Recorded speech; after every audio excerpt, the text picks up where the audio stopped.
Your ADHD friend avoids busy places.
Hello, I'm here. Welcome, Buff Cowboy Hellhound Demon. That's a mouthful. I'm just gonna call you Buff, like how everyone calls Buff, Puff, Dove, Buff. I'm gonna call you Buff. Welcome. Drinking my coffee. Oh my god. Hello. I'm super excited. Today is finally the Horror Game Awards. If look outside, doesn't win something, anything, it doesn't have to be game of the year. It just has to be something. If Look Outside doesn't win something, I'm going to riot, but it's okay. Okay. Oh man. Okay. So I'm super excited right now. They are on their waiting screen right now. I thought that they would have like their countdown up right now, but not yet. I'm looking at their stream right now. So we're waiting. I'm super excited because thank you so much for the head pads. I'm super excited because listen, this is the first. I'm sad I couldn't go. But even if I did go, I would be an iPad in a chair, so it wouldn't matter.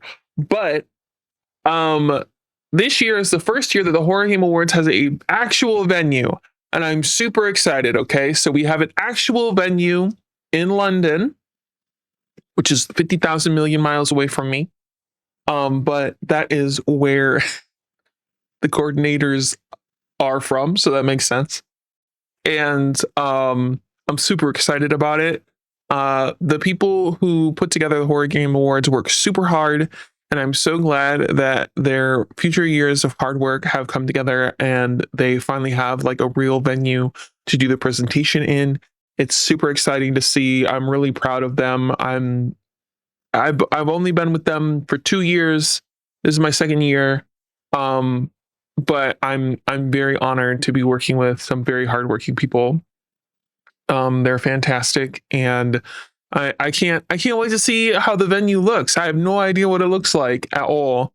I haven't seen the interior or anything like that. Hold on.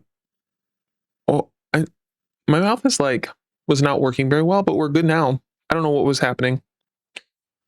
We're better now.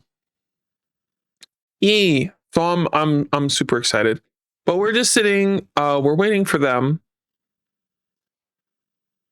I don't see live chat is saying that.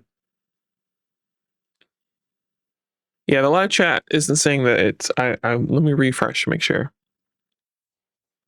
Yeah, it's still on their waiting screen. We wait. We wait.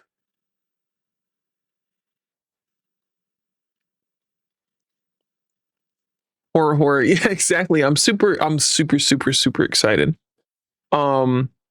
I got to see, so you guys who did the public voting, you guys saw like the full list.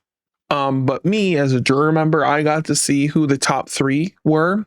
The contenders, the top 3 contenders, who will be announced today, and I'm super excited for you guys to see who the top contenders are, because this year was like a tough year. There were a lot of really good games this year. I would say my top favorites this year that we've played were definitely Look Outside. Look Outside is my game of the year, which I've said before. And then I really enjoyed Silent Hill F. I know there's a lot of back and forth about Silent Hill F, but I thought it was really great.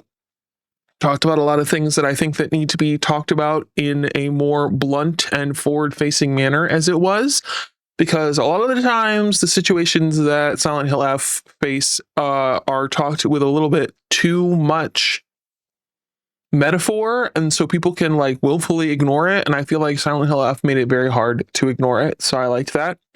And then I really liked the Midnight Walk. The Midnight Walk was amazing. The craftsmanship and the dedication that went into that game is great. It's an amazing allegory for chasing your dreams and finding like fulfillment in life. I really like it. So like basically I've decided that every time, things get hard for me on my journey in streaming, I'll just say I'm on my midnight walk. I really enjoyed the Midnight Walk. And so much so that we started playing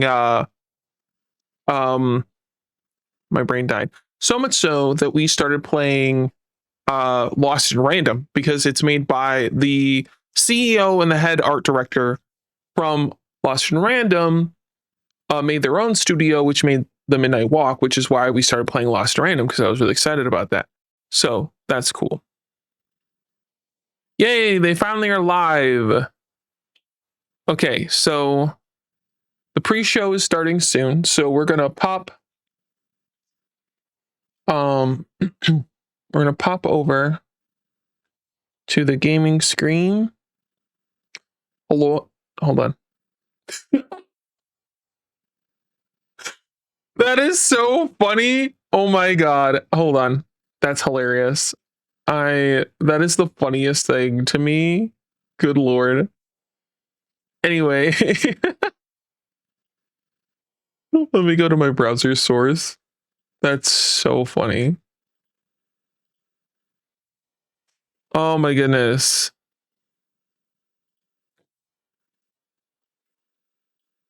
Here we go. All right, so they're live.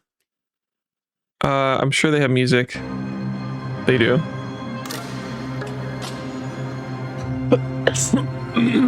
Excuse me. I'm super excited. You know what I mean? I can't wait for it to start. Well, we got things working just in time. I never thought of you writing this, but if you're reading my note, you know the nominations for the Horror Game Awards are missing. I got a tip, a message from someone I can't trace. They said the nominations are hidden out here, in these woods. I don't know who or what took them, but I have to try and get them back.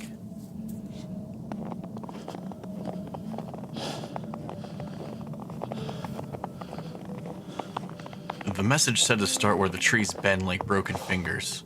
I know this park. There's a grove just past the old playground. That's where I'll look first. What's that? Dude, he's gonna be out there freezing his ass off. What is that? Recording this.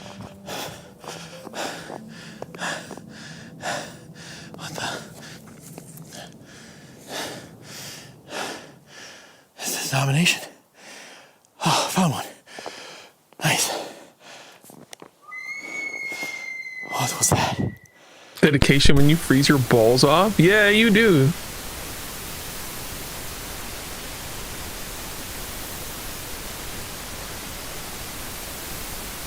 Toko and Underl. Oh, I saw stuff about this and I wanted to play it. It looked fun.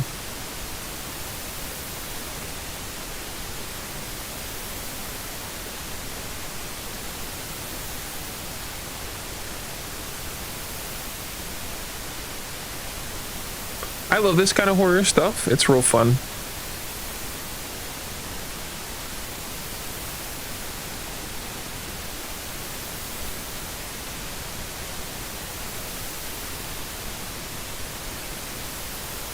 Yeah, Lost in Cult is the one who sponsored this.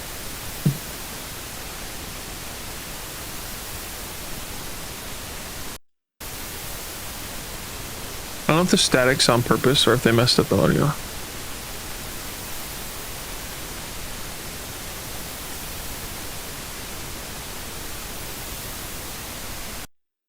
Yeah. They're having some technical difficulties, to be expected though.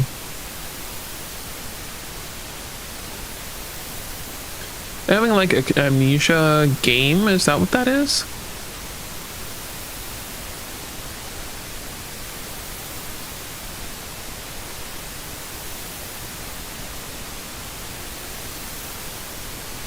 Oh no, all of the audio is just static. Oh no.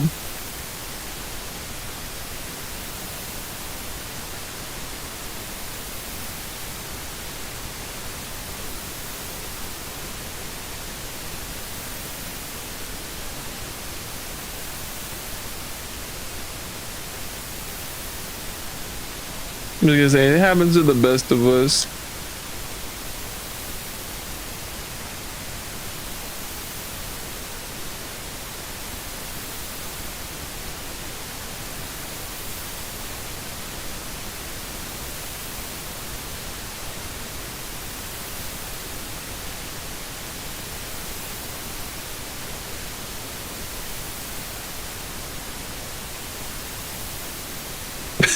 We'll just sit and wait. It's all good. I mean, you know what? Having static for like a horror game awards show kind of works, you know?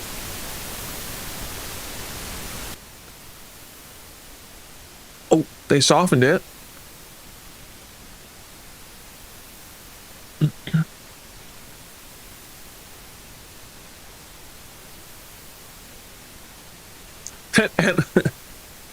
You mean analog horror?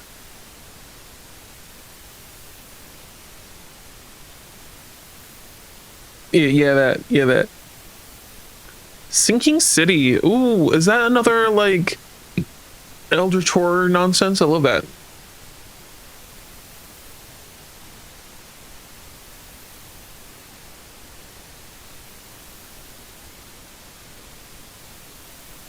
Mac and Cheese Games. That's an amazing name for a studio.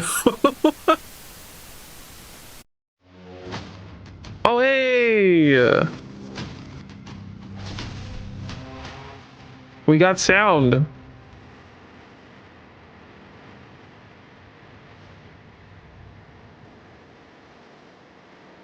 Got a split screen, but we got sound.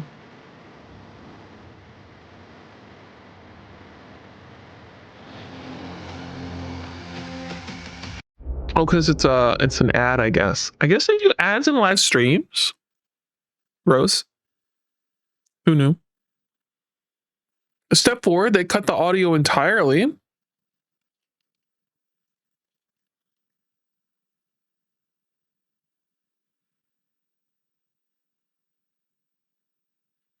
Void Martyrs. Not really my thing, but it looks pretty cool.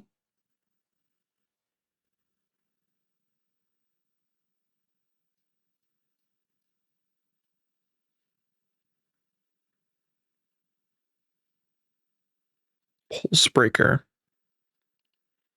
This feels very Resident Evil.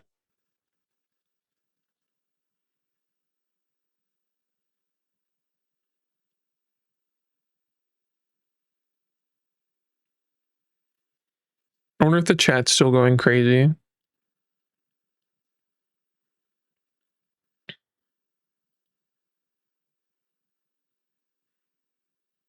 Someone said they murked the static guy.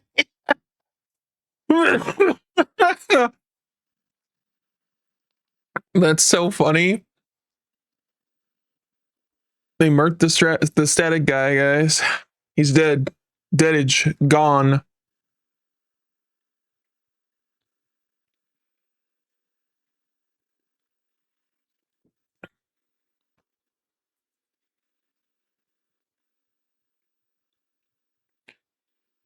Oh, they have a screen for technical difficulties. That's good. It's all good. Stuff happens. I'll just write here.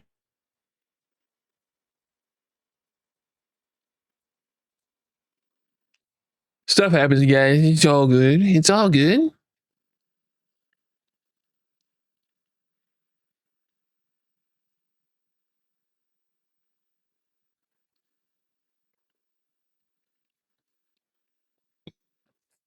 I wonder if they're projecting it on a screen at the thing and also streaming it at the same time. And if I wonder if the split is messing with it maybe somehow. I know when you try to split stuff, it messes up.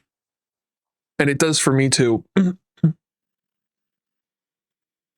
Like as a home streamer, like if I try to like split stuff to like say I'm sharing my screen to someone in Discord, right? And I'm streaming it to you guys, sometimes it fucks up like hardcore. Or I have a friend who streams stuff to me in Discord while he's streaming, and his audio in Discord will get screwed up while he's streaming to me. Like stuff like that just happens, you know? It's just a part of like streaming. Because it's live, right? You know? So like if an error presents itself while you're live, that's it. Like you can, if there's an error like in a recording, you can fix it and in post. But when it's live, you gotta like deal with it at the time and it sucks.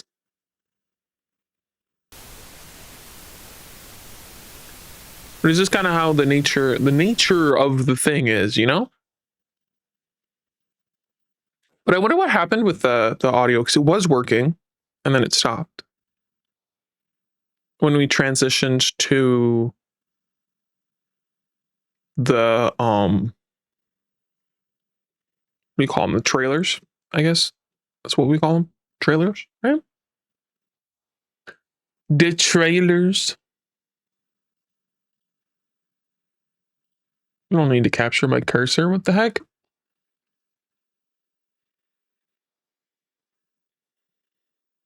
The chat's over here going off.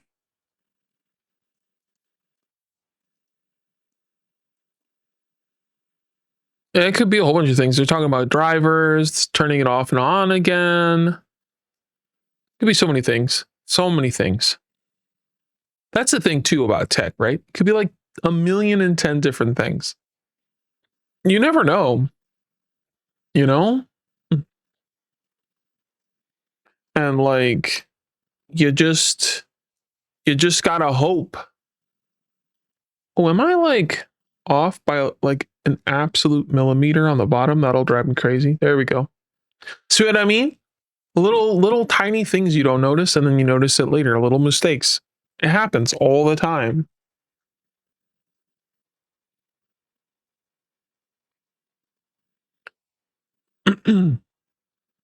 Have you tried using Linux instead? Like they're not like.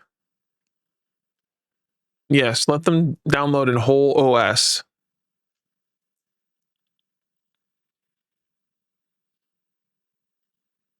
Silly beans.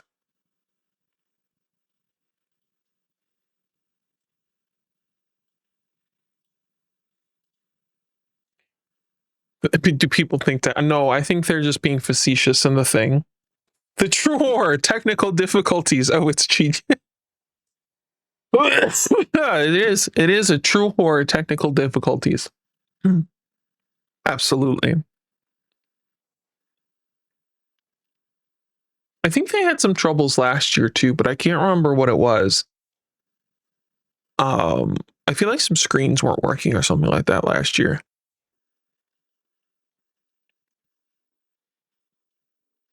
And I know last year, I can never remember which one's which. Phil or Will, one of the two, wasn't here because he got married. So like, he wasn't here, and we had just one of them and the girl. I'm really bad at remembering their names. And I'm going to be honest with you, the only reason I remember Phil and Will is because their names rhyme. Das Eat.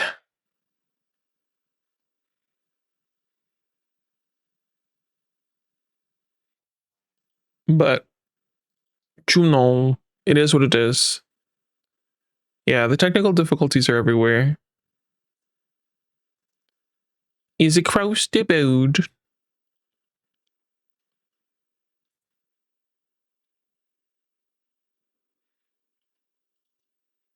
But things are as they are. Oh, someone suggested it might be corrupted audio. Could be. Because it's pre-recorded, so the audio might have gotten fucked up. Because I know I sent them a video and something happened to it because they tried to upload it to something and it gave them an error. And I was like, that's interesting. I have tech difficulties in my brains all the time. That's funny. So yeah, tech has just not been kind to them. I'll release I'll ask them if I can release the video I made them later. Because they have tech issues on their end with it.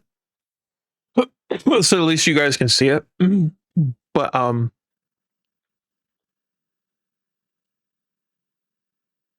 that was supposed to show up 4 days before the awards. Yeah, and they were running into a whole bunch of issues with getting it uploaded. I think I created it in too high resolution and it like probably fucked their computer. Because when I let DaVinci make videos, I'm just like, yeah, whatever resolution, I don't care. Because YouTube will just eat it, whatever resolution I put it in. So I don't even think about stuff like that. You know what I mean? But then later when they told me they were having issues like the day after, I was like, oh, you know what? It's probably because I made it too big of a file.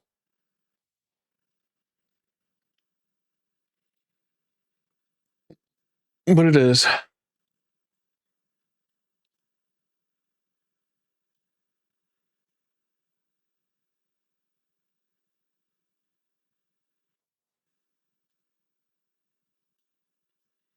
No.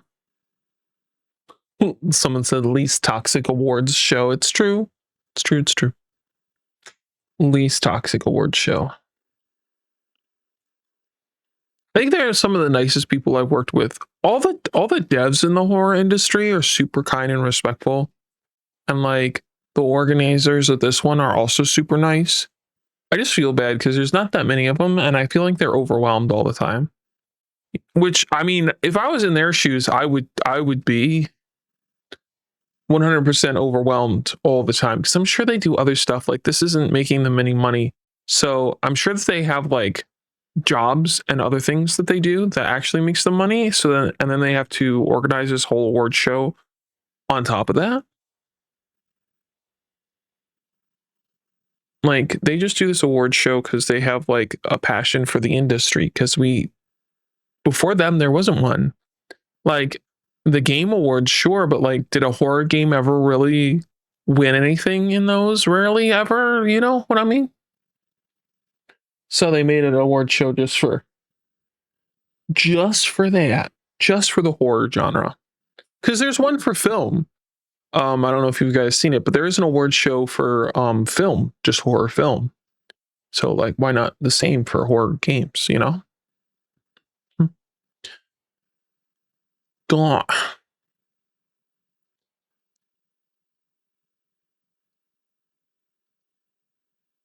The ghost of SOTMVR is messing with stream audio. Please wait while they hire an exterminator. Bro.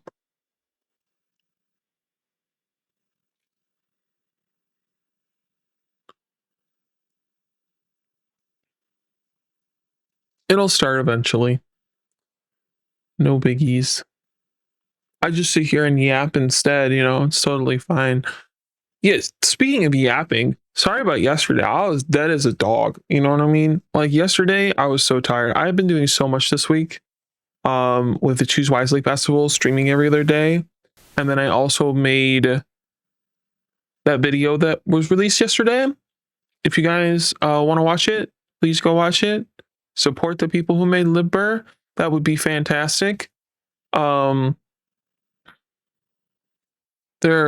a great group of people who I'm pretty sure are from Turkey.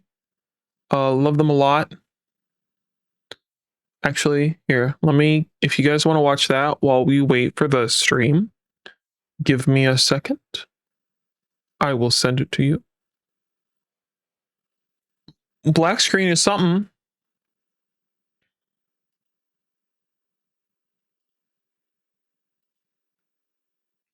Copy link. There we go. There you go. Enjoy that while we wait if you want.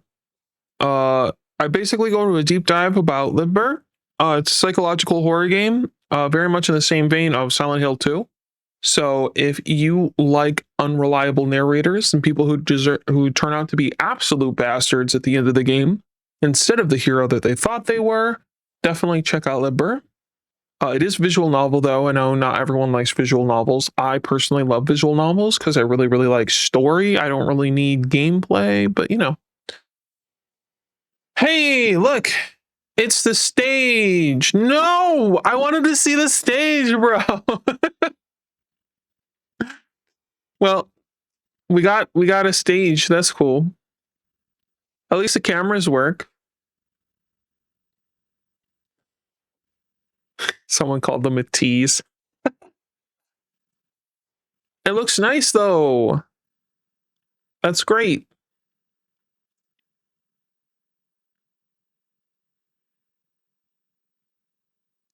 We're getting there. Slowly but surely. Someday. We got so it looks like they went with the green style in the background instead of the red. Which makes sense because all of their posters and stuff were green. So that makes sense. They really went all out this year. Like, if we go back to, well, let me go back to my chatting screen, right? Okay, this stuff all here, they gave me to work with. They gave me more than this. I just like this particular style best. But they gave me all this stuff to work with, the Horror Game Awards symbol thing and that. And then, like, they also, if we go back to the starting screen, right? Shush. We go back here, they also gave me like the little trophy that spins around in the circle, right? And the logo and the skull transition that you see when I go back and forth between different screens. They gave me that too. Like, they went all out this year for those of us who work with them, and they're like, here, have all of the things, and it was really, really, really nice of them. I love it. So, like, being able to work with two groups this week who gave me a bunch of shit for their events has been really nice. Because Choose Wisely did the same thing. They gave us a whole streamer package, which was really cool. And I've never worked with anybody who did that before. Like last year, they gave us a background, a start screen, I think, and a background, and I think in their logos, and I think that was about it. But this year, they went like all out, and it's great. I personally love this shit. Like this little cute drawing background that they have is like super fun. Like I wish I could have like pajamas or something with this design on it. You know what I mean? Don't you think that this would be a fun pajama design?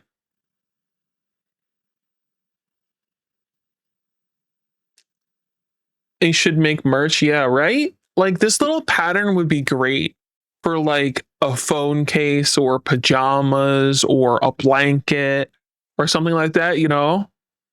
A hoodie could even pull off this design, I think. Like it covered the whole thing, you know? Obviously.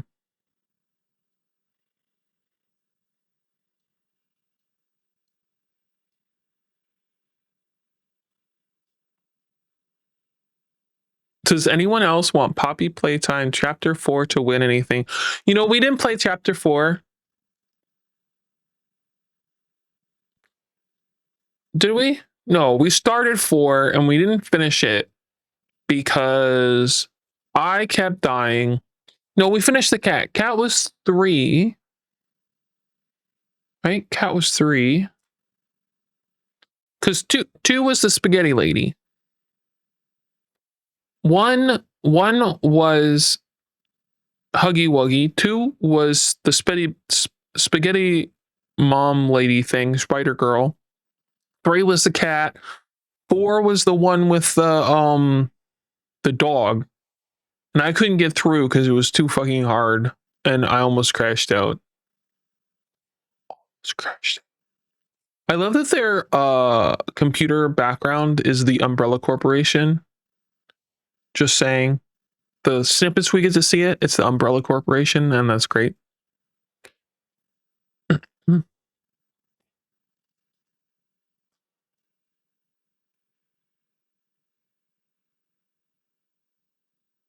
Okay, if there's one AI site builder you need to meet, it's this dope Commercial. Wix. No. Now this Shut up. flow is a conversation. Shut up. So your words actually build your web.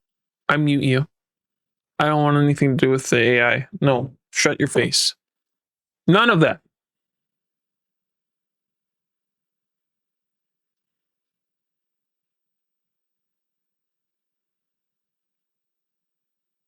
And over. I can't tell if the stream is working because the fucking commercial.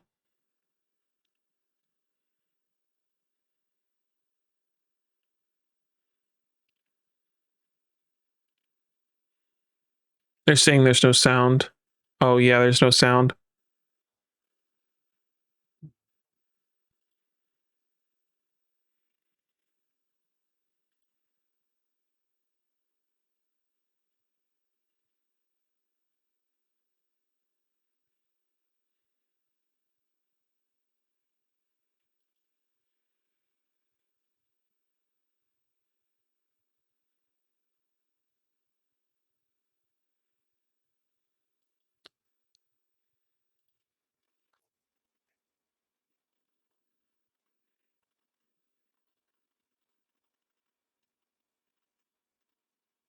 You did a great job. Even if we can't hear it.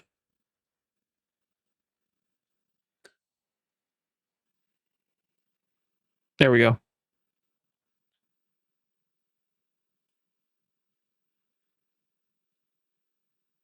I just wanted to tell him, you know, he said that he made it. So I was like, you did a great job, dude, even if we can't hear it.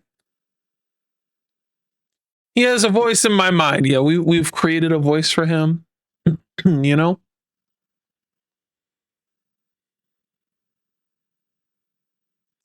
Just throw subtitles on or something. If the audio is broken. The thing is that it needs to be able to hear the audio to give you the subtitles.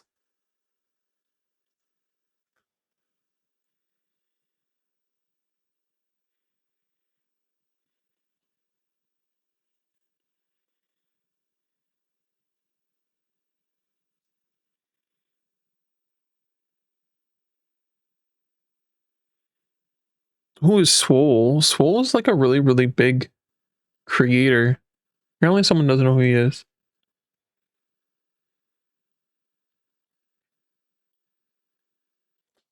Still dealing with the technical difficulties.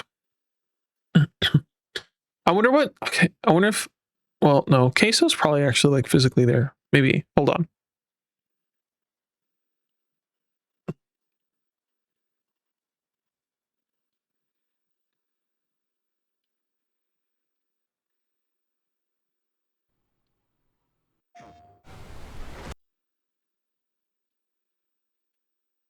Yeah. He's not streaming. He's like probably physically there.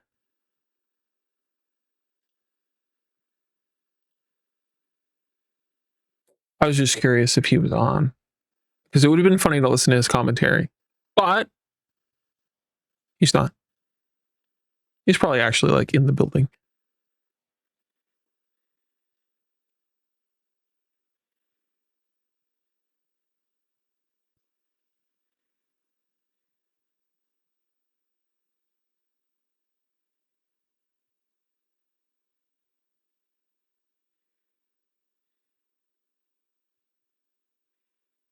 I can't type, good lord, sorry. No, it's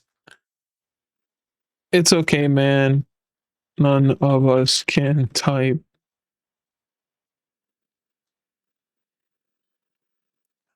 Donna.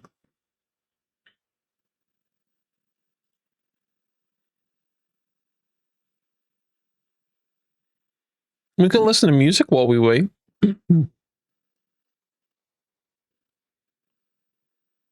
Give me a second.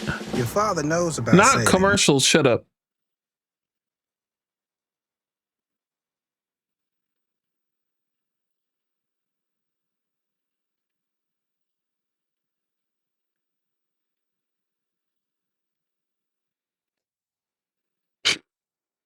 Hold on. Let me find the one I'm looking for.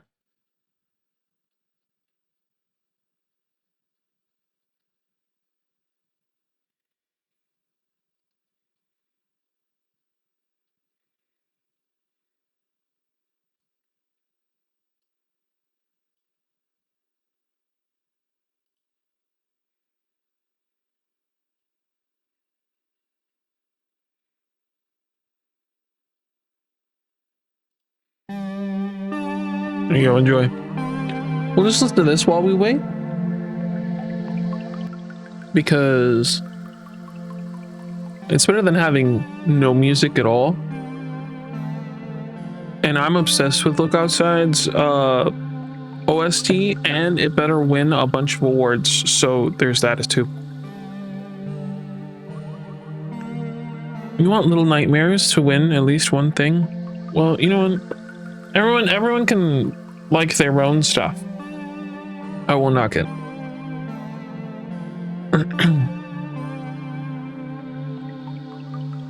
We are all welcome to our own opinions, but everyone knows how I feel about that game.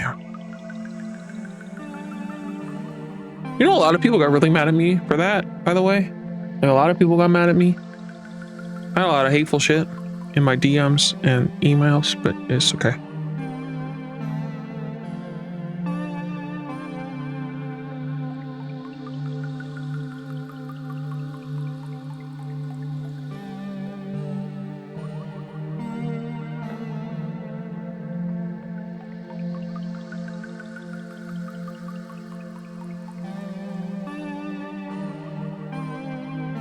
Tech team are working hard and will be sorted out ASAP.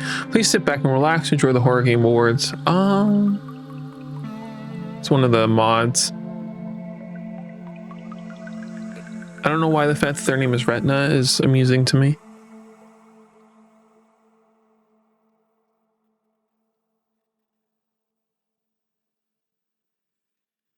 What about you guys? What horror content creator? They're all talking about it in the 10-minute delay. That's fine.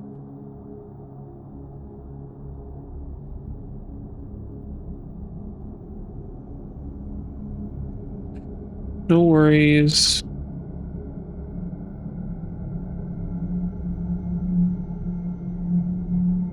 No worries is all good.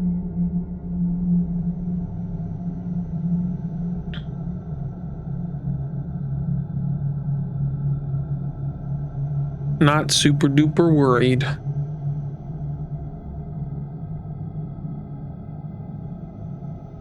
Can we nominate Special Ed from The Boys? He's always playing amazing horror games. Is super funny.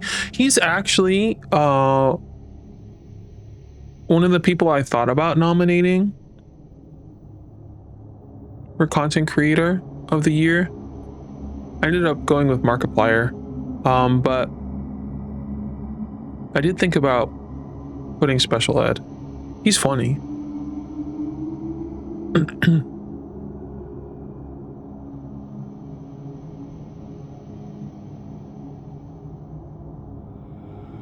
Maybe next year, because I know someone will definitely put in Markiplier. Maybe next year I'll nominate Special Ed. He's also been busy with BB. Yeah, he has been very busy with the new baby.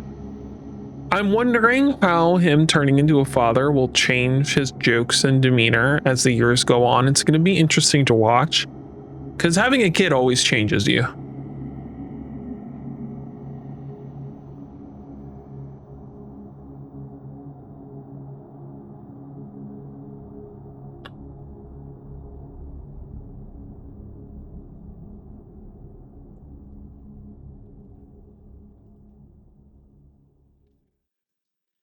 Not me. I've always been dad adjacent. I mean, that's just what you're predispositioned for. Shut up, commercial. That's just what you're predispositioned for. So you know what I mean? It just kind of is who you are. Some people are born a dad, and you're one of them.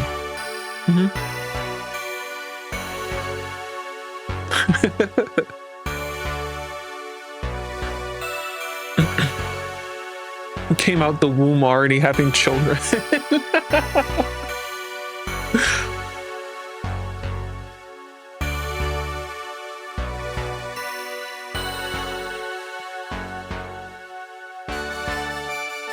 That's wild, right? All right, hold on. While we wait, I'm gonna get some water.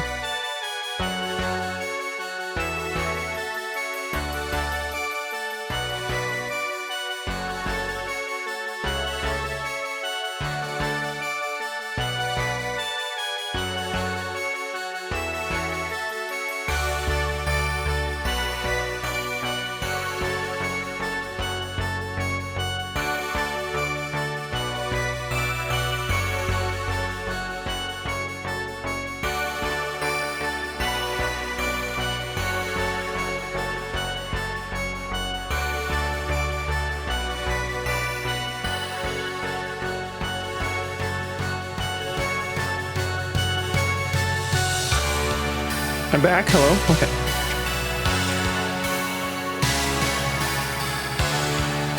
I really like this song. Dude, this song, when you make it to the rooftop, it goes so hard.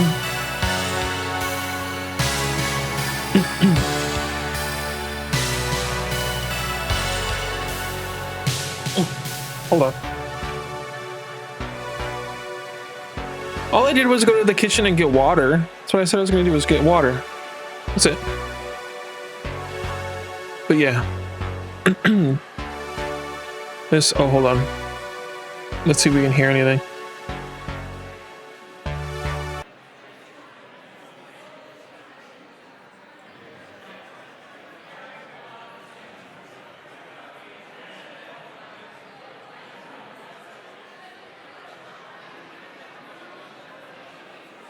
I mean, we can hear the award hall at least.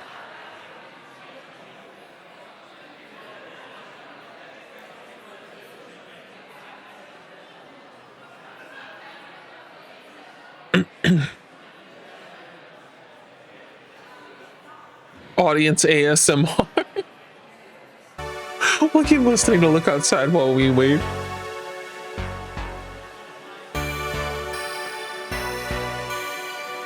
We can watch this video while listening to Look Outside.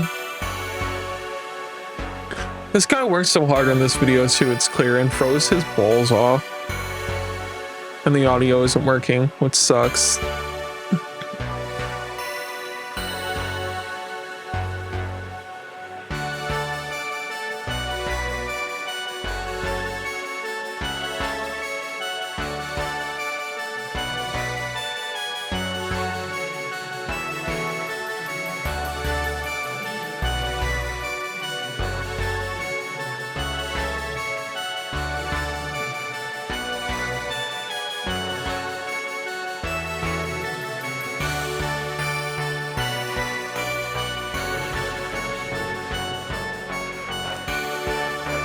I hope you guys appreciate that.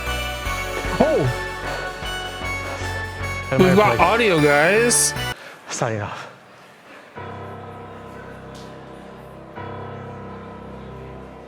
Yeah, we've got audio now. Beautiful. If you, the audience, is hearing this, that means the nominations made it out. I never was going to. The woods, they don't let go. Not when you know too much.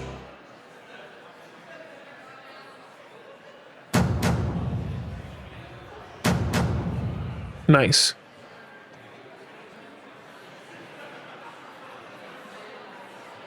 Oh, what happened to the countdown? I thought we were gonna count down to the awards, man.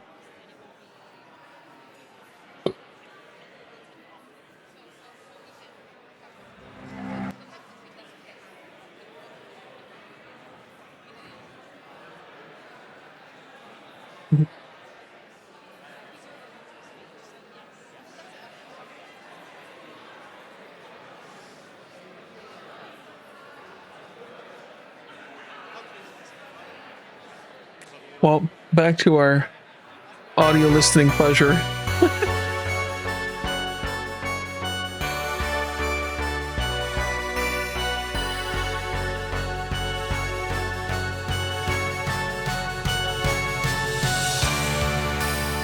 But yeah, when you get to the end of the game and go to the roof, this is the music that plays, and it makes the roof so much more epic.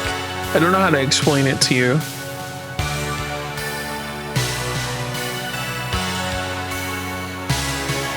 I really gotta play the rest of the endings in this game. There's like 4 more I have to do, I think. The perfect ritual, unperfect ritual, shadow ending, and then the joke ending. Those are the 4 that I think I have left.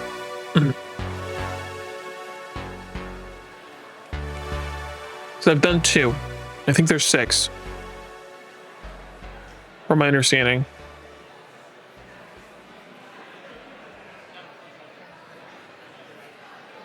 Let's chat see. You know you could be vaping formaldehyde, which is used in taxidermy.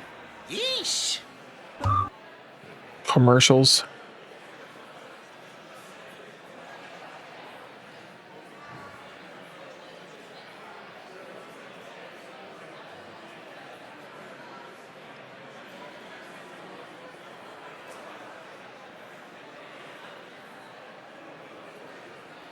The audience is hearing this. That means the nominations made it out. I never was going to. The woods, they don't let go. Not when you know too much.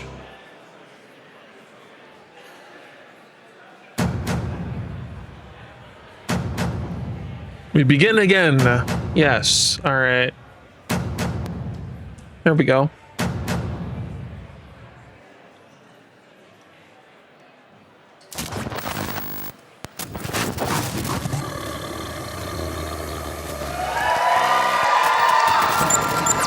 You can hear the audience yelling. That's great.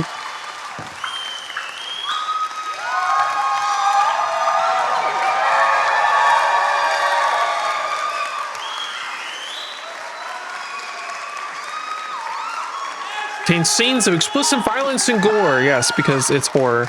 There they are. Look at them. Hello, everybody, and welcome to the Horror Game Awards 2025.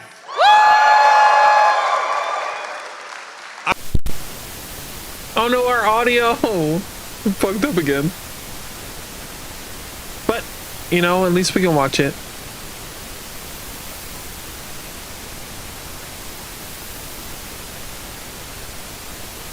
I love her dress. It's very cute.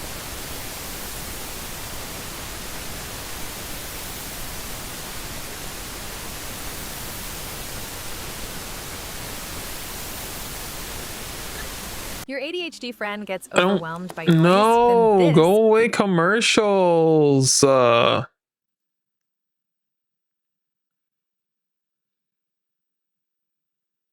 Skip.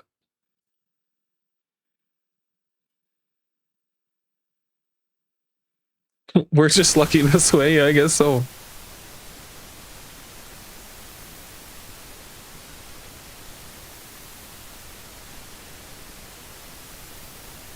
I think part of the problem is too is that they're the presenters, so they have to be up there and they're not the ones doing the actual stream. So that kind of sucks.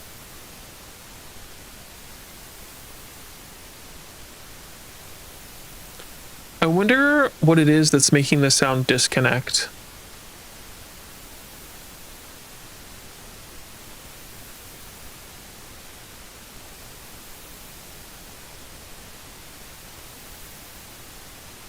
All right, well, we'll listen to more. Look outside while we wait. Wait. Oh, someone cut the static at least.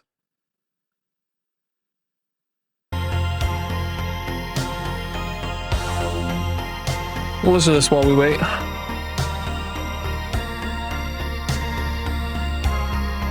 I mean, no sound is better than static, I suppose.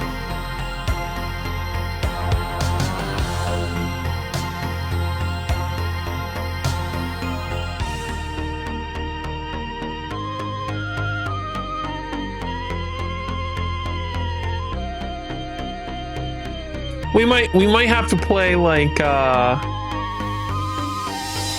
watch the visuals guess.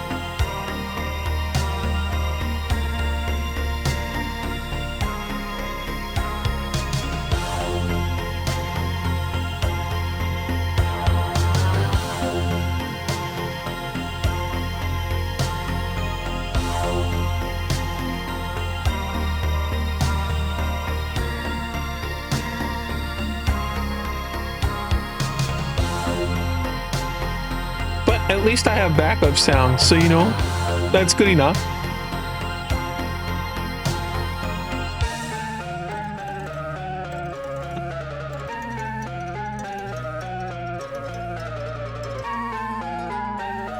Can anyone lip read? It is the best kind of background music.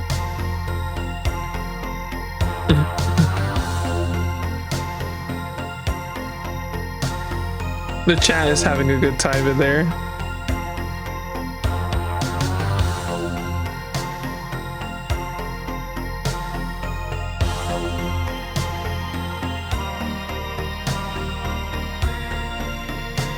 I don't know who that is or what they won, but it's okay.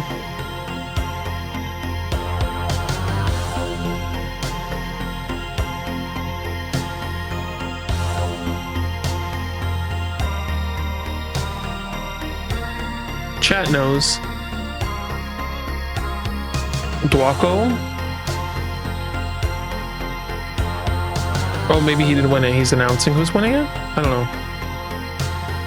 Or maybe he did. I can't tell.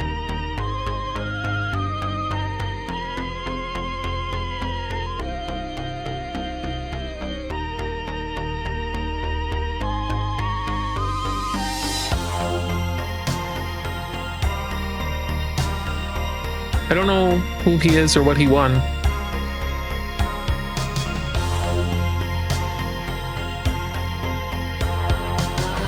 Is it the Content Creator Award, maybe?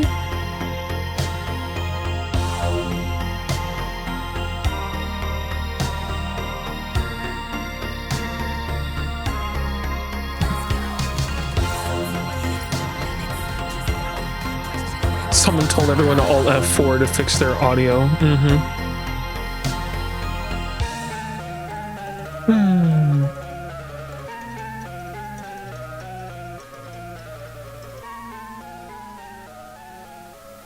Yeah, still static. See? The Unfortunate. triple treat box is back, so you can holiday as hard as this guy. Look who I found on the roof. Oh, no. That's from the commercial. Go away.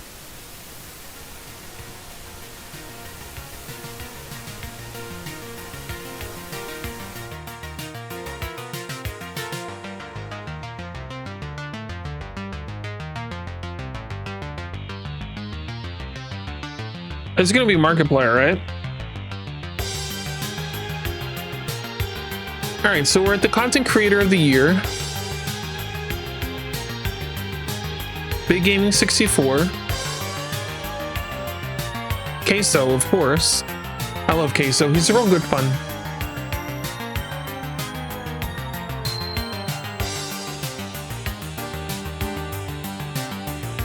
That's Lenia's Lazar. Or Lena. I always say her name wrong. Lena Lazar.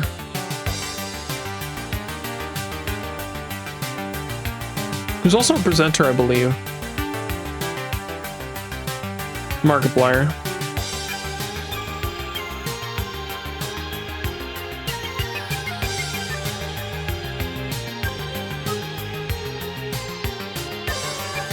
This is Swole.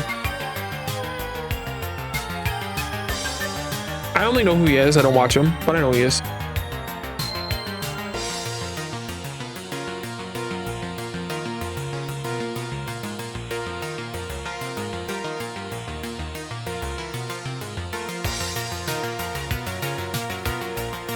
At least we get to see what the award is. I'm gonna assume it was Markiplier though. Yep. You know, even without sound, this is fine because we know we can see what the awards are. We don't know what they're saying, but at least we can see the awards and who won. So that's a bonus.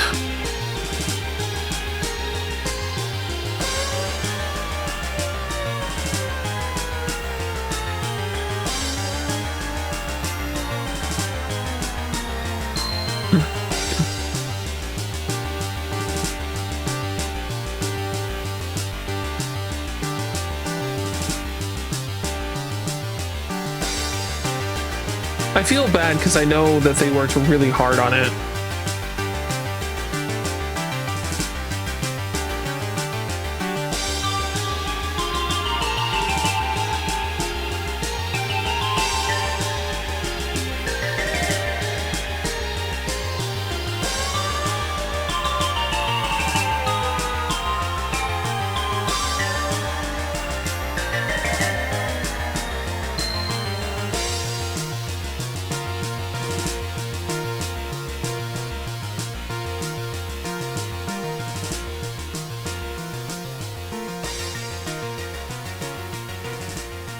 I don't know what that was about, but oh well. Oh, this is a game I really wanted to play. Someone in the jury recommended it to me, and it looks really good, and I want to play it. I just haven't done it yet. The McDonald's snack wrap is back. No commercials, go away. I like my nice background music to the award show, me. Man. There we go. Oh god, the static got louder. I got fucking flashbang there.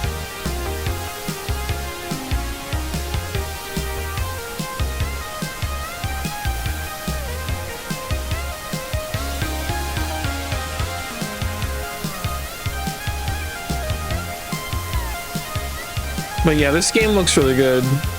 I want to play it. Apparently you can accidentally get everybody killed, supposedly.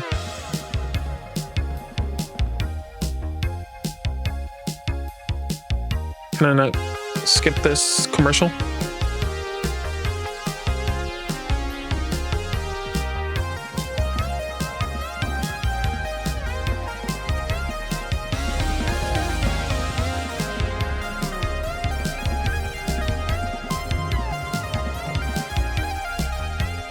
But yeah, the back band's apparently really good.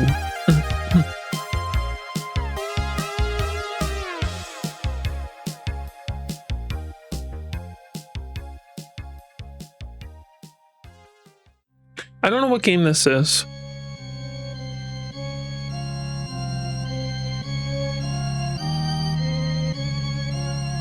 I don't really do sci-fi that much, so I don't really pay attention.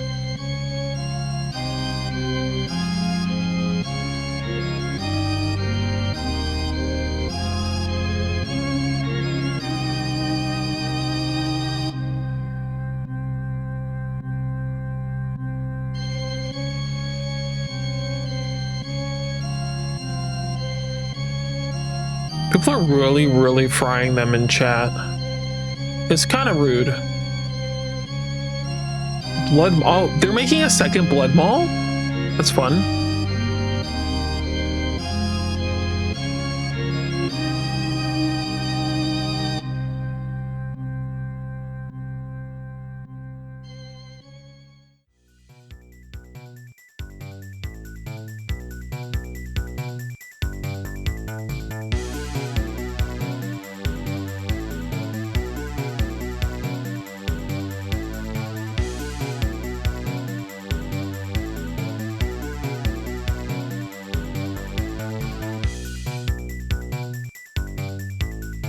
Oh, an egg. Well, that sucks.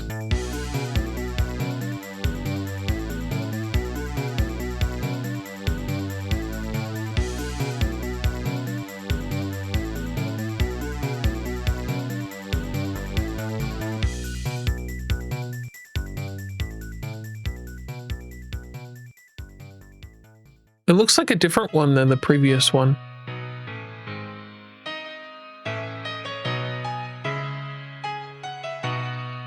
Like a different creature. Or maybe not.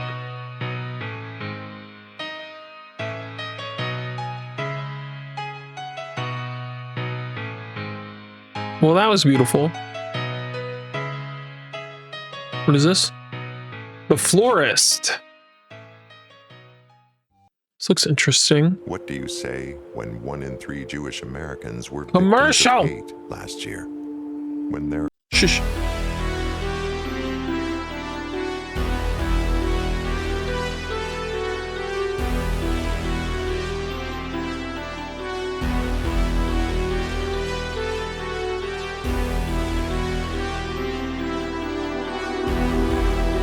I kind of want to play this.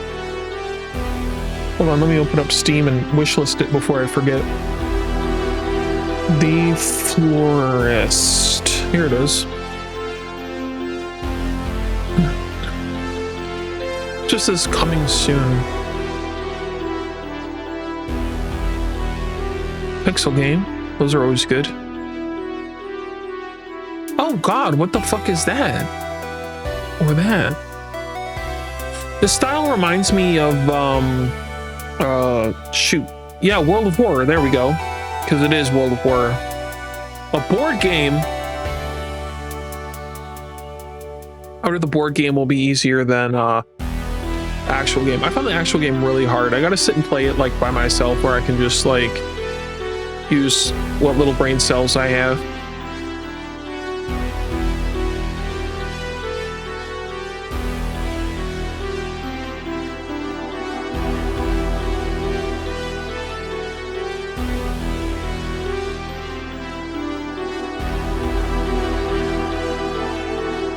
I do have the, okay, I do have the volume on. I just want to make sure that I do.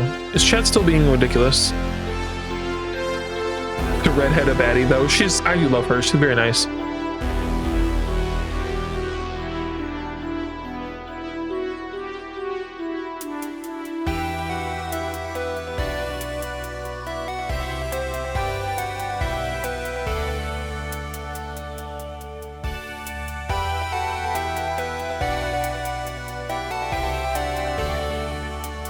Well, at least people are defending them in the chat, I suppose. Oh, did we lose our stream entirely? It's all black now.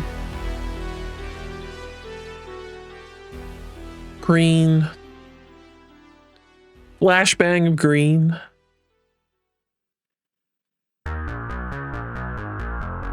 Oh, they paused the show.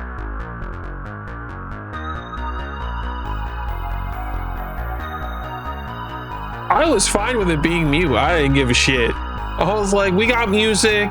We can read what their awards are. I don't care.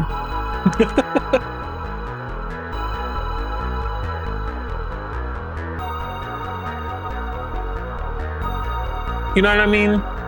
I was in a good position. I could read everything for you guys, announce stuff for you guys. I got the music covered.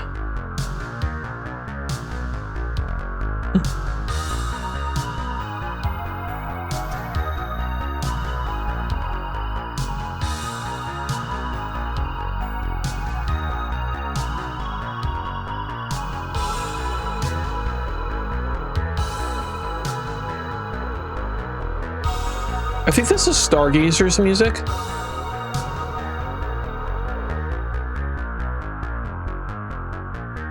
I think.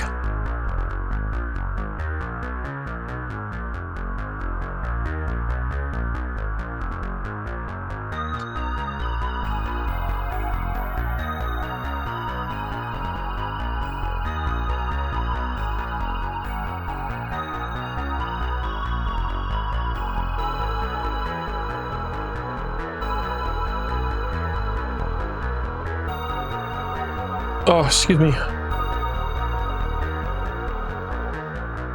Well, since they're doing this, I think I might run to the bathroom really quickly. You guys enjoy this lovely music while I run to the bathroom. BRB.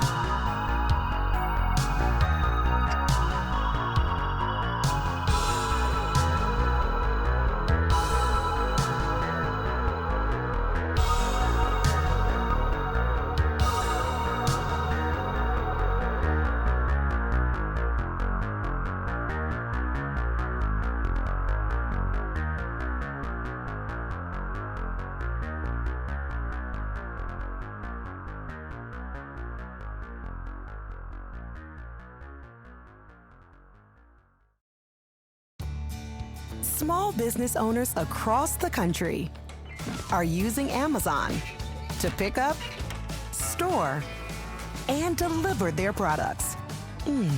Smell the roses, Julia.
All right, I'm back.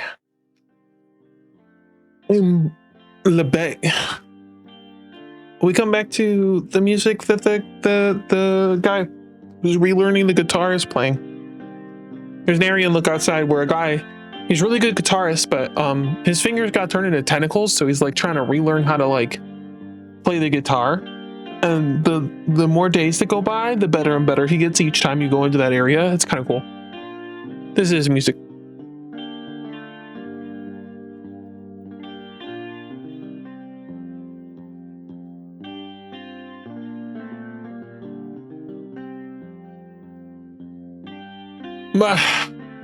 Thank you for the bathroom break. How's chat? Is there still crashing out in there? This chat needs to be muted for real.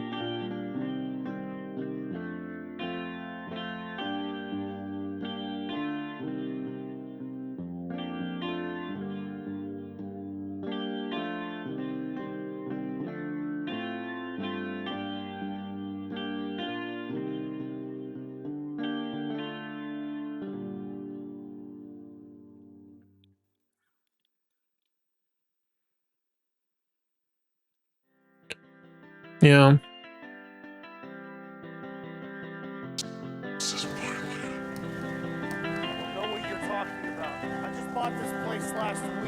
Hey, we got audio.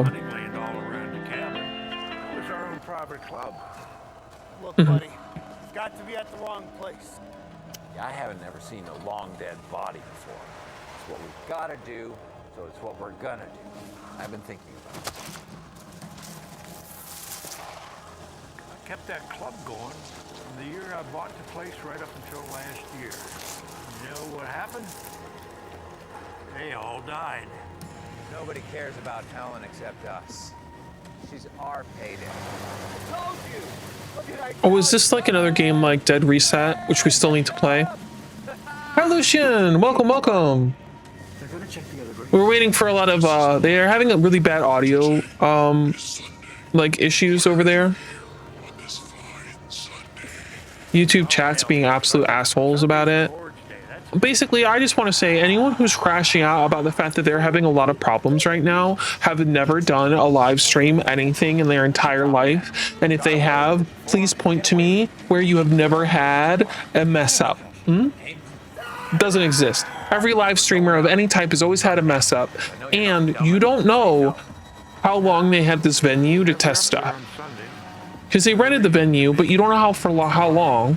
And you don't know if they had time within the rental to test things. So it's not like it's a big production like the Horror Game Awards. I could do it the best. Whistle to the maples we would.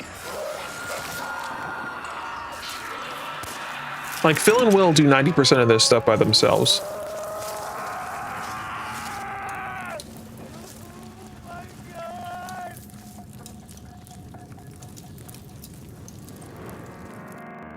Like, they don't even have managers. Like, I'm a juror member, and I talk directly to Phil and Will for anything that I need to do for them.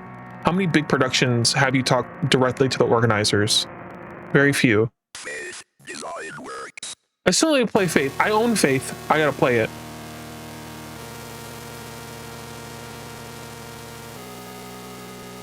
Actually, I think I have the whole Trinity.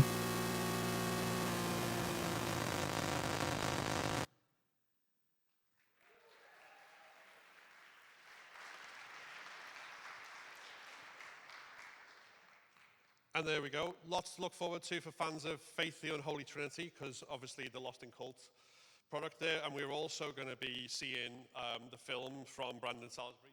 It's got some popping, but at least we can hear. Hold on, let me turn them up. Very much lots to check out there. Right, our next award is the best VR horror game. And to present He's definitely shaken up, and I feel bad. Co-host of PSVR Without Parole podcast, a veteran content creator and general VR game aficionado. Please welcome Miles Dyer. I know Lanya Lazar is one of the presenters. I wonder if she's going to do it as like a human version or if she's going to be on the screen. How we doing, everyone? Doing good? I just want to say that like putting these productions on is no easy feat, so I just want to give it up to everyone who's made this happen today. So can we give it up for them? Yeah, let's go. As soon as we do, the audio cuts out. That's so funny. I'm sorry. That's really funny.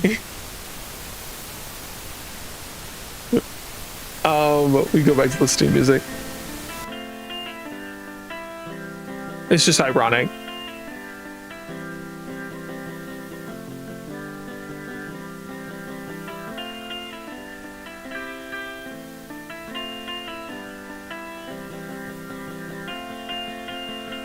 Chat is going nuts.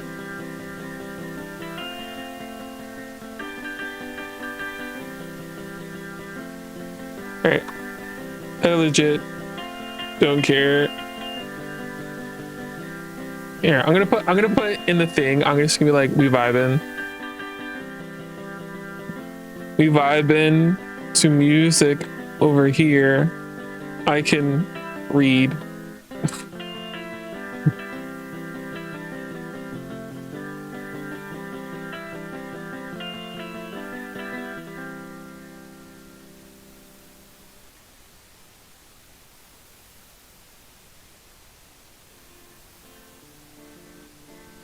All right, VR. Okay, so I know that the Midnight Walk is one of the ones, if I recall. This is Alien Rogue Incursion, which is not my kind of thing. I don't really play sci-fi. Yeah, the Midnight Walk was one of them. We didn't play the Midnight Walk in VR, but like, it's such a good game. And handcrafted, no less. Did you know they made 700 handcrafted clay models for the Midnight Walk, which is just insane to me.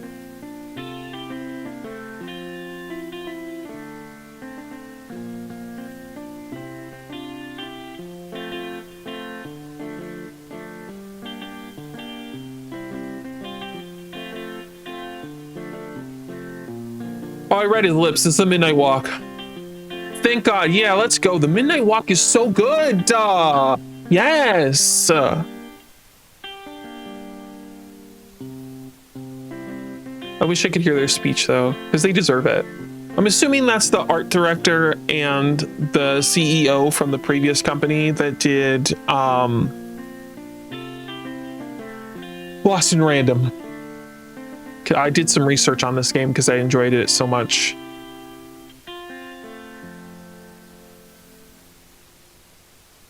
If I ever get VR, I definitely want to replay the Midnight Walk in VR because I feel like that would be a lot of fun. Was feeling no,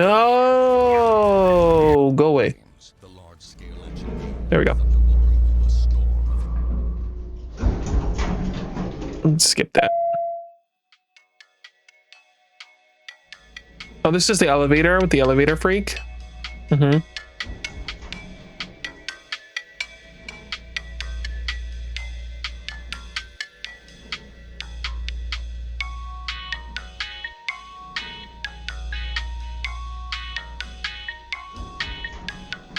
She's another one of the organizers. She's also very nice. So we're gonna look at some stuff for the Midnight Walk. If you guys remember the Midnight Walk, we played it. It's a really great game. Great allegory for following your dreams. Super good. I love it a lot. If you haven't played it, I know the price of $40 is daunting, but it's worth every single penny. And I listen to the soundtrack for it at work while I'm working very often.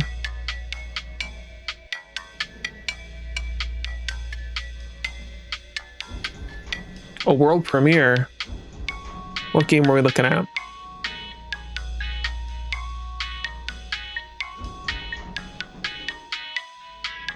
The 9th Charnel, is that how you say it? Carnal? Looks very pretty. I'm sure it's interesting to watch while listening to elevator music.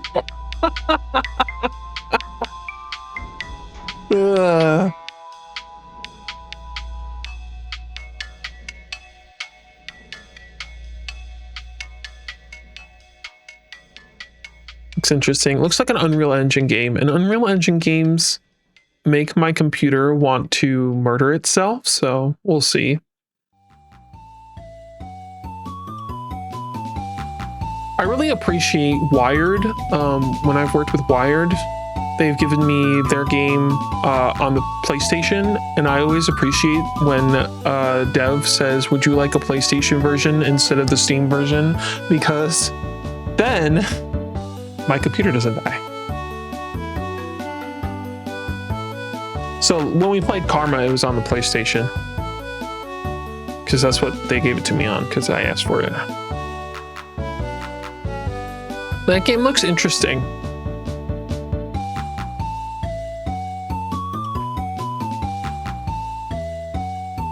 I prefer the puzzle games than the shooter games, but we'll see. Village of Calamity. Oh, I saw commercials for this during the showcase. This looked like a good game. I wanted to play this one. Especially because it has a lot of mannequins like this in it. And it'll scare the shit out of me. I know it, because I hate mannequins. You know what I'm saying?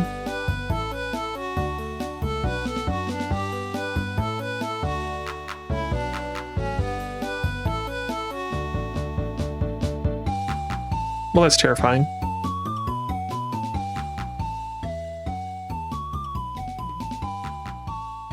Oh, char, fire, charcoal. Oh, that makes sense.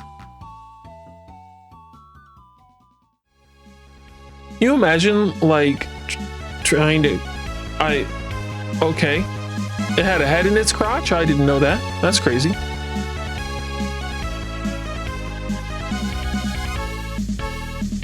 That looks like a really good game, so I definitely want to play it. But another game I'm probably gonna have to play on the PlayStation.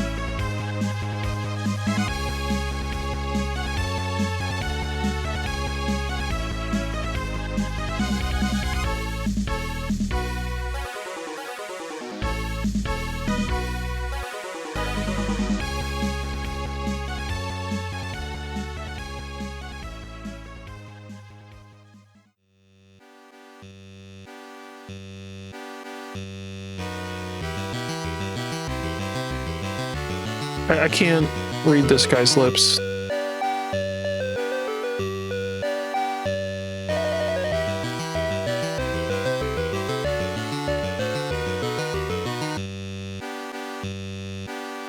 His, like, mustache obscures my ability to see what he's saying.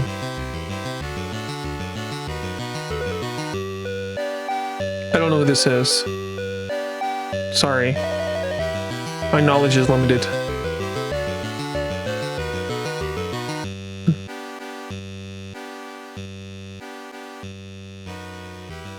I don't know the award. Well, Look Outside is there. I recognize that screen. It's Look Outside. So they got nominated for a couple of things. This I do know. No.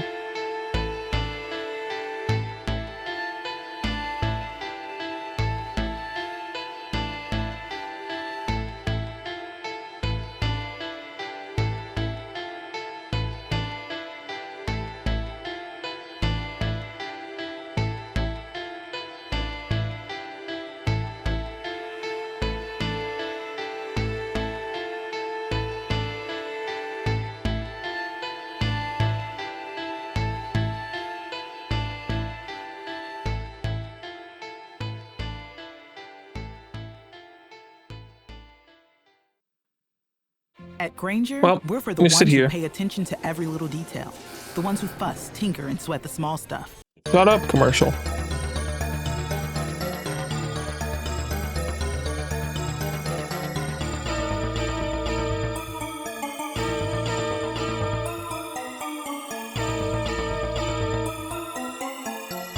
I'm not gonna lie, I think it's the hardware at this point, not the tech team. I agree with whoever said that.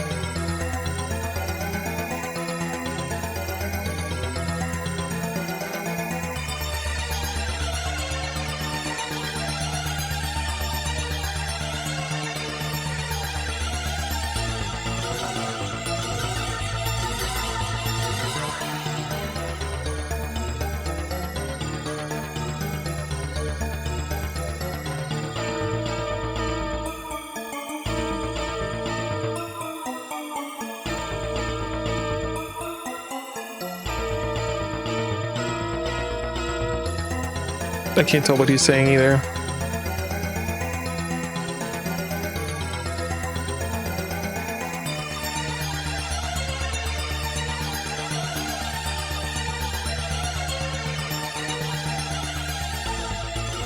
I don't know what the award that was or who won, which is so sad. Do we have audio? Oh my god! It's very quiet, but it's there. How do can I pull it up? Can you guys hear it? I can barely hear it.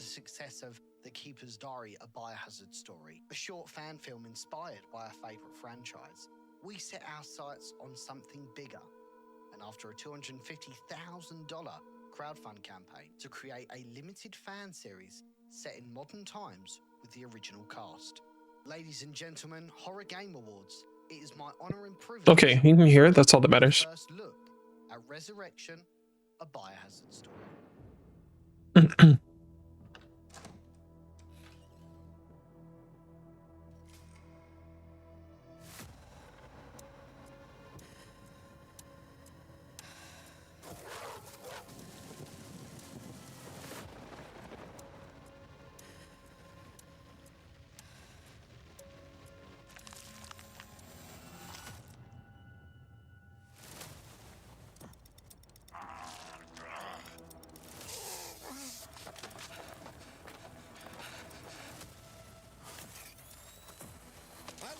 Truth. No more lies. You've got till the count of 3. The prodigal children return.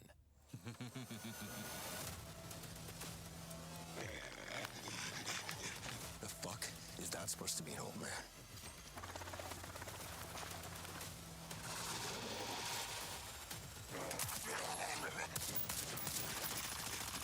This looks really cool.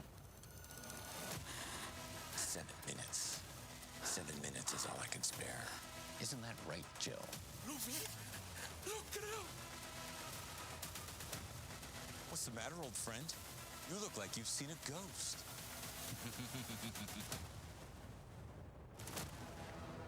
Resurrection.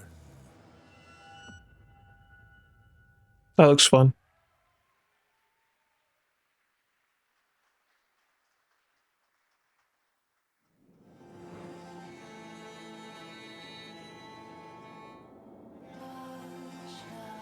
They're making a collector's edition thing for Amnesia.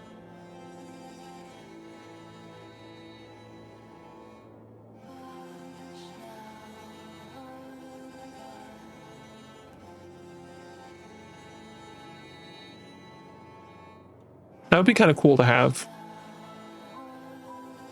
It's actually the first horror game I ever did content for back on a channel you guys will never see.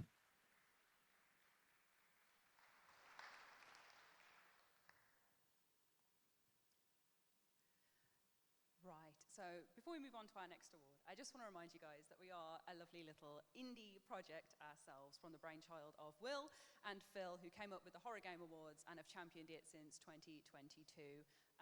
Maybe there's a few things that we're figuring out for our first ever live show. Woo! But it is all in the spirit of the horror genre, of experimentation, of giving something a go and seeing how it works and figuring it out together. So thank you guys for being here. Thank you guys for This year's their learning curve. Next year will be better. Which is going to be presented by our wonderful sponsors, Lost in Cult, as they have just presented a lovely trailer for us there, and it is Best Indie Developer. So who better to do this for us than the people who champion indie horror releases, who make physical releases of the games that we love, and are just all-round great guys. So please come on up, Ben.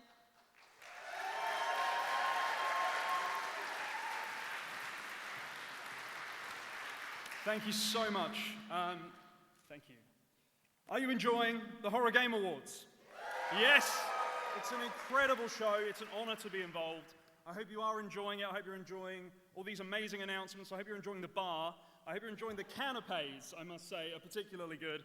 And they will be rare as hen's teeth by the end of the night. We'll be using them as currency like cigarettes in prison. So get those now.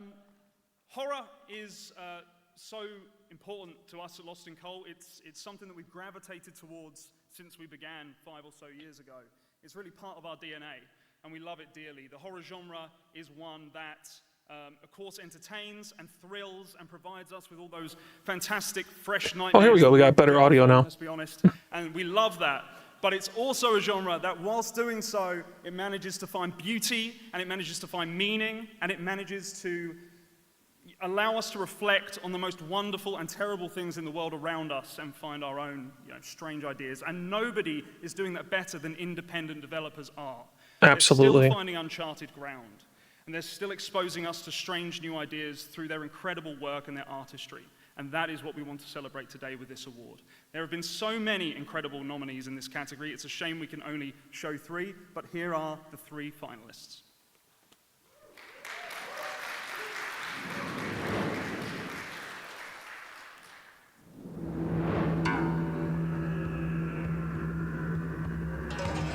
Chilla's art is really good. They deserve to be in the top 3 for sure.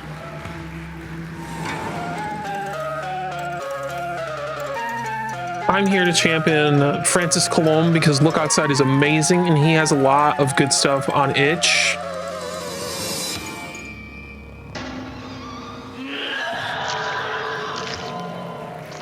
I've heard about Black Eyed Priest, but I don't think I've played any of their games. Incredible. And the award goes to Jordan King, Black Eyed Priest. Congratulations. Nice. Well, we'll definitely have to play some of their games then.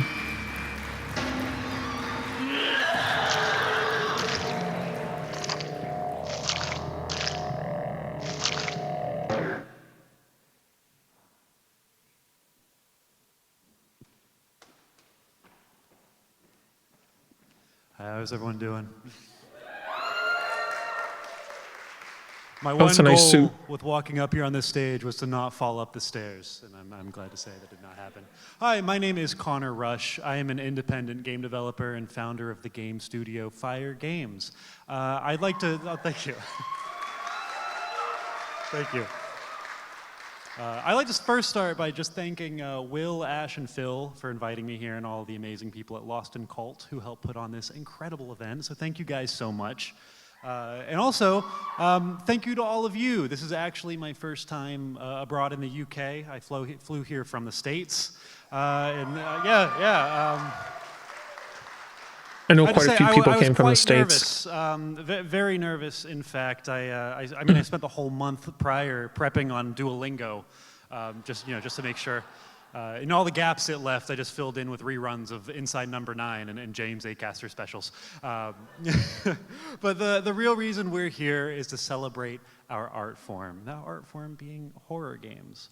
It's incredible that you guys have given us this amazing place that we can celebrate horror games where they are so often overlooked, and be able to display some incredible games. And with that, I'd like to introduce a batch of new trailers, starting off with my upcoming video game, Project Songbird. Thank you. I've heard of Project Songbird. Project Songbird is very heavily inspired by the works of David Lynch and Robert Eggers. It is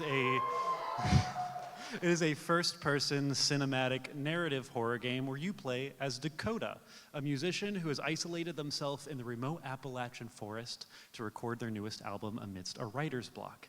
It stars the BAFTA Award-nominated Valerie Rose Lohman, as well as the always incredible Jonah Scott and Alex Lee. There's a free demo to download right now, and it is available to wishlist on Steam, PlayStation. I didn't know there was a demo, though. Without further ado, that and many more trailers. Thank you.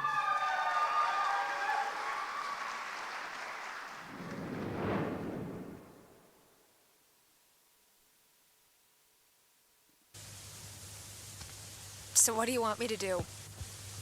I was afraid the static was back.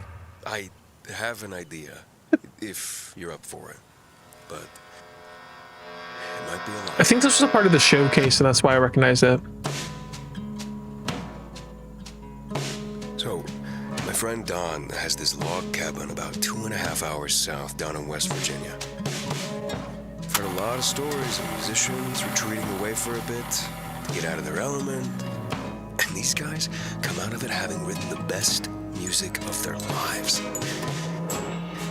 I just thought that if you were willing, I'll give you the directions and I'll give the guy notice that you could be staying all next month.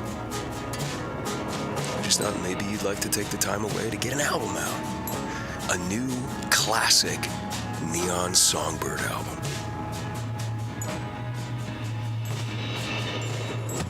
Now, the place isn't exactly 5-star. We're living a bit off the grid, but, you know, you can show everyone that you've still got it.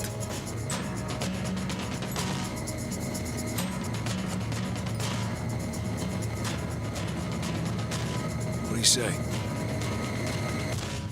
It looks like such a good game. The one looks like it's on the PlayStation, so I'll have to buy it on the PlayStation because it looks like it'll overload my computer. Oh, commercials. I really don't want to pay Daddy Google, so sorry about that, guys.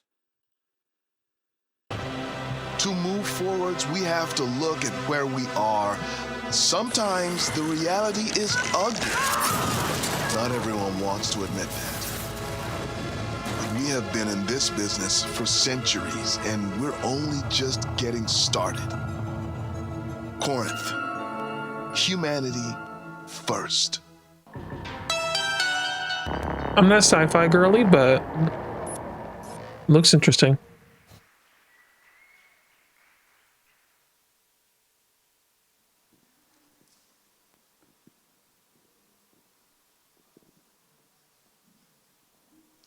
Right, Connor is such an amazing independent developer and we're so fabulous to have him. Can we get another round of applause for him?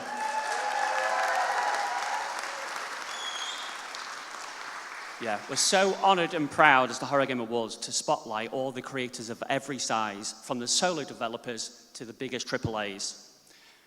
So now, let's move on and present the award for Best Developer. And for doing so, the person doing it will be Susie Hunter. Hi, I'm Susie Hunter. You already know who I am. What's actually important is the fact that we wouldn't ever have a Horror Game Awards if it weren't for the people that actually make horror games. So this next award is for Best Developer. And I don't just mean the big guys, oh no. This is an award for those big and small, from double and AAA to indie and solos. The finalists for Best Developer: Something important. Capcom, aka the masterminds behind Resident Evil. Grace. Yeah, they have a new game coming next year. Red Barrels, those known for the unrelenting nightmares of Outlast. Which makes sense. Outlast is a beloved series. And they keep adding to Trials, but I haven't played the new stuff. And Wrong Oregon, who take responsibility for unleashing the sci-fi masterpiece, Mouthwashing.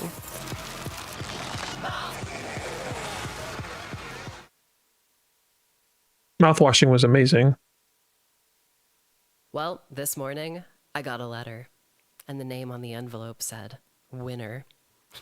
And that winner is Red Barrels. Congratulations, nice. Red Barrels. I hope you outlast all of your nightmares. Now, if you'll excuse me, I have to get back to work. I hope you have a wonderful rest of your show, and I'll talk to you later. This is amazing. On behalf of the whole team at Red Barrels, thanks to everyone who voted for us. It wasn't always an easy journey. We're honored to receive this award. The Outlast trial was a hell of a challenge, but we got an amazing team and we pushed through. Thanks to all the fans who've been supporting us for almost 15 years now since we created the Red Barrels. This is just the beginning. The team is hard at work to make you scream, run for your life, turn your head in disgust. So stay tuned. The future is bloodier than ever. Oh, that's showing the whole team. That's cute. Once again, thanks to everyone. Congrats to all the nominees, and we'll see you in the trials. Nice. Huge congratulations to Red Barrels there, and they're very good doggo. Our next world premiere trailer comes from Digital Dreams and Fire Note Games. And before we roll it, I'm going to have to make a personal apology. It's because I have a lot of friends who are really not fans of dolls. Oh no. Let's take a look at Baptiste.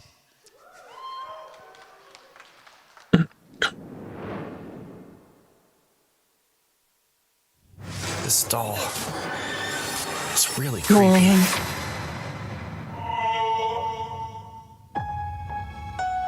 Is this the house? It looks like it's falling apart. It's a miracle we found such a big house for so little money. And it's such a quiet place. This doll. You guys are gonna make me play this, aren't you? Are you the one who opens the door to Serenity Village? This isn't funny. Mom, open the door. Yeah, I hate you guys.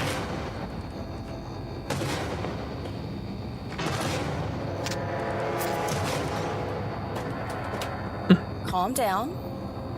Breathe.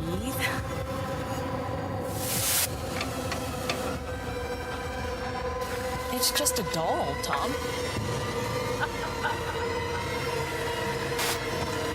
It's just a doll. That's what all creepy doll stories say.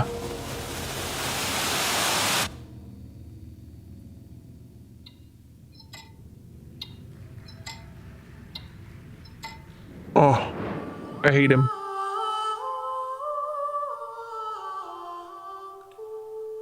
Oops.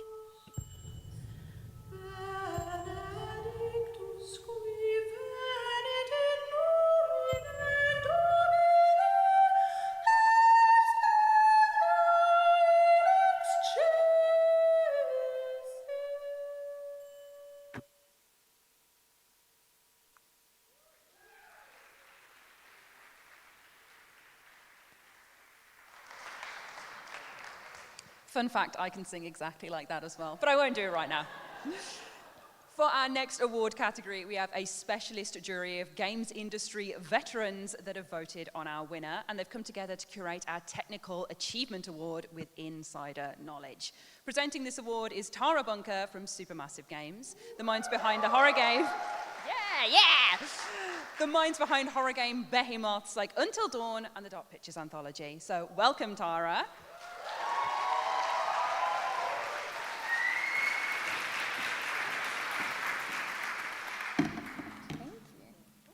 Hi everyone. As mentioned, I've had the pleasure of working across a number of amazing titles in horror gaming, like The Quarry, Little Nightmares 3, which has been nominated tonight, and the upcoming Directive 8020. Woo, yeah!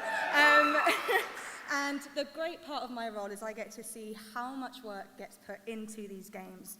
The amount of detail and the tech that goes behind it, especially for horror games. I think there's such an art that you can work on something and really make people stand on edge when they're playing. And it's been amazing to see as well, not only fans, but other content creators being terrified to the bone when playing games. So I'm honored to be presenting the Technical Achievement Award today, which represents the best innovation in gameplay and technology in the field. And the nominees are...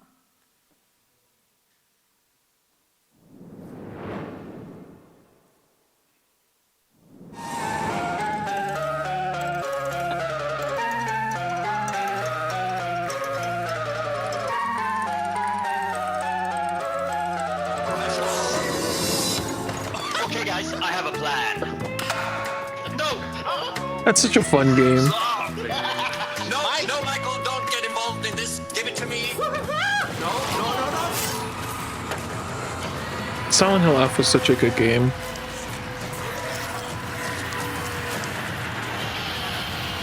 I know a lot of people hate on it, but I really enjoyed it. God, they are quite scary, aren't they? And the winner is Silent Hill F. Nice.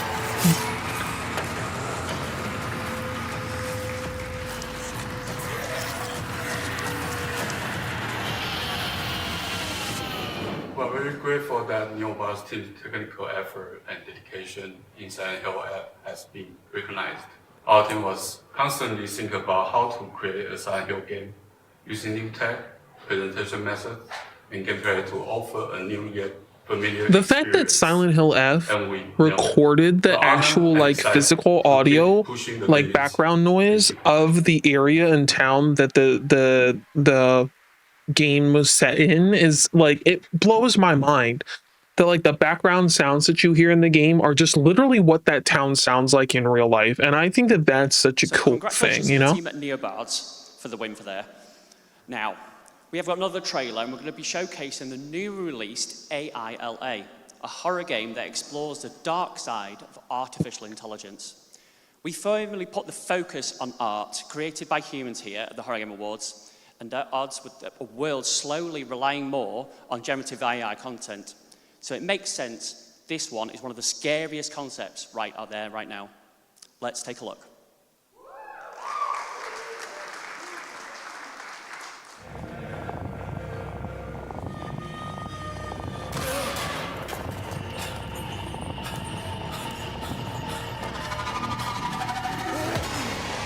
Oh, jeez. Man almost lost his nuts.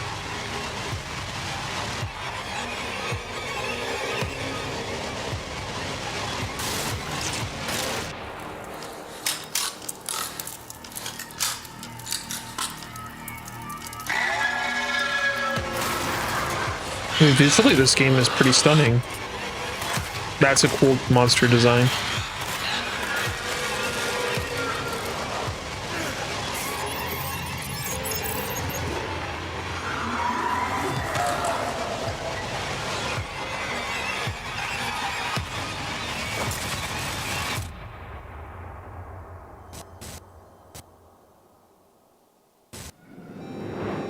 I want to play that. That is a very bloody table.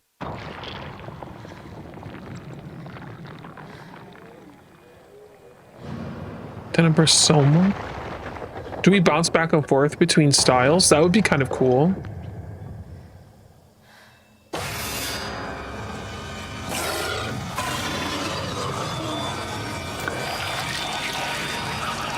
Oh, gross.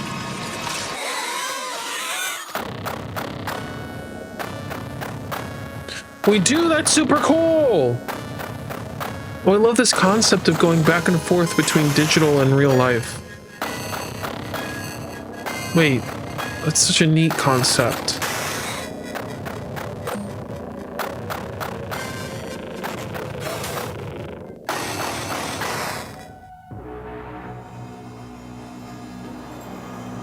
That's cool. I love when people come up with like integrative new ideas. That's so cool.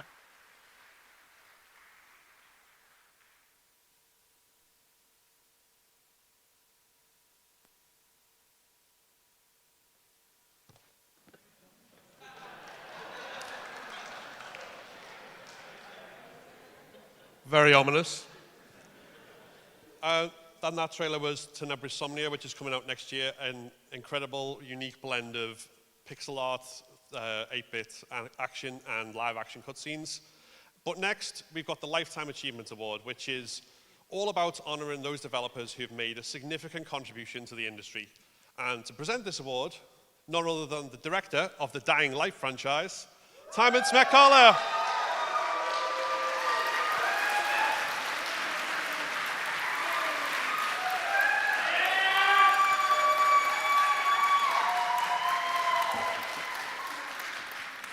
You look absolutely amazing. Give it up for yourself. Yeah! Everyone, there are jump scares, big monsters, and gruesome deaths, but those are simple frights that last only a moment. The real horror comes from the little details that crawl under your skin and last forever. It takes a lot of time to master those details, and that's why it's an honor to present an award to those who have spent a lifetime mastering it. The finalists for Lifetime Achievement Award are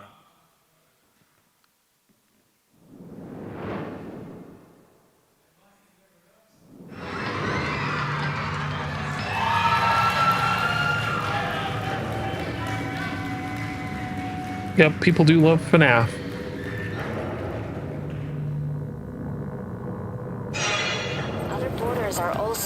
make use of your structures. This way, you can help out the people who follow in your footsteps. Hideo Kojima, that is who I'm voting for.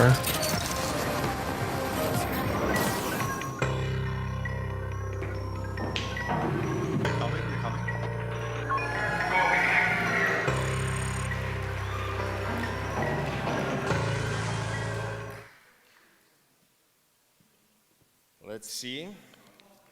And the award goes to Hideo Kojima. Of course, the GOAT. Other porters are also able to make use of your structures. This way, you can help out the people who follow in your footsteps. I'm looking forward to his new game that's coming out too. We'll have to play it.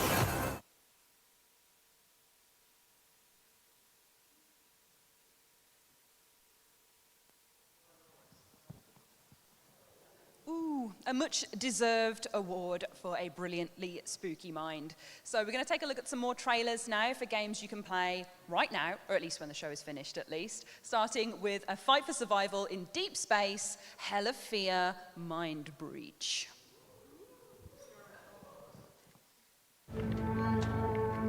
Sangona has become a place trapped in darkness, silent but not calm, and certainly not lonely. It has turned into a place that no ordinary person would even want to see in their dreams.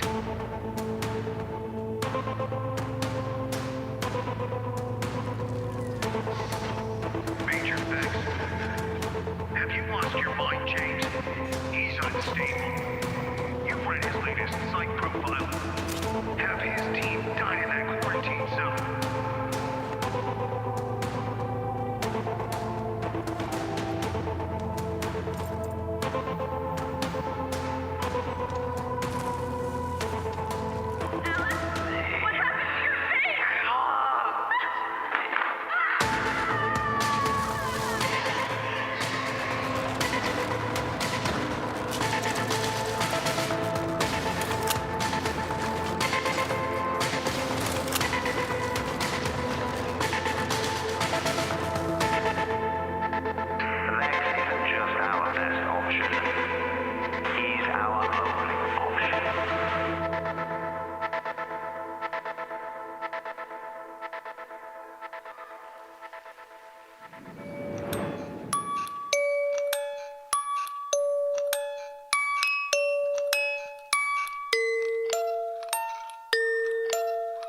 Phasmophobia is also getting a board game. That's interesting. I wonder how that works.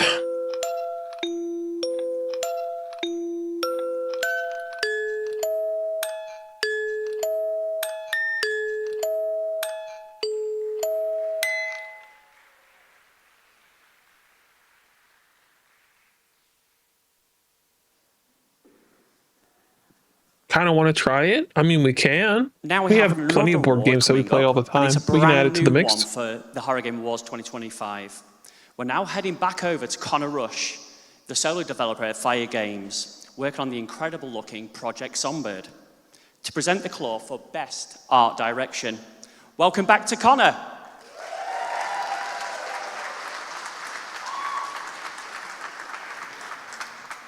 I didn't fall again, guys.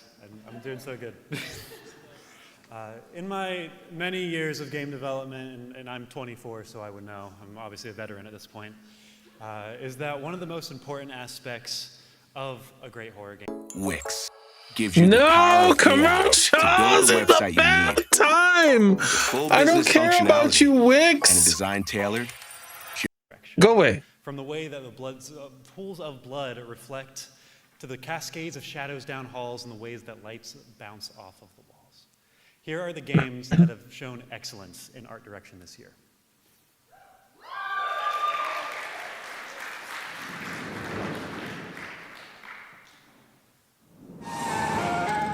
Obviously, Look Outside was amazing.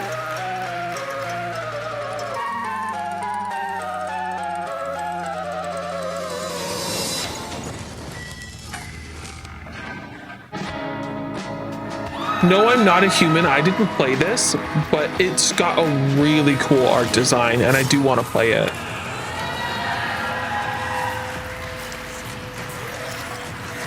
And Silent Hill F was really creative with their integration of traditional Silent Hill styles with the Japanese twist. So I think they all deserve to be there. Look outside. Oh, yeah.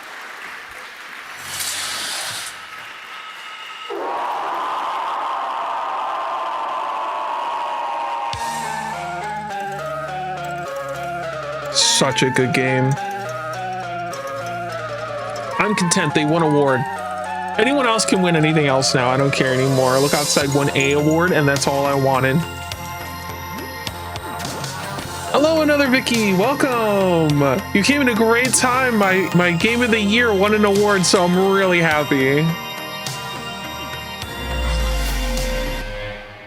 Tio, welcome in. Welcome. Thank you so much for the raid. To Look Outside for another win, well deserved. And now our next batch of trailers come from the Broken Law series. And we're starting off with a world premiere for the upcoming psychological horror game, Broken Law Follow. I'm really enjoying the Broken Lore series, and I can't wait for Follow and Unfollow, because it looks like they go together. They're both about social media.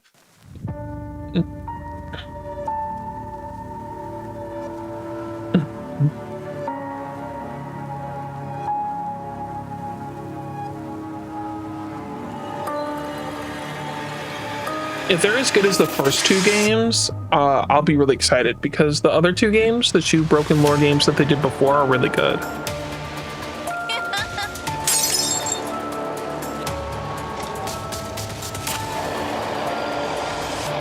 This one is going to be good. I can't wait for it. I really hope so. I have high hopes for it, considering their track record.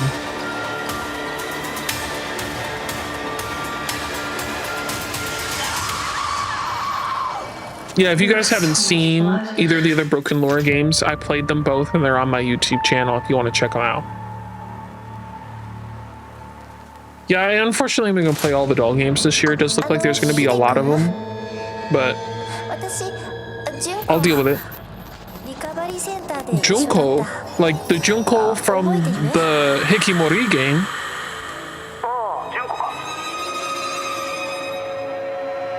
Are they melding all their games together? Because that's one of the enemies in the first one. That's interesting.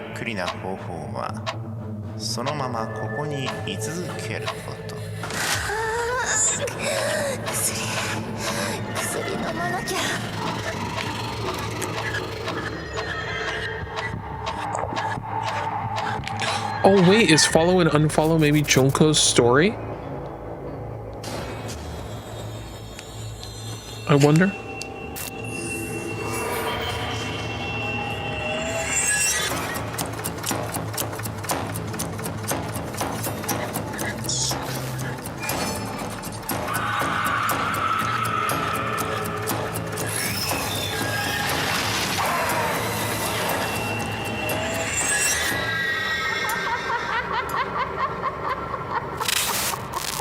Interesting.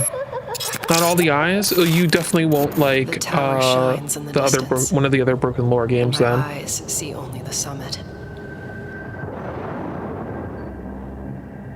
Yeah, Saki's gonna be playing all the alien games because he can't see any. I'll be playing all the doll and mannequin games, and then Saki's gonna be playing all the alien games because those are our personal fears. That's where we have to go, no matter what stands in our way. Ren keeps worrying, hesitating, but he doesn't understand. I might join Saki for the alien games because I know he needs someone to hold his hand. The world needs to see us. There's a broadcast tower? Every breath is proof that we're more than shadows lost in the crowd. Up there, above everyone, we'll be untouchable. He fears the tower. I crave it. The steel, the wind, the silence. It's Why is there a big gap? Alive. Daring us to reach it faster, to climb higher, to never look back. And I won't stop until we touch the sky.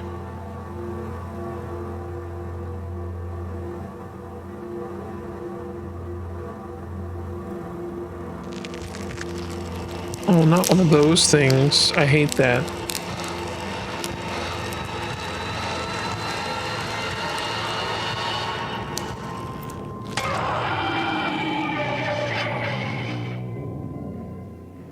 They call me names I can't forget. Even when I close my eyes, their words follow me into the dark. See, there's another one, unfollow. I thought They if go I hid, together. They're both if I about kept social media, silent, from they what would I disappear. understand. But the silence only feeds them. It gives them new faces, new shapes, shadows that know exactly where to find me. Every corner of this place feels familiar, yet twisted. My childhood rooms, my memories, all poisoned by the voices I tried to bury.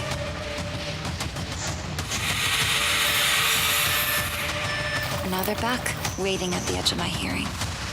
If this were only a dream, I could wake. But dreams end, and this doesn't. You played the demo for that one? I didn't know a demo was out. This game was a lot of fun. I really liked this game. My friend Locke recommended it to me, and I was like, okay, because Locke has never steered me wrong when it comes to games, and and it still stays true. I love this game. It's so great. It's such a small, simple game, but if you haven't played it, play it. Especially if you like Chill-as-Art games. If you like that vibe of Chill-as-Art games, this has got that vibe. Play it. 100%. Great game.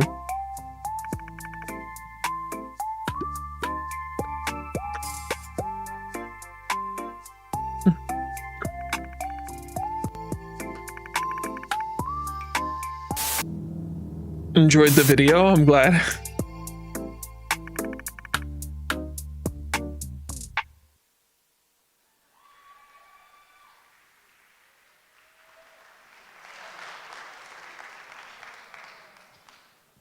I really love the concept of that one because every time I've had a boba tea, I've thought, man, this is just like drinking eyeballs. So I feel like it's very appropriate.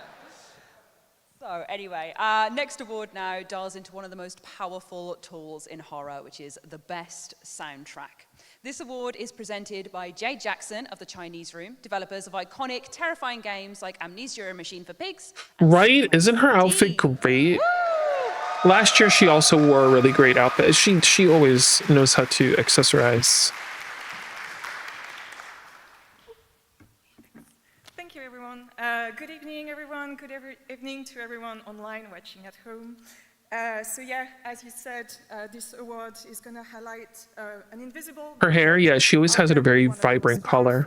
...tool in a horror game, which is the Master of Dread, suspense... She's not wrong now. I'm going to think about it. So sorry.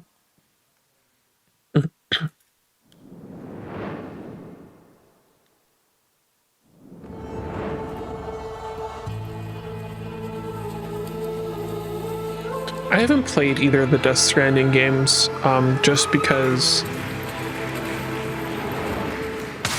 I would probably kill myself, but I've watched people play them and they look fun.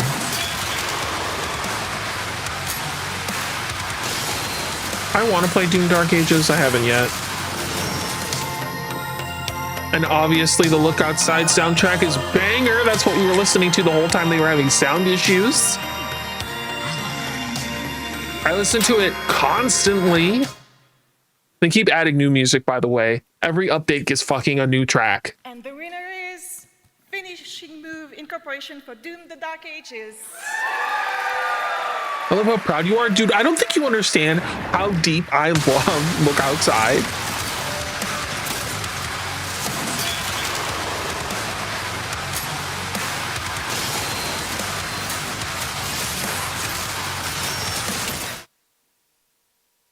The Doom soundtrack sounds very like Metal in Your Face, which I can understand why the metal community would go for that one over the pixel horror, like bunch of trailers, beeps and boops music. Director's cut of Conscript, a new version and free update of the game that adds new difficulties, rooms and shortcuts, as well as a host of many quality improvements. Let's take a look.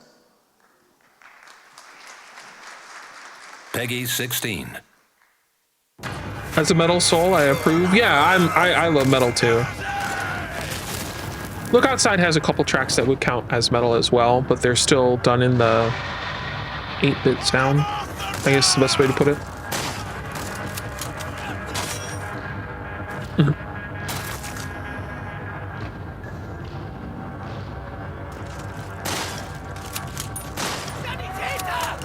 Move, Wilt's shooting. That's always a good thing. I really hate when games are like, you want to shoot? Stand still.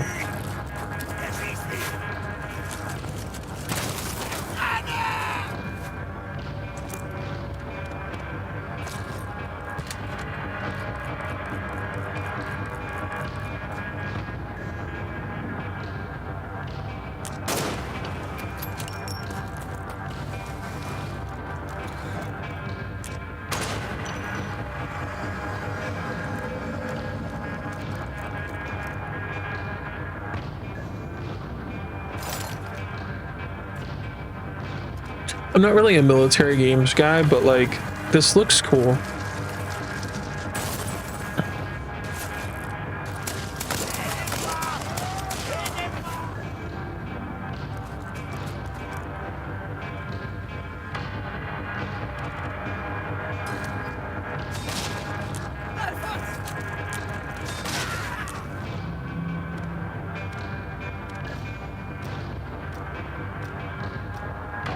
I know it's crazy. A guy who doesn't care about war. Yeah, no, I don't.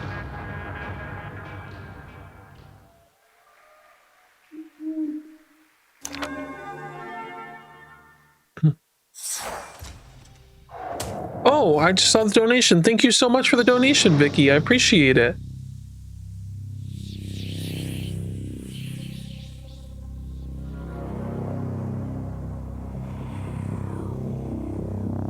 Oh, listen, every dollar helps. I appreciate it so much.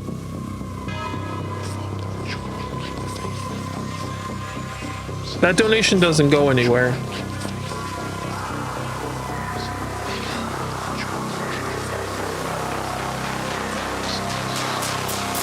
Like, even if it reaches its 500, I'll probably just start a new one. Right now, the trans community needs help more than anybody.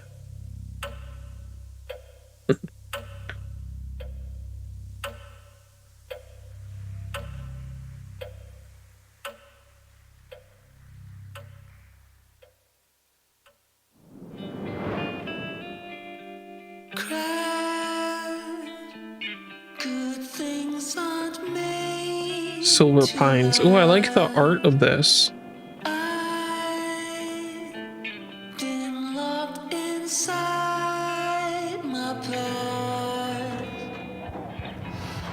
I like this style a lot.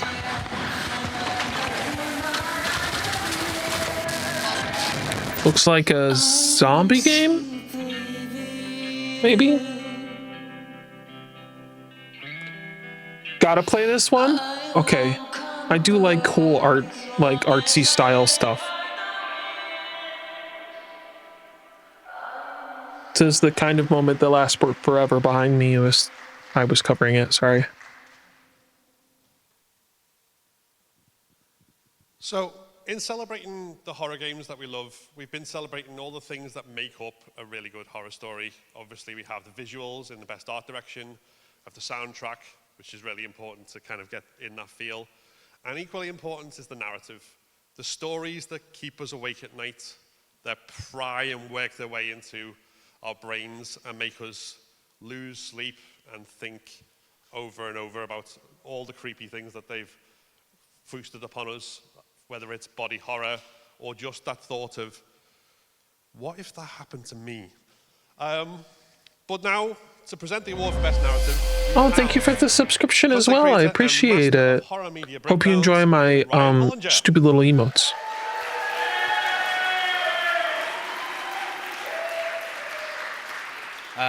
Forgive me, I do not have the charisma to articulate without a script, so I'm just going to read what I have in front of me, and I'm going to currently ignore you, right? Oh, I'll hold on to that, yes, thank you. At least he admits it. It doesn't have to be it. said that all horror is deeply rooted in empathy, and perhaps the most profound way we express that is through storytelling. Narrative can help elevate design, immersion, player Why is choice, their and podium so interactivity. small? They give Everyone's us a been unique crouching window over into which it. to view ourselves, each other, our cultures, beliefs, morality, and God forbid, our mortality. They challenge us, inform us as much as they entertain us. However, most importantly, Spending my Christmas wanting to support. Oh, you were so sweet. and catharsis when our own worlds begin to feel just as strange and scary. Here are the finalists for Best Narrative.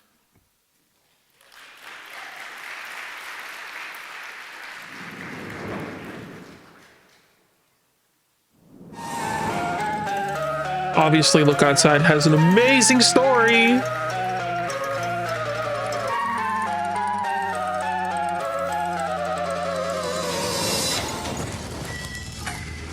No, I'm Not a Human has a good story too, from what I've seen.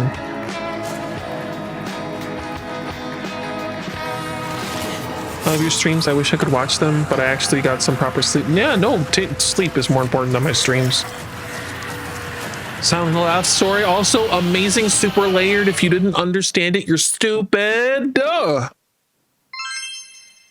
Bloody stiff competition. Best Narrative goes to Silent Hill F. Let's go. That game is so good. I've been working because it's so layered and so intricate. I have actually been working on a narrative essay for Silent Hill F since I was halfway through. So there's no video playing. So unfortunately, you have to listen to me read their acceptance speech. From Motoi Okamoto, who is Silent Hill series producer, the production team would like to send our thanks to all our players. As publisher, Konami is honored to share this prestigious award with Rikishi7 and the development team at NeoBards. Silent Hill F portrays women and the strength they possess in the face of suppression, and we are truly delighted that this story garnered such high acclaim. Thank you so much. It did. It was really good, and it was a story that needed to be told in a way that it was told. A lot of people didn't understand it properly, and it pisses me the fuck off. Shut up, Wayfair.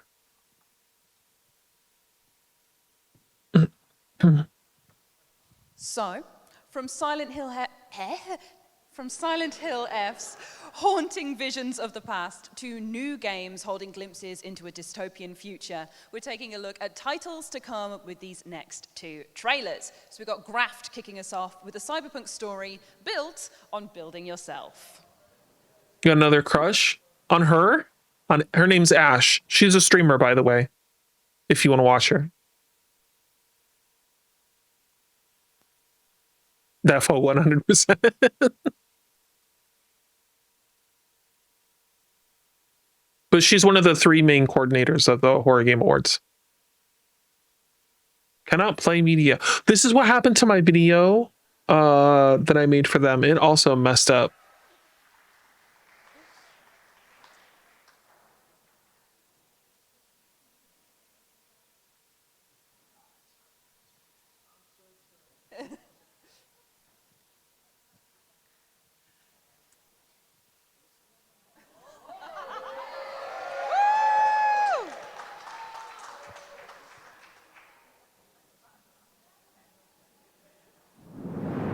There we go.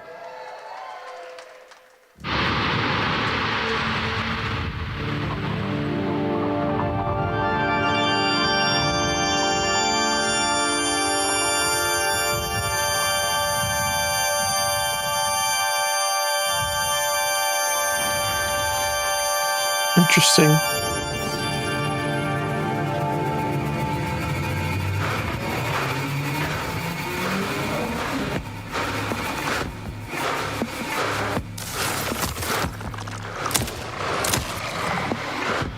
Oh, she really is stuck to you. It wasn't just like a dream or anything.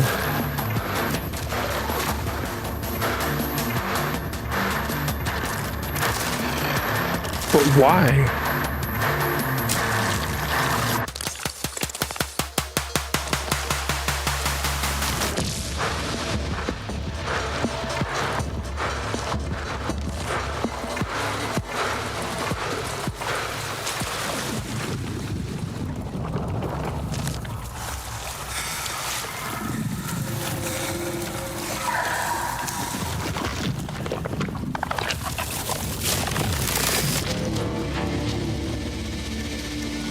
Interesting. Raft. It's an interesting concept that she's like stuck to you. I wonder why, what the story behind it is.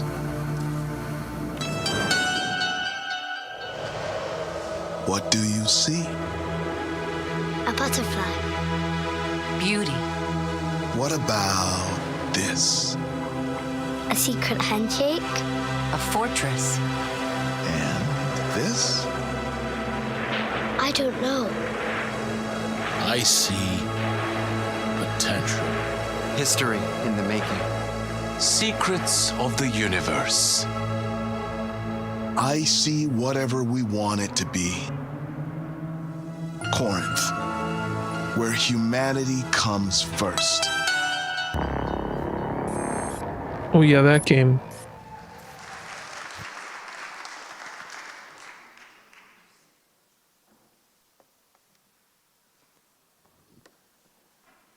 So our next award goes for all the amazing, talented performers that bring out all our favourite characters. I can't talk either. I can't say we probably anything. kill them again as the game goes through. Thanks for that. Presenting the award for best performance is actor Kirsten Rea.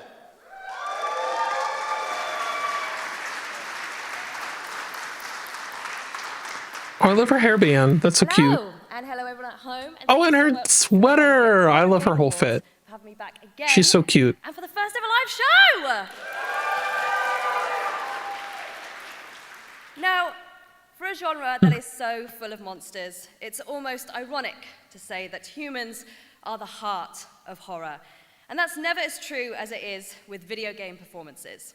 The way that we connect with stories comes from their ability to appeal to us as human beings. And it's the creatives that lend their voices and bodies to our favorite characters that create that conduit. Whether it's creating a believable and layered protagonist or complex and downright weird NPCs, there's a special honor that comes with bringing a person that has never breathed before to life as an actor. And a special award tonight that I am pleased to present to those that have changed us with their performances in horror games this year. And the nominees are...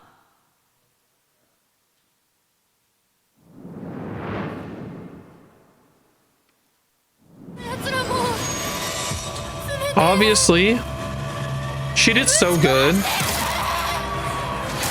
She actually wrote about how this role fucked her up. Jeez, it looks like something ripped this gate wide open. Maybe it was a bear or some kind of other animal. I don't know. Judging from all his blood, it had to be something to Asshole. You want me to make my own rules? Rule number 1. You're gonna spend the rest of your goddamn life in fucking agony.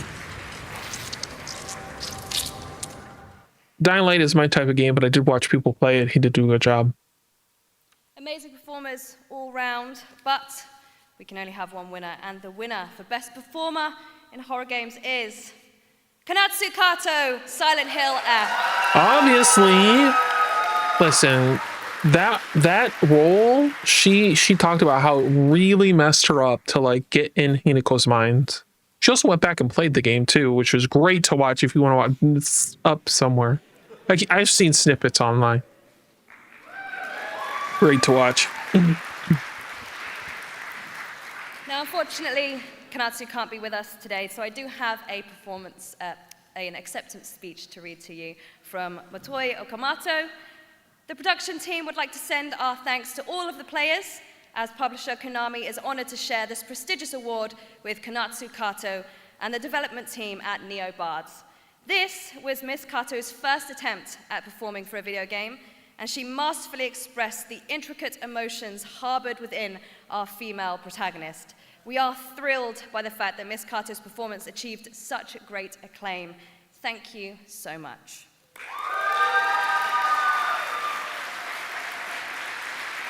She did an amazing job.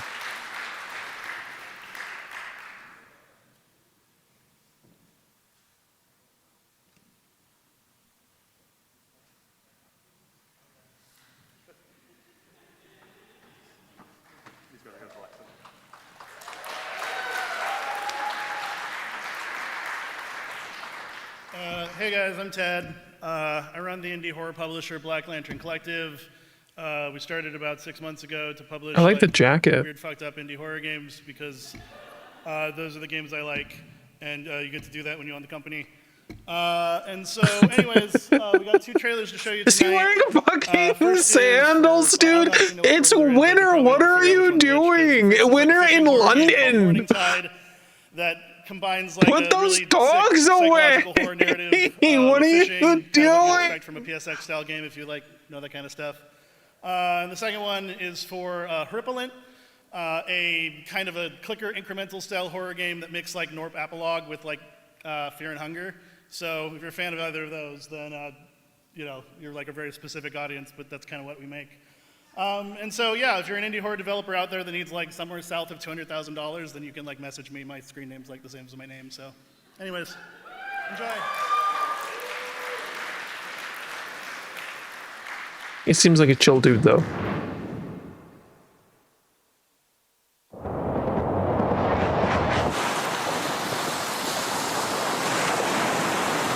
Morning Tide. I really liked Dredge, so maybe I'll like this. Do like to fish.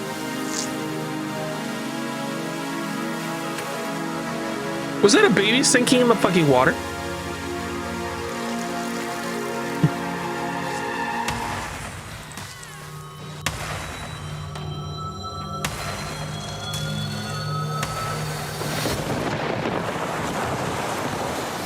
We should play this.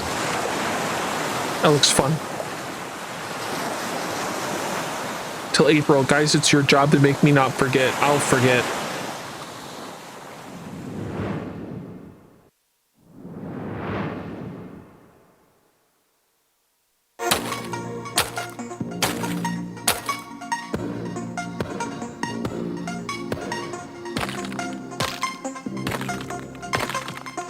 Or a plant? That's a mouthful.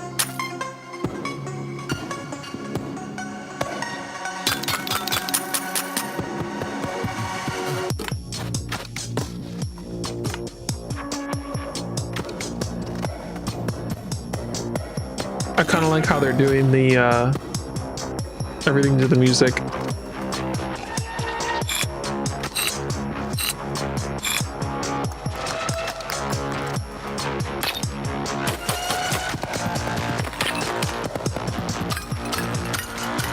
Oh, you have skills? Okay. That looks interesting. Or a plant. That's an interesting name. Huge thanks to Ted and the Black Lantern Collective. It's just mirrors lately. A lot of games have mini games in them. Yeah, they do. As we look forward to so many great games that are coming out, and more every year, that's one of the reasons why we have our most anticipated Horror Game Award. And to present this award, we have VTuber and actor, Horror Game Award nominated VTuber and actor, Lena Laser. Yeah! Thank you! Yeah, that's me! That's me! Thank you! Horror Game Awards 2025! Thank you! Thank you! Thank you so much! Thank you! She's so small. Hey, get out of there! What are you doing? Oh, gotta go.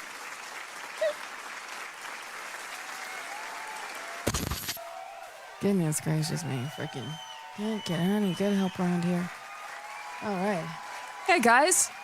Hey, welcome. Nice to see you guys again for another Horror Game Awards, and this time 2025. Welcome, welcome. That's enough. That's enough. No, really, that's enough.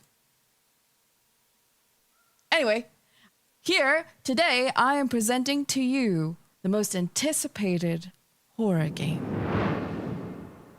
The nominees are Bendy and the Ink Factory. I am looking forward to that. Something important. Resident Evil. Of course, the new Resident Evil game. Grace.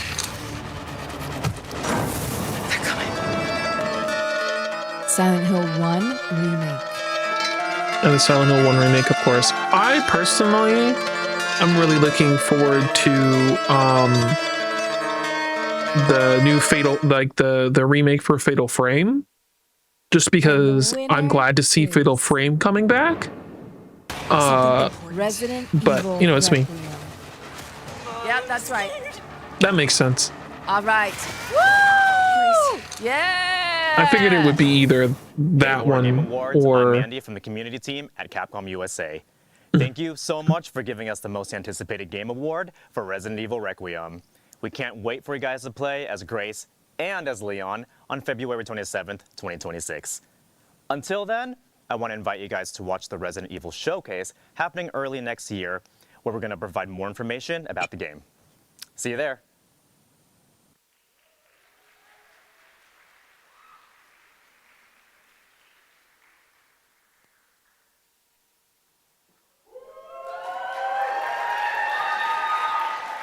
cute dress.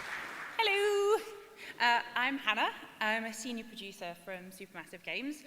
Shout out to my 3 tables over there. Yes, thank you. You may know us from The Quarry or Until Dawn, but today I'm here to introduce a very exciting trailer for Directive 8020, which is our sci-fi The Thing in Space horror. Earlier this year, we shared the first look at Directive 8020, a glimpse into the eerie calm of the Cassiopeia and the mission that slowly slips into something far more sinister. Today, we're bringing that trailer back to set the scene for what's coming next. It's a reminder of the story, the tension, and the mystery at the heart of the game in our Trust No One trailer.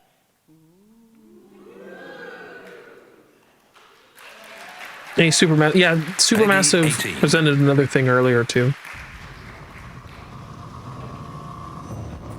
We are going to do this. Just lower the gun. Not until you move from the scanner. Those things can change shape.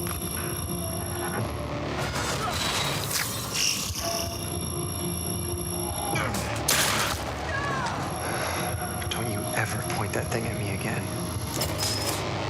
Not so yay for the layoffs, but that's industry standard, unfortunately. Yeah, unfortunately,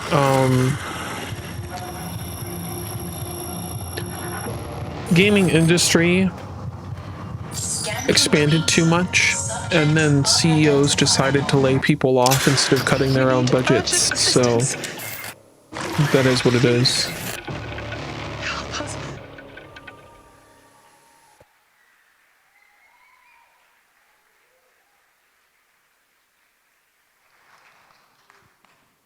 How amazing does that look? Oh, I'm very excited. Right, now, we always say that games are for everyone, and so is being absolutely terrified as well. Some extra things, unfortunately, a dear friend of mine was at Supermassive. Oh. Which is the most accessible horror game, voted on by our jury of accessibility experts. Streamer and game I still think the core developer problem from the jury to present is that a lot of CEOs would rather cut people than their own profits for most companies. I'm not saying all companies, but most.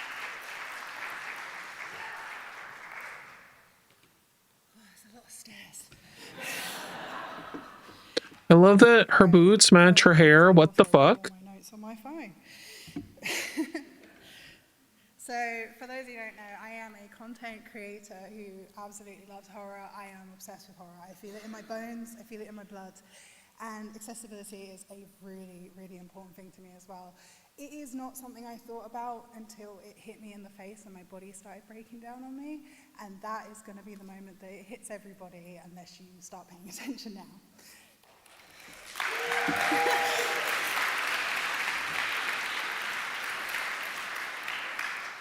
Don't worry, it's not all that dire. So making horror games accessible is no easy task, and tonight we get an opportunity to highlight horrors that have made an extra effort to ensure their games are available to a wider range of players. By being mindful of accessibility options, designing with accessibility in mind, and also recognizing modders who've taken time to ensure more people get to enjoy a good scare. Tonight I am honored to be presenting the award for Most Accessible Horror Game. And the nominees are...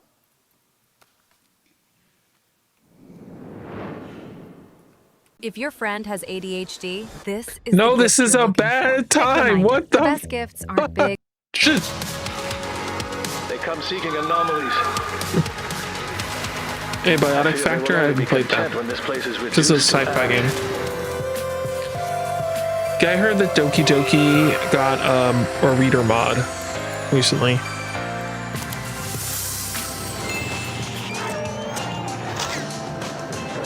And I didn't know that Heartworm had accessibility features. I played the demo and got really stuck. I wanted to play the full game though, so.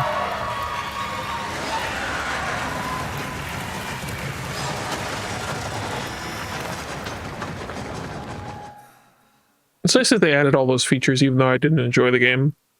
I also realised I didn't get a little thing to say it in. It's not very accessibility friendly of you.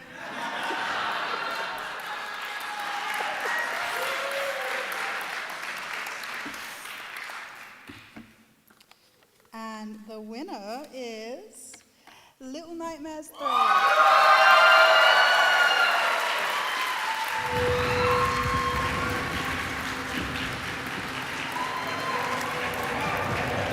I'm assuming since there's several people from Supermassive, they're going to actually accept the award.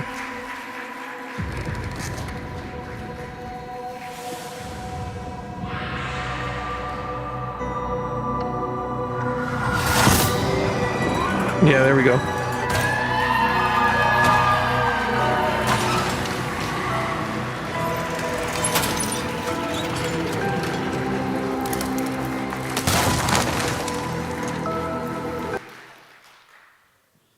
Hello there.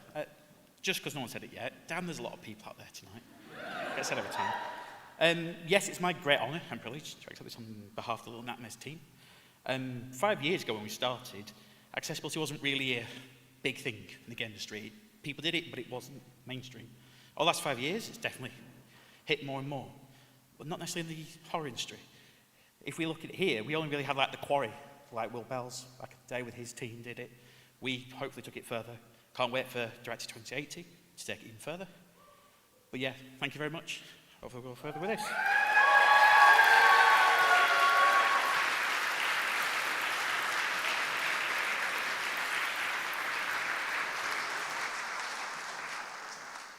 Right, so we're drawing to the end of the night, but we've still got enough time to squeeze in a few more games for your wish lists. First up in this segment is The Crowned, a surreal survival horror where you decide whether you'll survive the ruined world you inhabit or destroy it completely.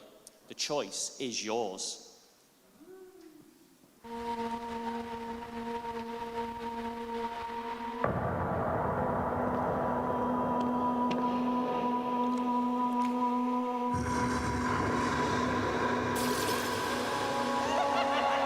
This looks like it would be fun to play.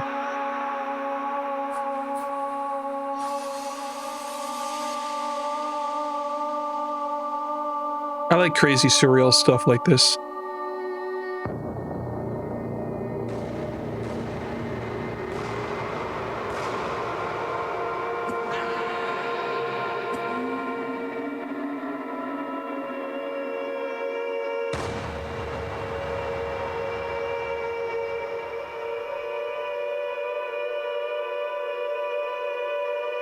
She's pretty.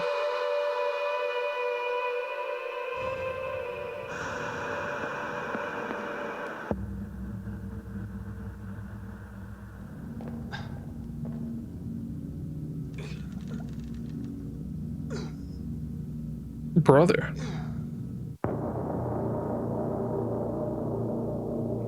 I'll definitely have to add this to the games I want to play.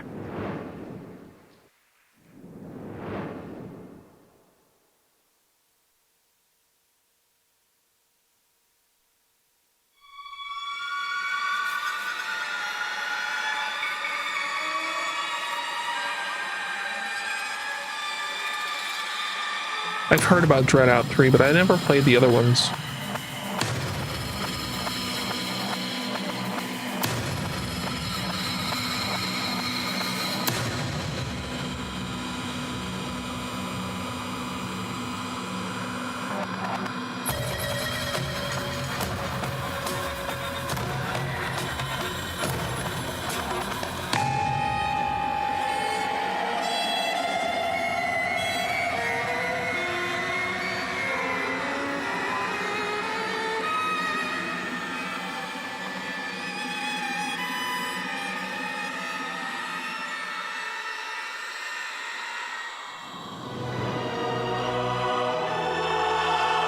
By Sue Carroll's a game that we need to play.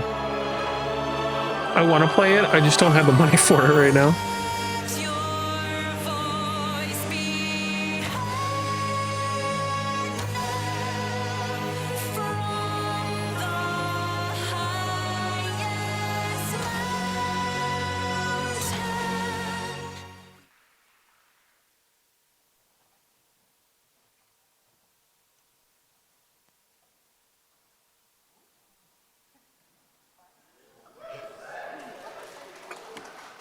And now, to present our penultimate award, the Player's Choice, let's welcome us.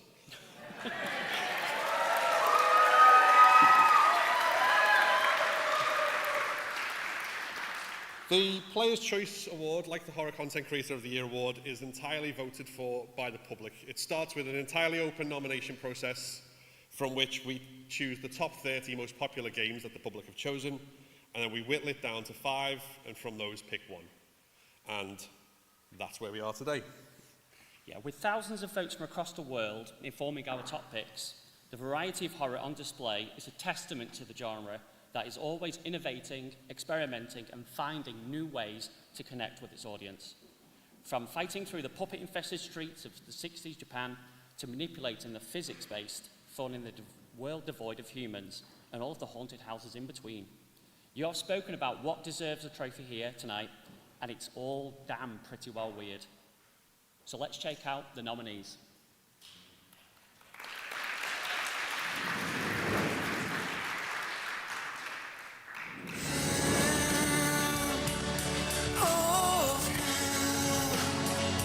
Karma was a fun game.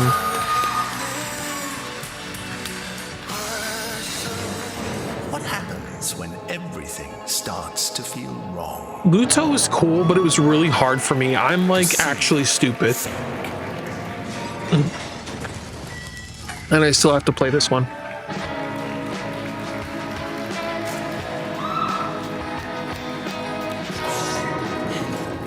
Okay guys, I have a plan. And this game's a blast, of course. No, Michael, don't get involved in this. Give it to I gotta play with the new update. They got like new monsters and areas and stuff like that. And then Silent Hill F is a great game, of course, a masterpiece.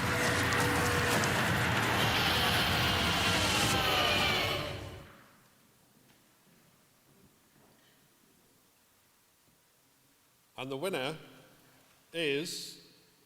No, I'm Not a Human. I've seen a lot of fan art and stuff like that, so I'm not surprised. People really love that game. There's all the more reason I need to play it. Hey everyone, Chaskas here. Hi there. Hi. Hello. Hi. Hi. We are all deeply grateful to be picked for the Player's Choice Award. It really means a lot to our small team. Back when we made prototype version of No I'm Not a Human featured in Violent Horror Stories Anthology, we couldn't have even imagined that the game gets so much love and attention, or how the community inspired us to continue making the game even better. We couldn't have done it without your support, and we are incredibly grateful to everyone who played our game. I'm so happy people love the music I made for the game.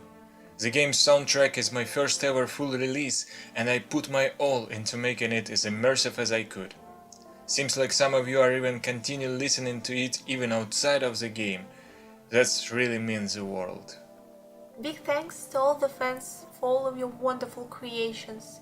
The creativity That's a just blows my Killstar shirt. mind. I'm also deeply touched by all the positive comments on Mindsweater's artwork. The games are style really caught on, so many fans tell us how unhinged or unique it is. I especially love how our fans depict the characters from the game and put their own spin on them. Seeing so much fan content and feedback really inspires us to make No I'm Not a Human even better and also work on new projects. We will take this energy and use it to bring even more unique experience to you in the future. None of this wouldn't have been possible without the help and support from Critical Reflex. Their continued guidance and expertise really help us Brennan vision into reality exactly the way we imagined it.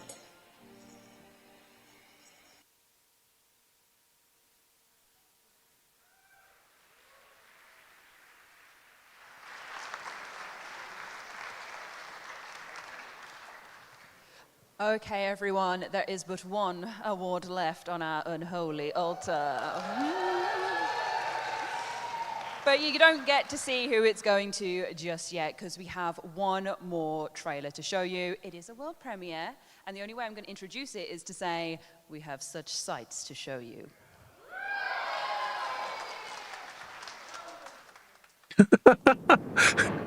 Calm down, Vicky. It's gonna be okay.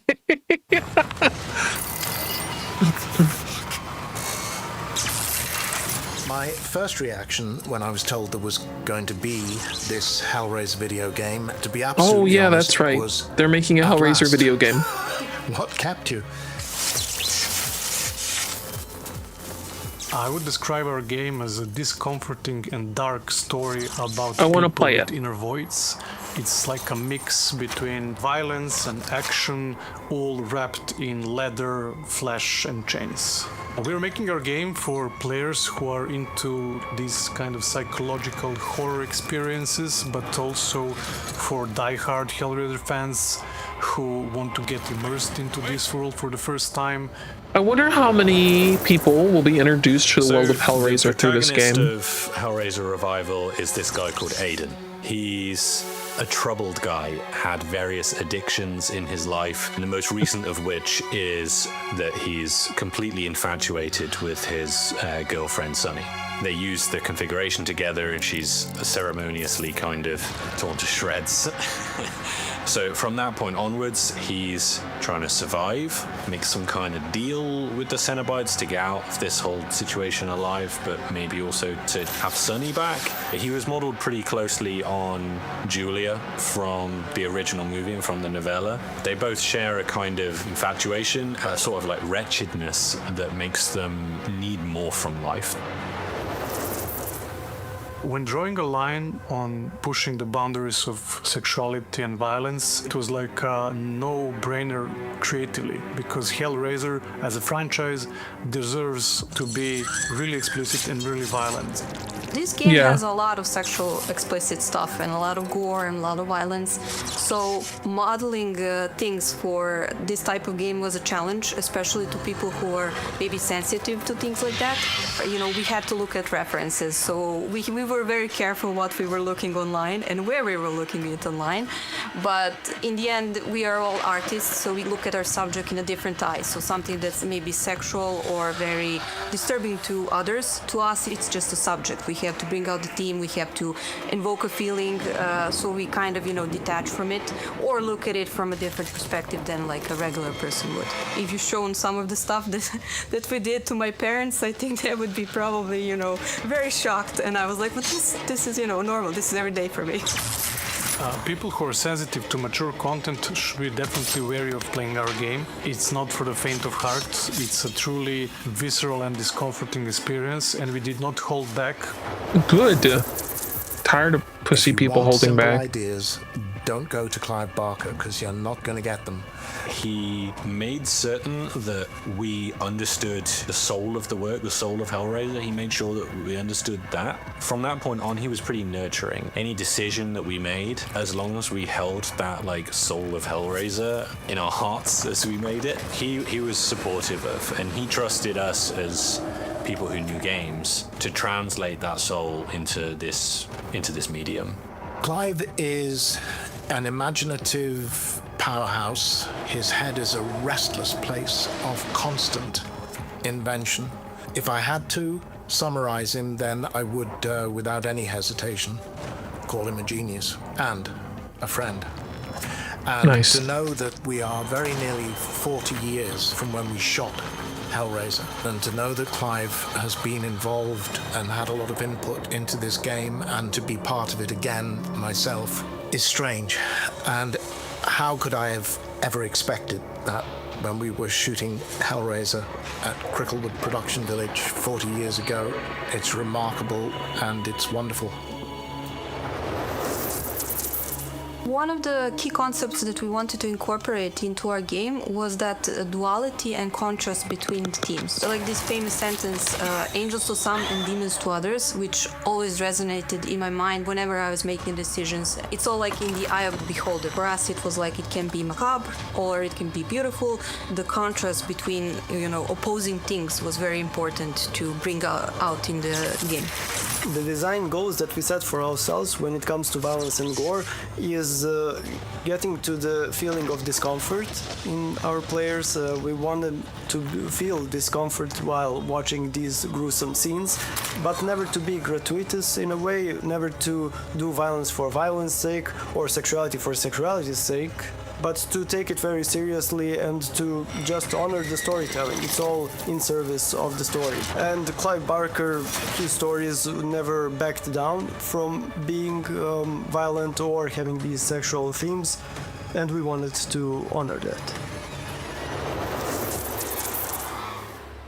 Okay, so when I saw the fan reacting to the announcement of our game, I basically did the most Hellraiser thing you can imagine. I cried.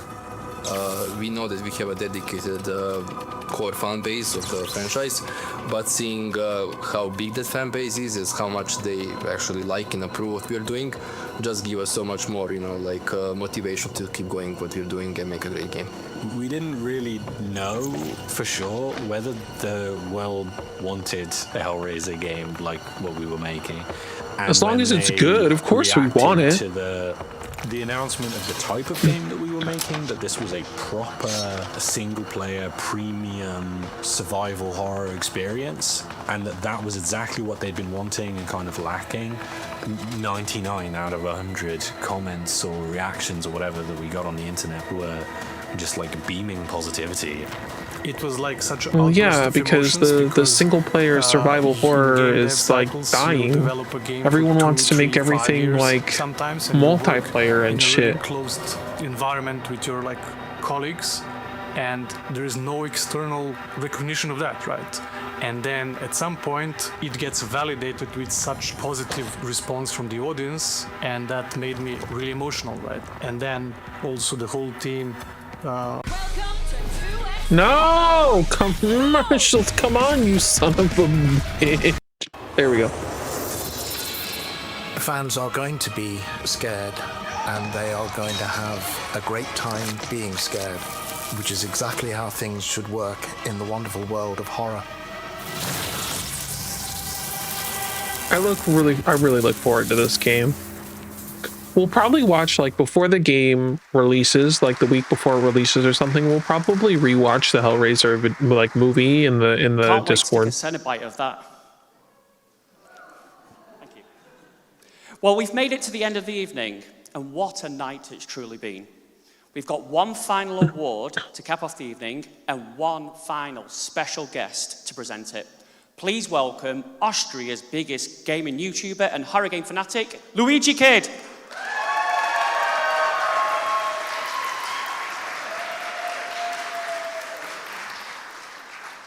Wow, that's a chunky boy. Oh, man.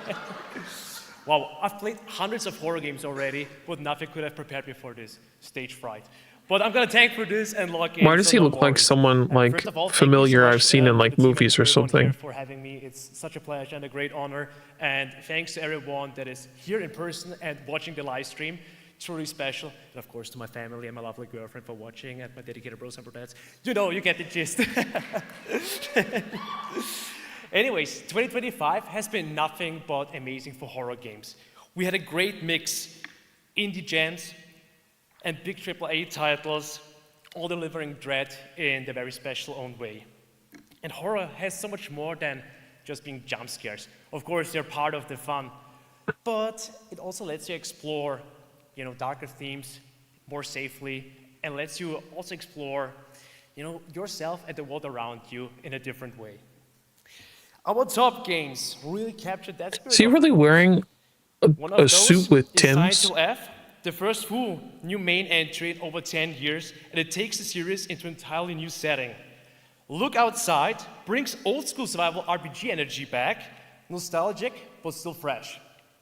And No, I'm Not Human, wonderfully strange, deeply unsettling, and the kind of experience that truly sticks with you. Once again, here are your nominees.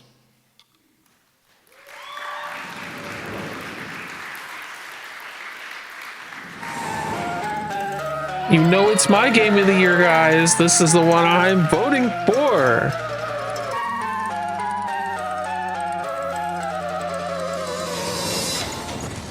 But I also know people fucking loved this game. And I need to play it.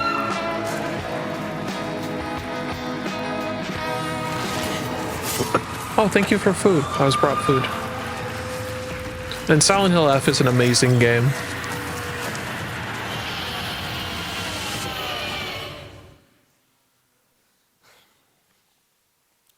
Wow, so all three absolutely deserve to be here, and I want to congratulate each and every team behind these games and all the nominees for creating something bold, memorable, and truly special. An applause for everyone, please.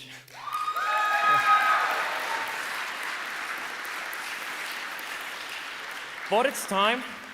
Let's see who takes home Horror Game of the Year 2025. Let's open the envelope. The winner of Horror Game Awards 2025 is Silent Hill F. Nice. I personally think Look Outside was the best, but I won't complain about Silent Hill F.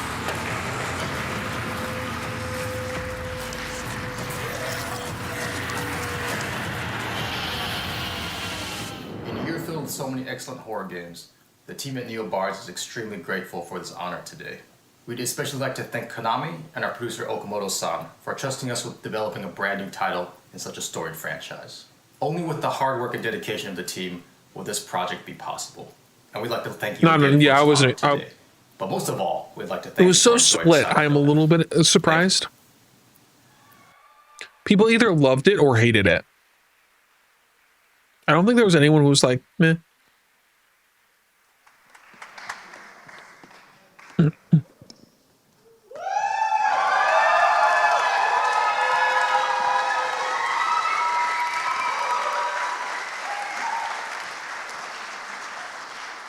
Well, what a night it's been, and congratulations to all of our winners for all of our awards. But it's worth noting that this has been an absolutely stacked year for horror games. So every single winner, but also every single one of our finalists and every single one of our initial nominees. Is she wearing new rocks? Maybe? All deserve your attention, because that's what we're all about, is celebrating horror games and giving out horror game awards. Now, before we go, our wonderful sponsors at Lost Why are you Impulse sorry? Don't have be asked sorry. me to remind everyone who is here in attendance that you have a goodie bag on your seat, and please do take it away. It is intended for you as guests. So that's the request that they've asked me to put to you. And now I'm going to ask all of them to please stand up so we can give them a round of applause. Get on your feet.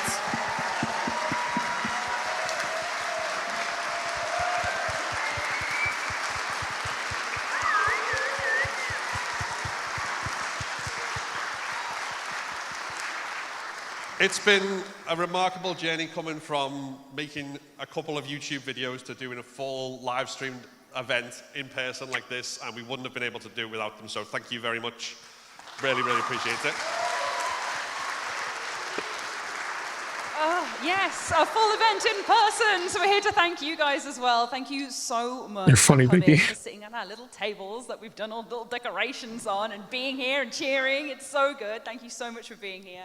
And thank you so much to our wider Horror Game Awards team as well, who I'd like to give a massive, massive shout out to. We've got Steve, we've got Nick, we've got Andy, Dee, Lizzie. There's loads of people with loads of shout outs. Can we give them a massive round of applause, please?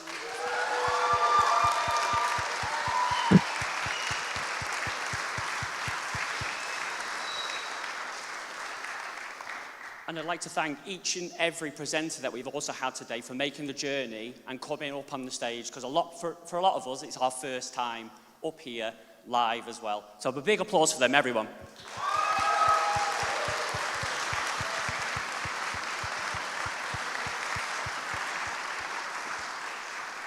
2026 promises to be a really stacked year with horror games, so we can't wait to come back again with another live show in December 2026.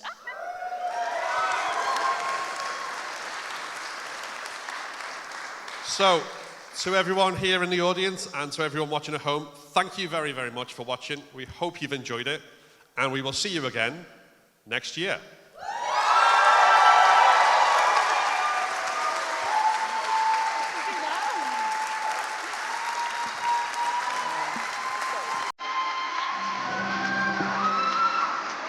Nice. So it was a good Warriors show, even though it was a little scuff in the beginning, but it's all right. I figured it out. They did pretty good for being like first time being alive like that.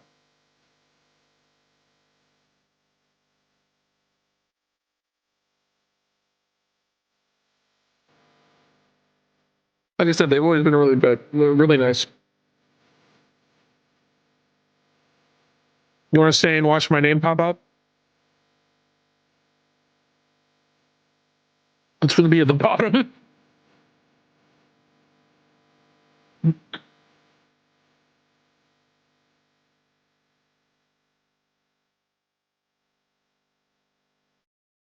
Or not. I thought it was in alphabetical order, but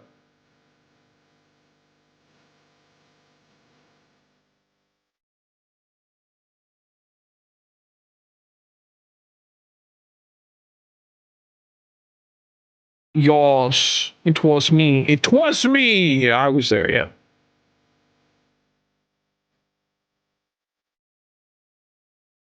Yeah. So for those of you who don't know, I am a jury member. So who won? I got to vote. I was one of there's like 50 of us. So I had a little bit of a hand in helping. I screamed about look outside every 5 minutes. I'm sure people were sick of it.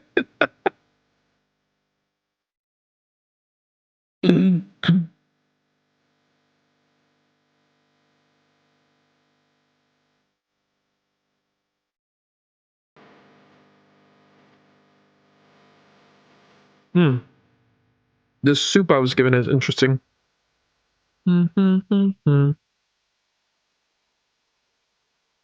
right. I'm an important boy. I mean, kind of. A little bit. Not too much. Not like crazy. Not like crazy amount. You know what I mean? It's the curry soup. Interesting. Interesting. I'm curious what the live chat says. Anyway, that was the Horror Game Awards. Congrats to all the peoples, dude. That won the things. That did the things. I'm eating this soup. I haven't had real food all day. I had some scones and that was about it. And let me actually you guys will actually I was gonna say but I can't change it. Hold on. You guys are gonna have to watch me live change my shit. Because I don't have the split screen thing. Oh, excuse me. I don't have the split screen thing. If that makes sense. So you guys get to watch this in real time. How cool is that? Dun, dun, dun.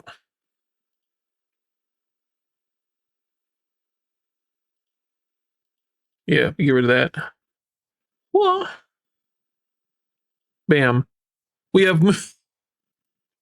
have changed.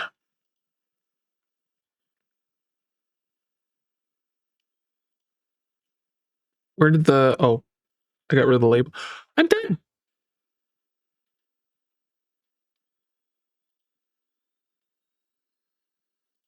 There. I changed in front of chat in 4K. Now that the Horror Game Awards, we have officially started the Choose Wisely Festival stuff now.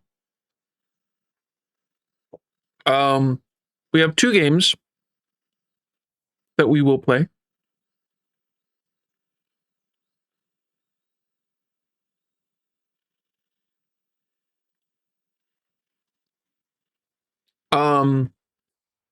So we will, let me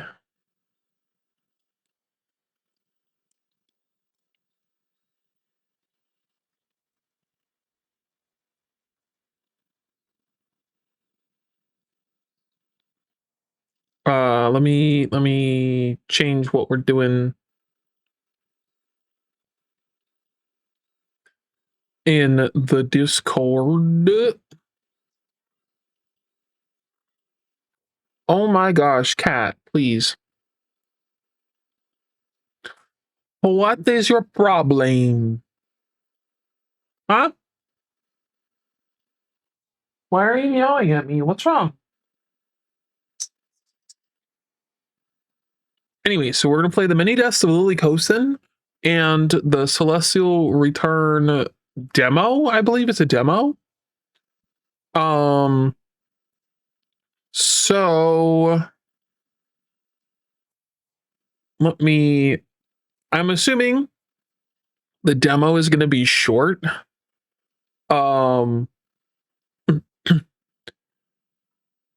But you never know. But do you guys want to play the demo first, or do you want to play the visual novel first? The demo for Celestial Rerun is not a visual novel, from my understanding. And then the Many Deaths of Lily Kosin is a visual novel. So which would you like to play first? We can play that one, and then we'll go to the other one. Let me pull it up.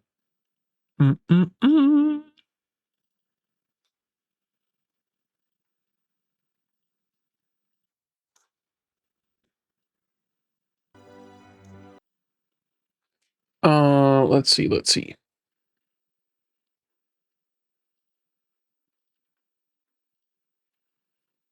Hold on.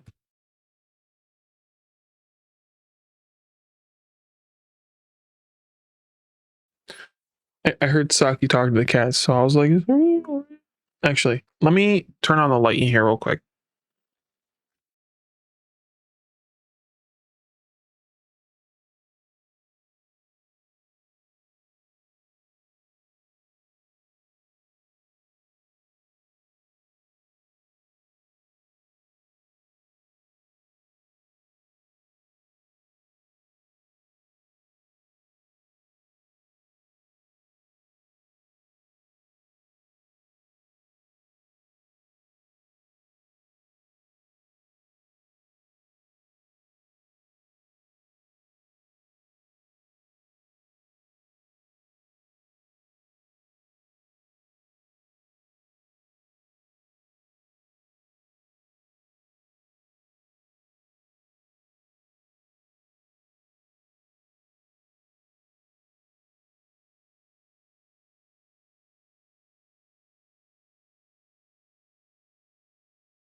Okay, we're back.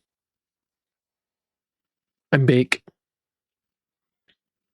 Why is my cat? No, you can't go in the closet. This cat, man. He's gonna be the death of me. I promise. Promise you and me, he will be the death of me. 100%. Be like, why did this content creator die? It'll be like, the cat made him so stressed, he passed away again, a second time. Permadeath. Okay, let's do the demo first for Celestial Rerun. So it's a sci-fi story, and as you guys know, I'm not a really big sci-fi person. But the art was stunning. So I said yes, I'd play it because it looks fucking cool.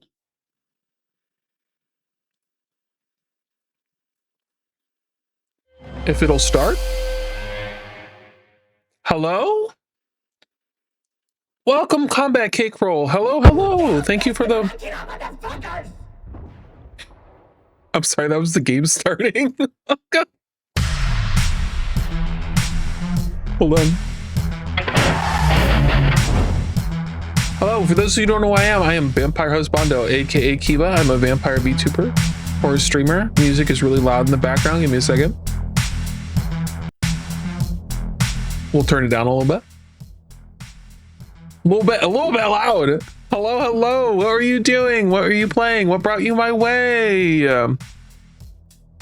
got to change the stream title too. We just finished the Horror Game Awards, so now we're doing the Choose Wisely stuff.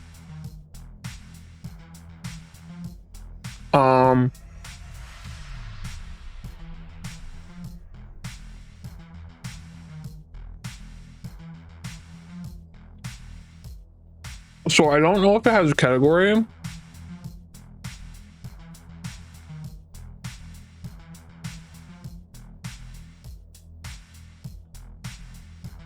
I saw you live and I thought I'd send you some love. Oh, that's super sweet of you.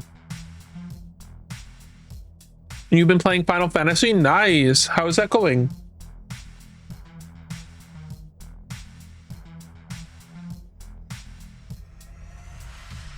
Okay. Oh, I thought it was rerun, but it's return. I've been saying the name wrong the whole time. I'm so sorry. It's good. I'm just a baby sprout. Oh, how far have you gotten then? Where are you in the story?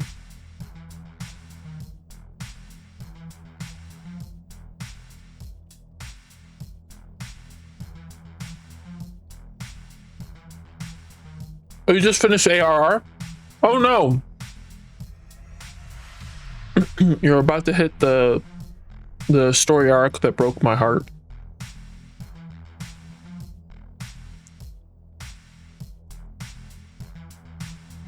Good luck.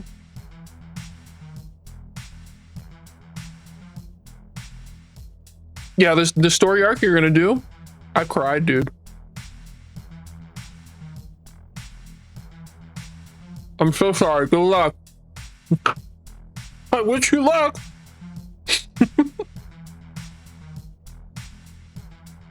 All I can say is that arc is filled with a lot of depression. Don't get attached to anybody too much, okay?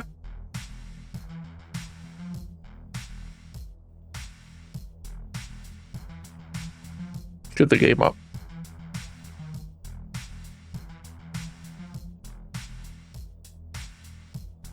I'm sorry, man.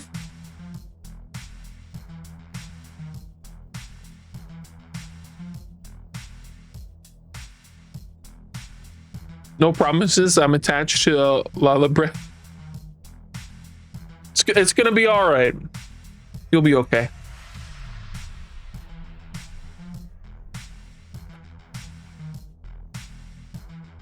I'm sitting here eating peppermint bark because it's that time of year, and I'm a sugar fiend.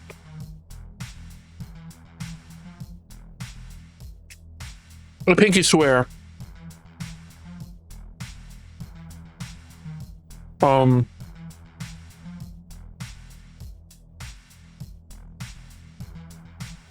I'm also a sugar fiend. Yeah, I eat way too much fucking sugar for my own good.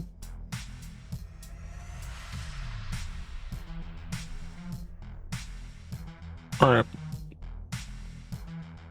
We ran out of water. That sucks for me. All right, let me fix the game capture screen. And then we gotta put up our Choose Wisely banner.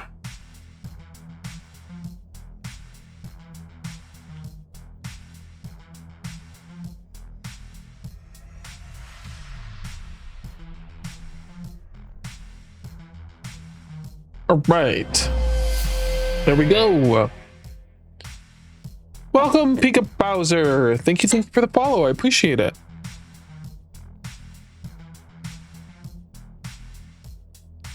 All right, new game. See what I mean about the art? Isn't the art sick?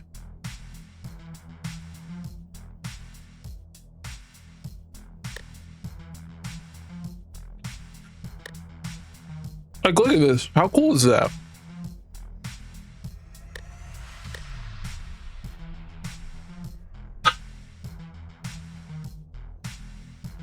You love it, right?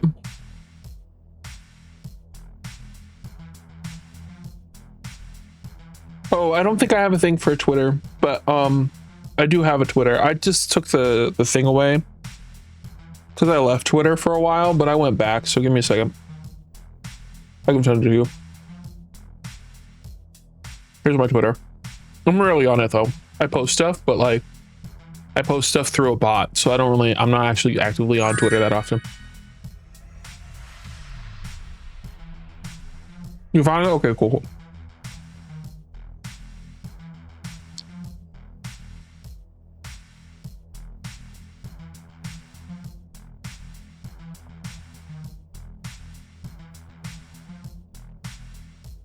You're all good.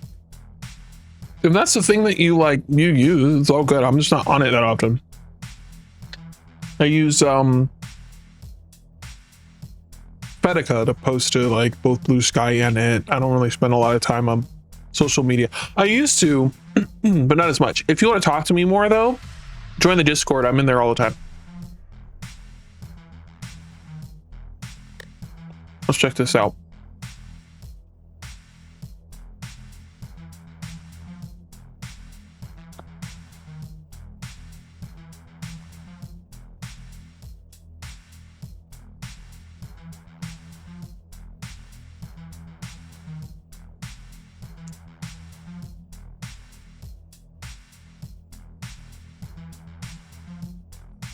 Oh my goodness.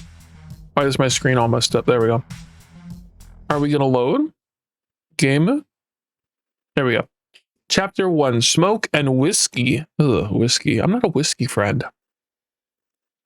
Howard sits alone at the counter in the crowd bar.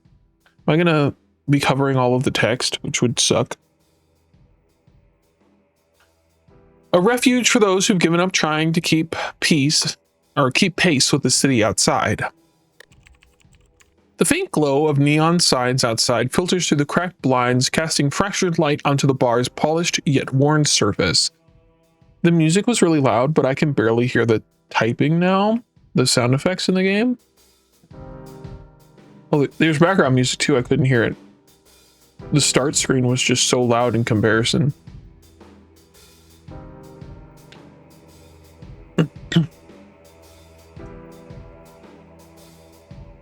All right, back to the game.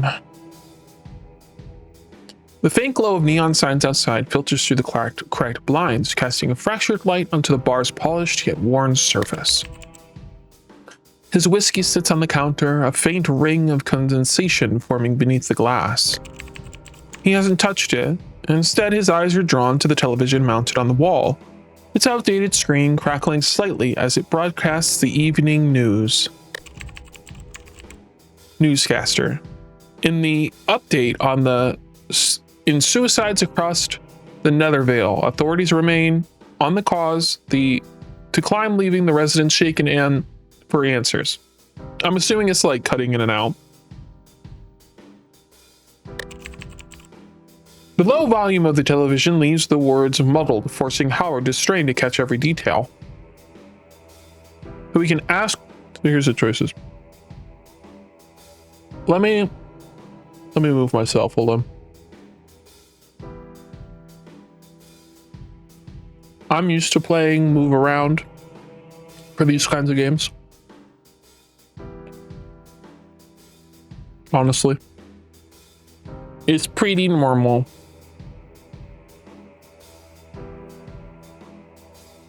I think this is the most optimal position for me, like right there. I won't obscure the text, but I'm still here. All right, so we can ask the bartender to turn up the volume on the TV, stand up and adjust the volume ourselves, or move closer to the TV to catch every word. Oh, let's just do it ourselves. Fuck that guy. Howard stands up, setting himself briefly before making his way to the television. Yo, is that us? We look sick. With a deliberate turn of the dial, the volume rises, the strained voice of the newscaster filling the near empty room. Hold on. As he returns to his seat, the newscaster voice grows clearer, outlining the harsh reality gripping the nether veil. We got looks, right?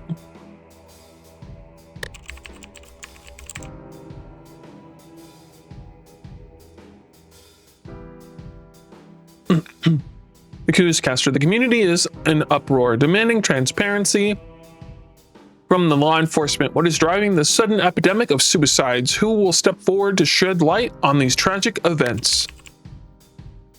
Howard straightens slightly, the weight of the broadcast pressing down on him. The bartender sets the polished glass aside, her movements slowing as she folds her arms and watches the screen for a moment before turning to Howard.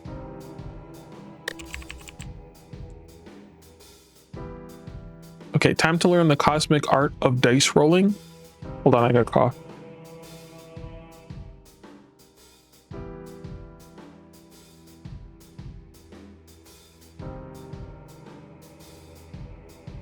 Sorry.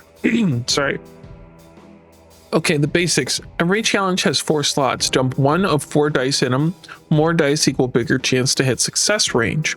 How to roll. Each die equals roll 2 custom d4s, faces 1. Yeah, obviously. Add them up. Example, roll a 1 and a 2. That's a 3, baby. Not great, not terrible. Roll a 0 and 0. Oof, blame the universe. Yeah, that's just RNG. Risk versus reward. Slapping down 4 dice. Big brain energy, but heads up, they aren't your grandma's board game dice. Zeros can still nuke your total, so stacking them doesn't auto win. High risk, higher glory. Okay. Dice economy 101. Dice vanish after you roll. Use them, lose them. Run out, automatic fails, fam. Farm dice by exploring, finishing jobs, poking your nose where it probably doesn't belong. Survival tips from a space vet. Hard like a loot gremlin. Future missions will try to murder you. Save those dice. Embrace the chaos. Sometimes you gotta yeet 4 dice and pray to the void. Final warning. The universe rewards boldness and punishes fools. Your move, pilot. Okay. So, let's see. The bartender says it's been like this for weeks now. Feels like the whole city's falling apart. Take a sip of your whiskey. Intelligence. You hear anything about these suicides? Any rumors going around? The city is run on problems, it's not falling apart. It's the Nethervale foolishness. Maybe it's the city's way of promoting extreme sports. Jump off a bridge week, anyone? Really? That's so funny. Anger issues, slam your fist on the counter. Persuasion. So when do you get off? I'd love to take you out to dinner sometime. Let's not hit on the bartender. That's funny though. Okay, so let's go with intelligence. Let's roll some dice on intelligence, I think. The Codex is your galactic gossip and column survival guide. Here's the TDLR. What's inside? Lore, ancient alien wars, godlike AIs, and what the galaxy basically held together with duct tape. Characters, heroes, villains, and that one girl who tries to steal sushi recipes. Trust no one. Planets so wild they'll make your question reality. Pro tip, avoid the whatever the fuck that word is. How to use it. Unlock entries by exploring, talking to NPCs, or surviving disasters. The universe rewards curiosity. Check back often. New intel pops up as you play. Why care? Lore equals power. Know the void, sentient black hole, or become its snack. Characters lie. Trust no one with a spaceship. Read, survive, flex. P.S. Typos, blame our unpaid intern. We swear they're editing. This game has a sense of humor. I like it. The bartender hesitates, her fingers absentmindedly tracing the edge of the counter. She glances around the bar as if checking for eavesdroppers, even though it's practically empty. The bartender. Why is the in parentheses I just noted? People are saying the abstracts. It's highlighted, but we can't. Okay. Like maybe they're behind it somehow. Howard's gaze doesn't leave his glass, his tone carrying weight. Wouldn't be the first time. Yeah, but what the hell are they? Aliens? Something New Genesis cooked up?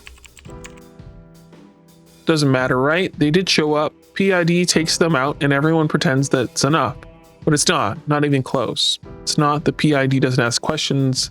That's not what they're there for. You don't need to tell me the answers to that. Stay silent. I'll just agree it's not. The bartender, you worked with the PID. You must have seen things. You really don't know what they are either. Nobody knows. No, let's just say I've seen enough to stop asking that question. If I did, we wouldn't be having this conversation. Let's just say I've seen enough to stop asking questions. That's what scares me. If the PID doesn't know, what the hell are the rest of us supposed to do? Howard doesn't respond, his eyes fixed on the glass in front of him. The silence between the stretches heavy and unanswerable. This city runs on problems. If it's not falling apart, it's not never fail. Anger issues. I can try and freaking date her again. Listen to the silence and let your mind wander. So does this mean I can think if we listen to the dice and let my mind wander? Let's listen to the silence. Howard leans forward, his elbows resting on the counter, staring blankly at his glass.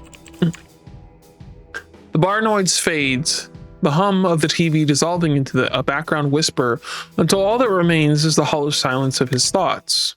And then they start. Virtue, you've been sitting here before, haven't you? Sitting in the quiet, pretending it's peace. It's not. It's avoidance. So these are our inner, basically demons, I guess. Foolishness, Howard, hey man, you're staring at the whiskey like it's got all the answers. It don't. Trust me, I've tried. Stop. Bartender, you say something? Ask her for another drink, something fancy, a cocktail with one of those little umbrellas that cheer you up.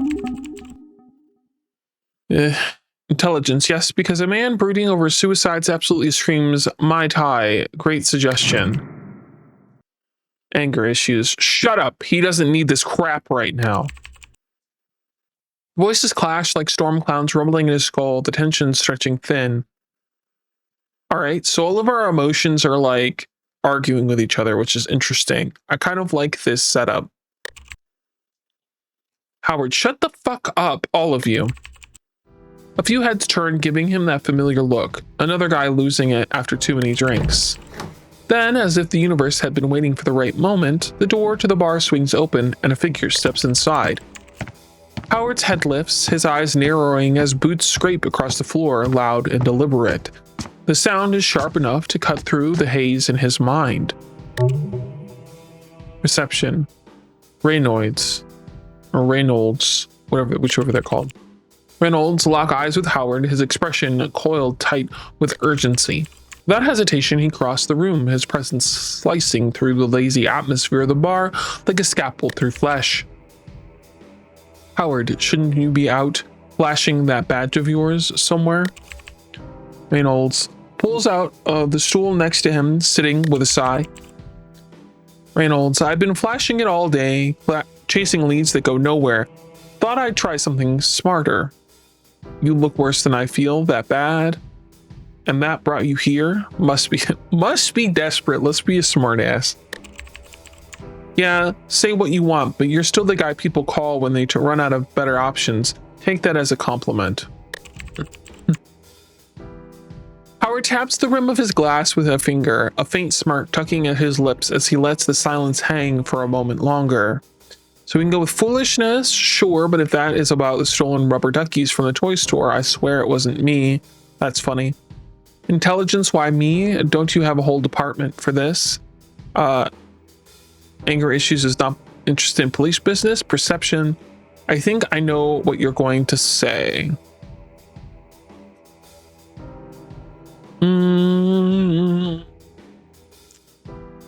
Let's try rolling the dice, because this looks interesting. So,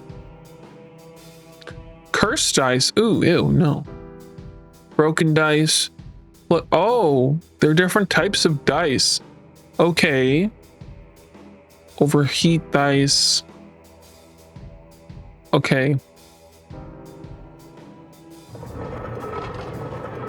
Let's see what happens.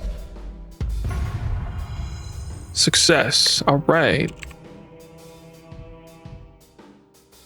So This is about the suicides, isn't it?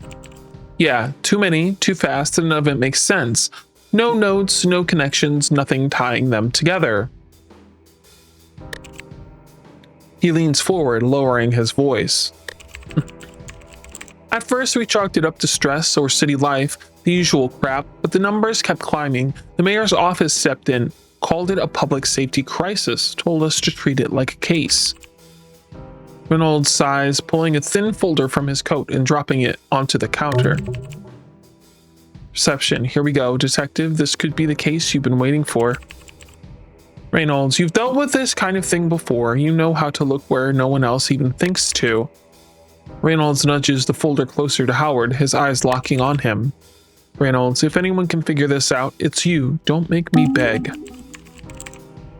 Intelligence, you've been drifting for too long. A case like this could be your way back to the work that mattered, back to being the detective you once were. Think about the doors it could open. Anger issues, or the ones it could slam shut. What happens when it all blows up in your face? Desperation like Reynolds doesn't come without strings. You really want to get tangled in this mess? A big case means a big payday, right? Sounds like easy money to me. It's not about the money or the reputation, it's about the people. Someone out there needs to help, and you have the skills to make the difference. You know what's right. I love how sharp the art is, right? The art is really cool. Okay. We could either go virtue and say that we'll do it because it's the right thing to do. We could say it's fun. Or we have two answers that don't point to a facet of ourselves.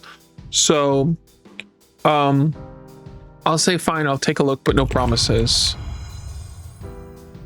New quest unlock, smoke, shadows, and body bags. The Sizzy Pulse, just spite. Stay sharp, check your quest log, and get ready to hunt. New item added, no refund policy, sorry. Knew I could count on you. Howard picks up the folder, flipping it open as he leans back in his seat. Don't thank me yet. Let's see what kind of mess you're dropping in my lap first. Reynolds adjusts his coat, tugging the collar up as though bracing for an unseen chill. It's a big one, just don't say I didn't warn you. He heads for the door, pausing briefly to glance over his shoulder. You know where to find me. Don't take too long. The door creaks open, letting in a sharp gust before it closes with a dull thud. Howard leans back, staring at the folder, its weight pressing down like the promise of trouble. You gain 4 dice and 1 XP. The city's silence offers no applause, but it knows you've earned this. Okay.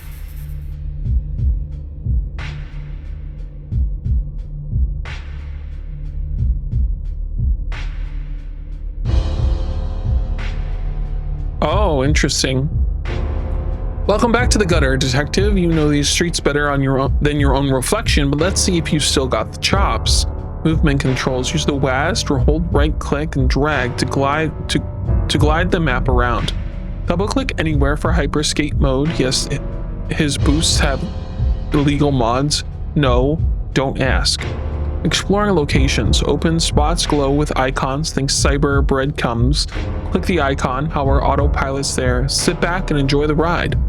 One visit isn't enough. Places change every visit.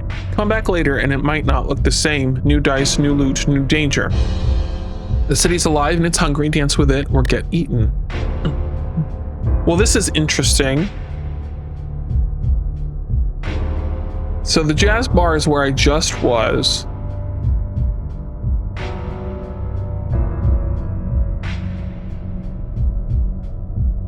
Here's another detective's office. So let's go there.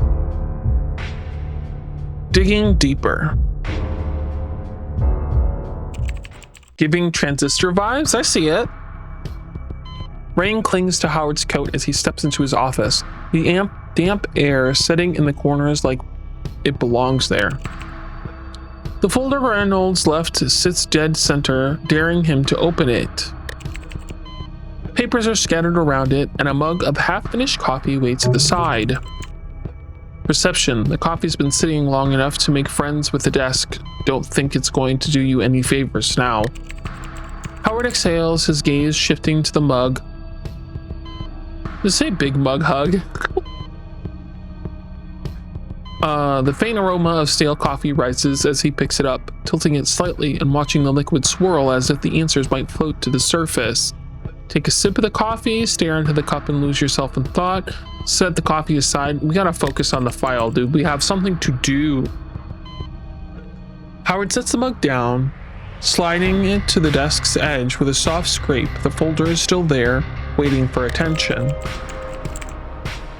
Every file like this is a reflection of a life undone. It's not just death, detective. It's the echoes of everything left unsaid, every choice that led them here. You owe them at least that much.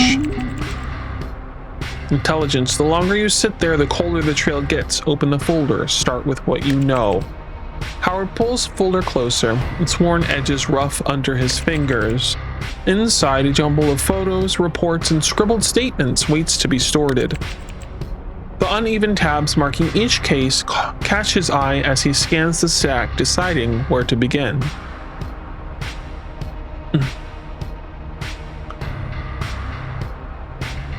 The volume got loud again. I'm going to pull it down just a smidgen.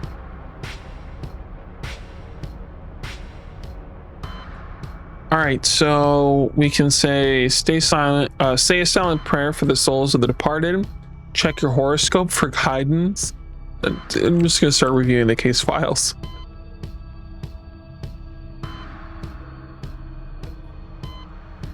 Howard lays the files across the desk, each name a quiet weight on paper, waiting to be understood. So there's the Izo Ogura case, Serena Kos case, and Atelis Gorvez case. Well, let's just go in a row. He pulls out the Izo Ogura file, flipping it open. A mess of reports, photos, and dive logs spill onto the desk. Do their background, the crime scene photo, dive log, witness statement. Let's see the crime scene photo. Howard picks up the top photo and studies it carefully. The image is grainy, taken from the wrong angle, like the investigator didn't want to get too close. Izo Ogura is slumped forward in his chair. His neutral weave is still latched onto his head, the sleek headgear hugging his skull like a parasite. I'm gonna assume it's some sort of like alternate reality thing. A bundle of fiber-thin cables extends from the device, looping over his shoulders, feeding directly into his approval. Near his console, a packet of nutrient paste lies open on the desk, its contents squeezed unevenly toward the top. Perception. The paste is smudged across the surface like it was set down mid-bite. He wasn't done with it. Review of Ogura's background, the dive log. Yeah, the dive log. Howard scans the dive log report, a cleaned up transcript of Ogura's final session. Every entry is accounted for, but the details raise more questions than answers. Initializing access protocol, bypassing external security layer, PID database identified, running decryption sequence, firewall breach detected, security response engaged, trace attempt detected, reversing access channel, countermeasure loop detected, system behaving abnormally, unexpected data signature found, source unknown. Howard, nobody just pushes through a PID database. Their system locks you out before you even know you're in. So how the hell did Ogura get this far? He scans the final entry again. No forced disconnect, no shutdown sequence, just a hard stop, like the system wiped itself clean. Howard leans back, rubbing his thumb over the edge of the paper. Was Ogura really that good, or did someone leave the door open for him? Alright, review Ogura's background. Izo Ogura, 32, independent net finder, last known residence, Unit 47C, Howard Tower, lower grids, lived alone, no registered family or emergency contacts. Operated primarily in underground nest spanner circles, no criminal record or flagged activity prior to the incident. Finance is stable, no debts, no known personal disputes. Digital footprint suggests minimal social interaction outside of work-related transaction. Just another ghost in the system until he wasn't. Hold on.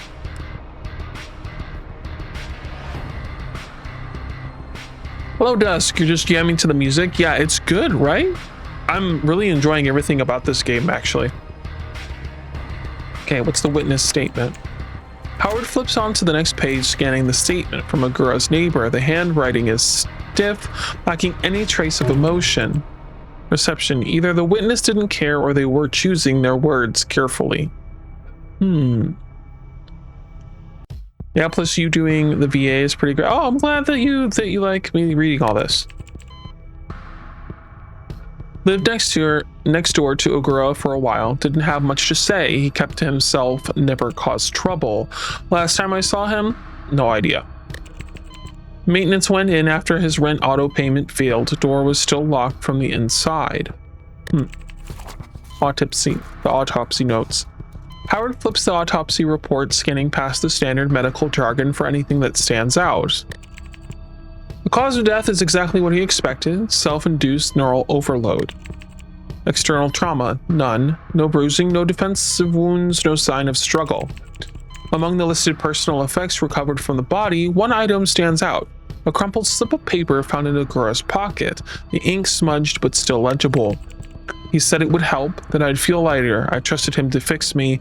Now I don't know what's left of me. Perception. He trusted someone to fix him. What if they did? What if this was the result? Or do you think of your own failures? Try to detach. He got played. End of story. Let's try to detach. He leans back, eyes unfocused, just ink on paper, just a case, just data. But the words still echo. Howard closes the file, every detail of Izuo Ogura etched into his mind. Now it's time to move on to the others. All right, so we're just going to go in order. So Serena Coast is next. Serena Coast, a corporate executive for Ecton Vision, died after jumping from the balcony of her luxury high-rise apartment. Okay, crime photos. The images show Serena Cost lying on the pavement, her body sprawled like a discarded marionette. One of her legs is dislocated at the hip, the other twisted so unnaturally it barely looks attached. Her head, or what's left of it, has split open against the pavement. Her brain, half mushed, half intact, spills unevenly from the ruin of her skull, streaking the concrete like something that tried to crawl away. He's seen plenty, but this sticks like the fall hadn't just killed her, it had unmade her, rearranged her body into something awful, something wrong. Alright, review the security footage. Howard flips through the security report, eyes moving over the transcript.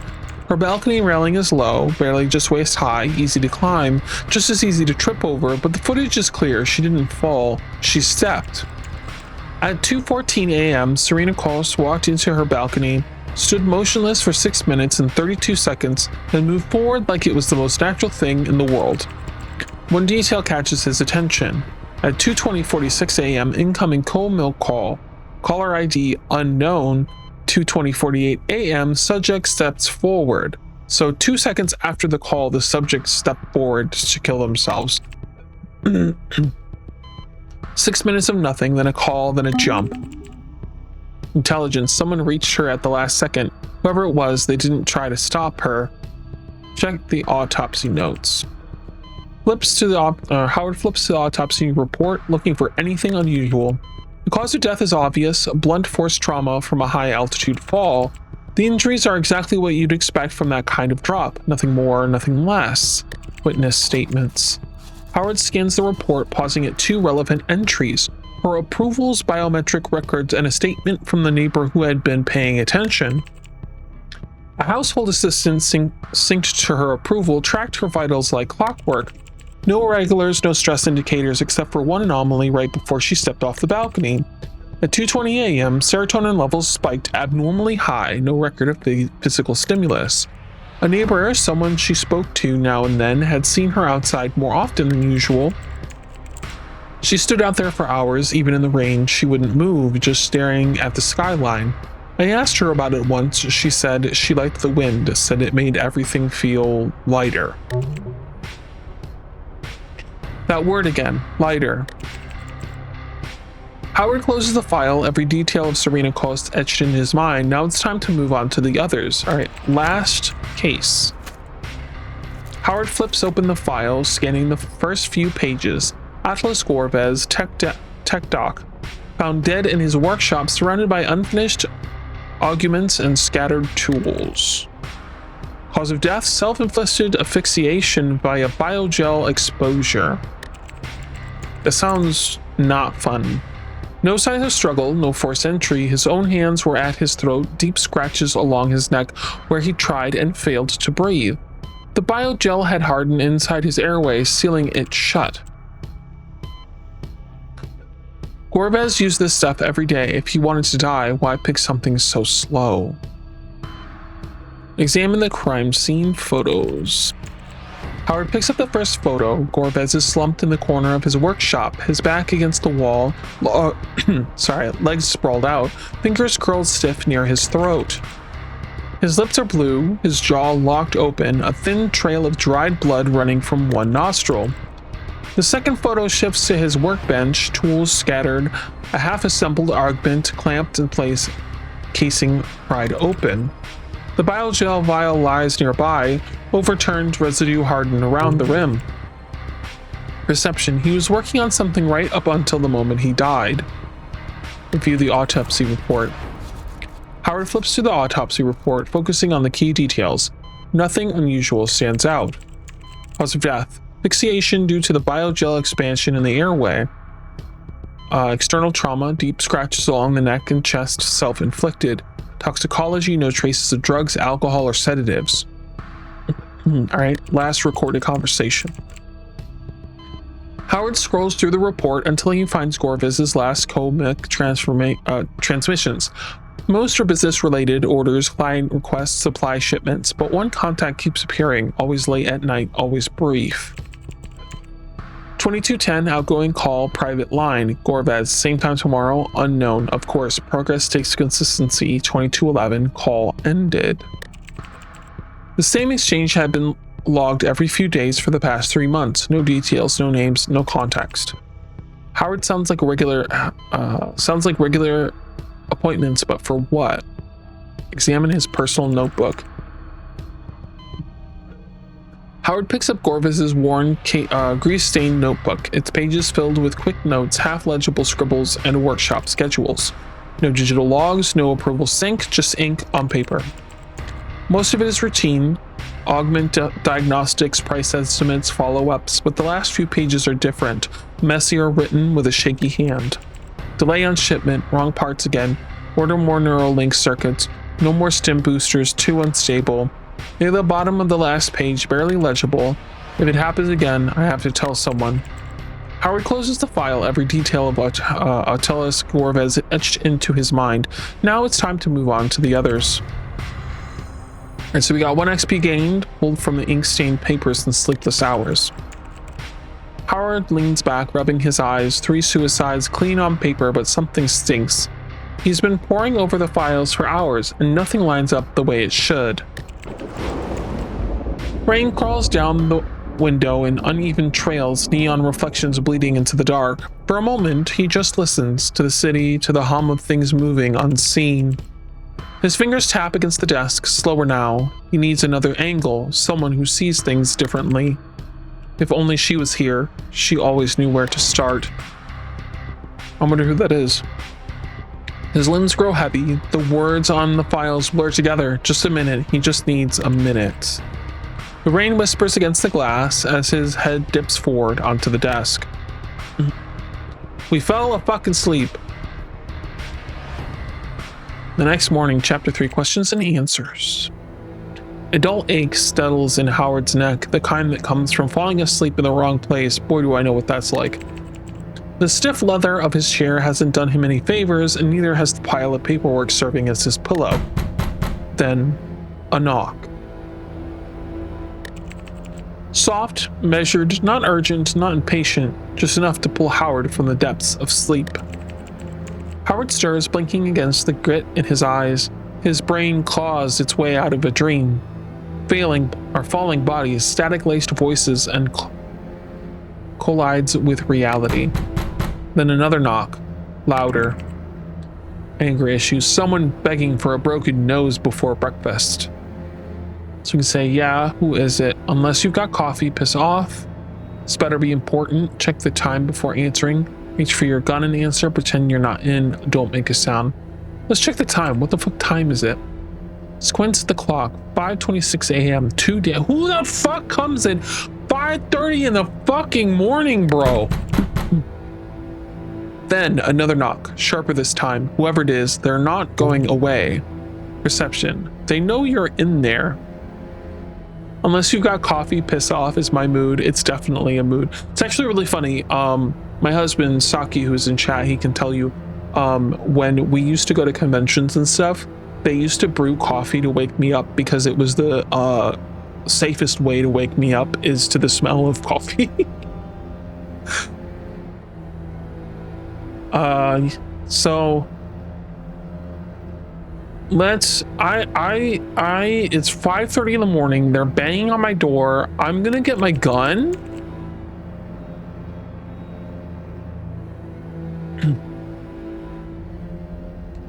He was just like cartoons floating towards coffee, otherwise you're catching hands. Yeah, that's me. That's me. Howard's hand moves instinctively to the drawer, fingers curling around the grip of his gun. The suicides, the unanswered questions, it all put him on edge. I mean, it's who bangs on your door at 5:30 in the morning? Rose, it's me, Howard. Put the gun down before you add yourself to the case file. Okay, well, how do you know I have my gun? And why didn't you just fucking say that? Howard lets a slow breath, no mistaking that voice. Get up and open the door. Give me one reason not to leave you out there. Let her in. You need the help. This must be the person he was talking about before, so let's let her in. We need the help. What is she holding? The fuck? As Howard opens the door, he's met with a sight he wasn't prepared for. Standing before him is a man built like a tank. Oh, I thought it was like a lady still, just a buff one. Standing before him is a man built like a tank, his neon green hair clashing against the tight pink skirt stretched to its limit. His left arm gleams with the chrome knuckle implants. In one hand, he grips what looks like a stripper pole, if stripper poles were designed for combat. In other, he holds a bowl. Inside it, floating like some overpriced centerpiece, is Rose. Oh. Interesting. It does have a JoJo Bizarre Adventure vibe, doesn't it? I do like that art style quite a bit.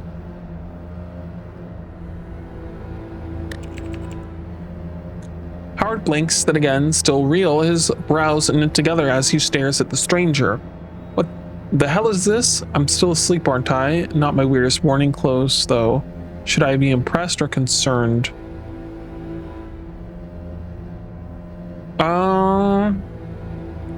I'll say not my weirdest morning clothes, though. The man offers no answer, just a smirk, no joke, not even a raised eyebrow, just pure, unreadable silence. Whoa, look at those biceps. We gotta hit the gym like ASAP. Intelligence. For once you managed to stumble onto the truth, even with that pea-sized brain of yours. Before Howard can decide how to handle this, Rose breaks the tension. Pick me up. Unless you want to solve this case with your head up your ass. Howard grits his teeth and does as he's told. The man's lips twitch, not a smile, but a tick. He spins the pole in a fluid arc, the hum of the charged plasma briefly drowning out the city's drone, and strides away without a word. What the hell was that? My Uber. Now shut the door. We've got corpses to dissect and egos to bruise. Howard drags a hand down his face. He sets Rose on the desk right next to the open case files. His eyes linger on the door for a moment, then back to her. I got 100 freaking questions about that guy. What's with the green hair? What's with the tight pink shirt? Was that really a stripper pole he was carrying?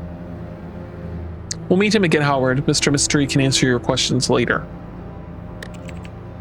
For now, let's talk about the case. Time's ticking. Howard slumps into his chair, the case file glaring up at him like an unsolved riddle. He drags a hand through his hair, exhaling sharply. I've got nothing. No links, no suspects, just 3 dead people who decided to check out in the most dramatic ways possible. Silence. Rose, don't say it. Silence. No, absolutely not. I'm not your Ouija board, Howard. Howard, then give me another option. These files are dead ends.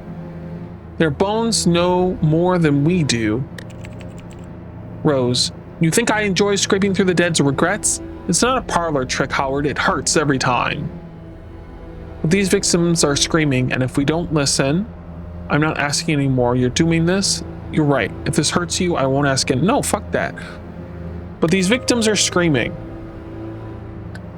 And if we don't listen, Rose, we spare me the teamwork speech. You'll stand there like a brick wall while I choke on their sorrow again. Whatever. Let's go before I remember how much I hate this part. Well, if you didn't want to do it and you didn't want to help, why the fuck would you come? Bitch? You did this to yourself. Howard doesn't press it. He just grabs his coat, scoops up Rose, and heads for the door. Graveyard's waiting. Hope the dead feel chatty tonight. Okay, so now we gotta find the graveyard, wherever that is. That makes sense. It is here. Howard's co-milk buzzes relentlessly in urgent vibration that's impossible to ignore. I'll answer the call. Data Kraken, hey Howard, okay, first off, this line's locked, so don't sweat it. Second, I tapped into the cop's frequency. There's a report from Lumen Street. Some dude's gone full-on berserk, smashing up the place. NVPD's heading there, and you know what that means. You could have skipped the whole hack thing, DK, just admit you missed me. Another day, another lunatic. Standard and playbook, shoot first, ask never. You want me in? Stay silent and let DK continue. Whoever's behind this, they're counting on no one connecting the dots. If we bring this guy alive, we might finally figure out who's pulling the strings. So, you in, or should I find someone who still gives a damn about the truth? Dead people aren't going anywhere, but this is a time-sensitive situation. We could definitely go here instead and come back to the dead people later. Fine. 1 Q kill alive. You better make it worth it. You really know how to sweet-talk a guy into risking his neck with the cops. You better make it worth it. That's the spirit, detective. Oh great, playing babysitter to Kiko, just what I need today. Shut up, Rose. What can I say? It's not a gift. You get moving, hero. I've got your back. Howard, sure, no pressure, piece of cake, right? Intelligence, wait, detective, assume the worst. We're talking packed boosts, unpredictable behavior, and potential collateral damage. Keep your distance and assess first. Don't engage blind. Data Kraken, you've got this. Howard, stall him, keep him breathing. I'll handle the tech, you handle the crazy. Anger issues, plans are for cowards. Get in his face and remind him who's in charge. New quest unlocked. All right, got it. I'll ping you when I'm close. All right, so they don't need me yet, right?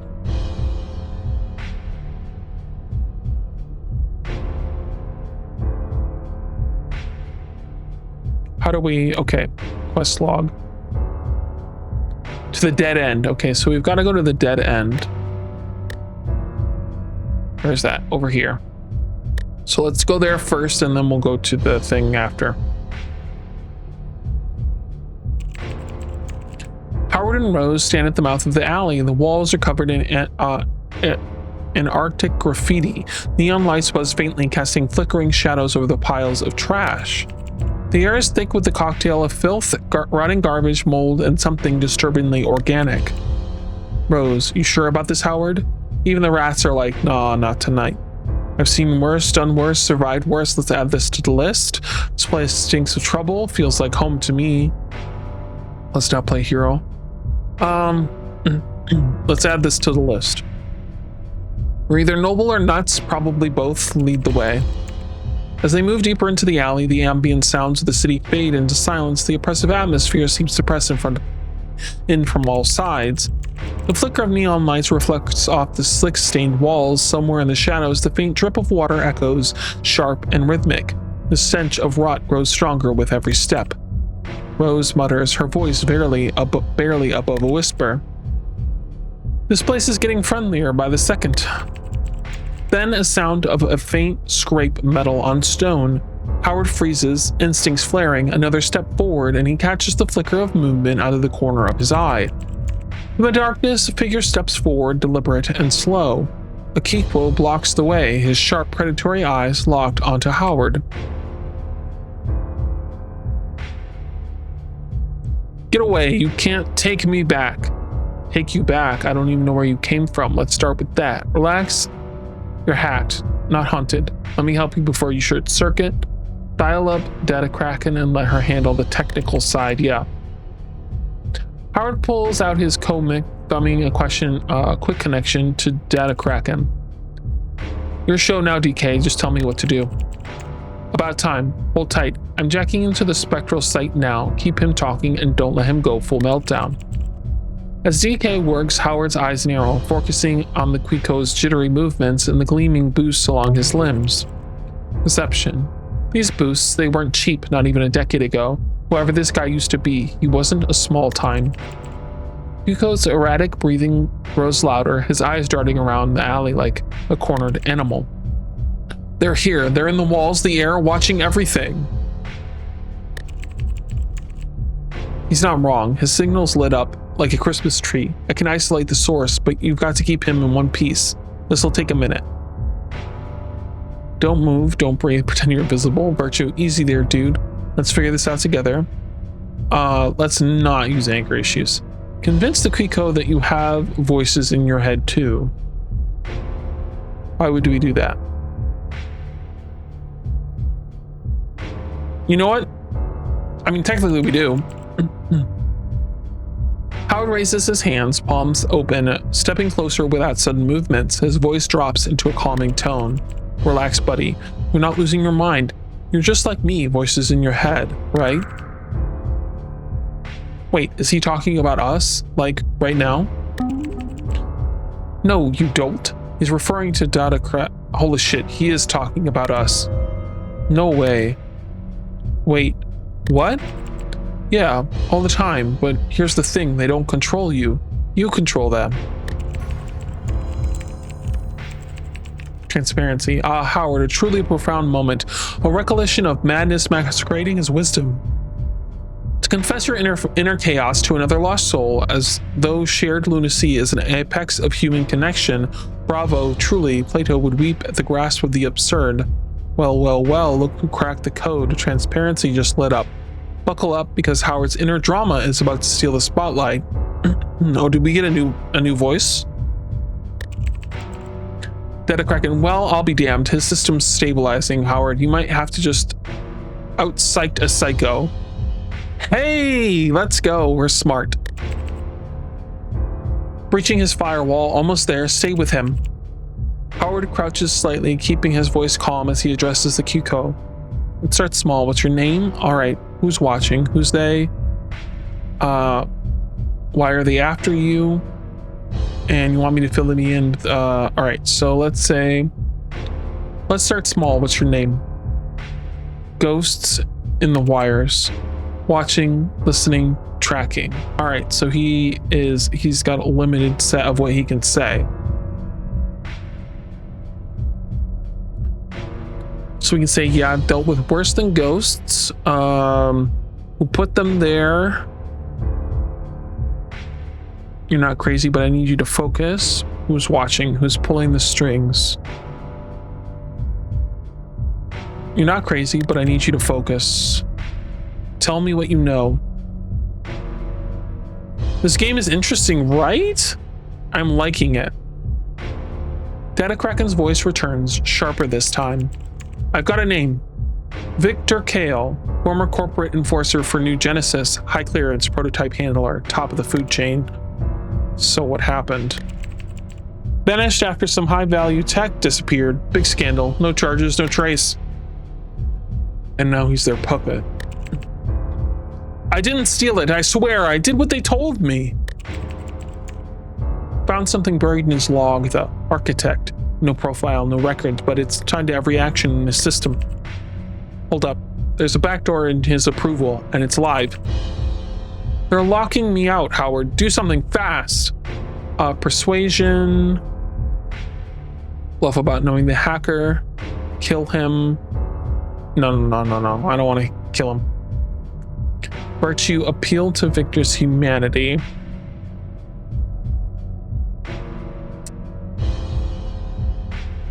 Let's go dice route with persuasion. Let's see what we can do with dice. This one adds to the total. And that one doesn't. This one does. And a regular like mid one. Let's try that.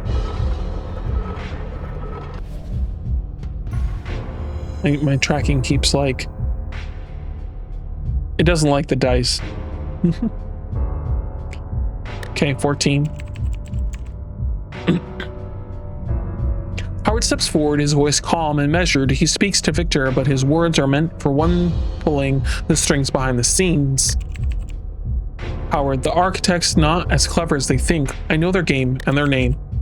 Victor's lips twitch, a mix of panic and suspicion crossing his face. You're lying. They told me no one could stop them. That a Kraken, keep him talking. I'm planting a silver fang into his approval. Howard, they told me no one can stop. They told you no one can stop them? That's because they know I'm getting close. Good news and bad news. Silver Fang's almost in, but he's about to snap. Paralysis in 5, 4. Suddenly, Victor's body stiffens. His boosts flicker and freeze mid-motion, locking him in place like a statue. His eyes widen, darting around, and his lips won't respond. Howard doesn't flinch, his gaze steady on the wail of distant sirens growing louder, pressing him to act. He's frozen. Silver Fang's in, but this only works if he stays breathing. Cops are almost here. Find a spot to dump him. Now. Howard scans the alley as the sound of distant sirens grow louder. He moves quickly, knowing they can't afford to lose this lead. Throw him in the bin, hide him in the shadows in the alley, stash him behind the crates, toss him in the sewer hatch, prop him against the wall, and make him look drunk.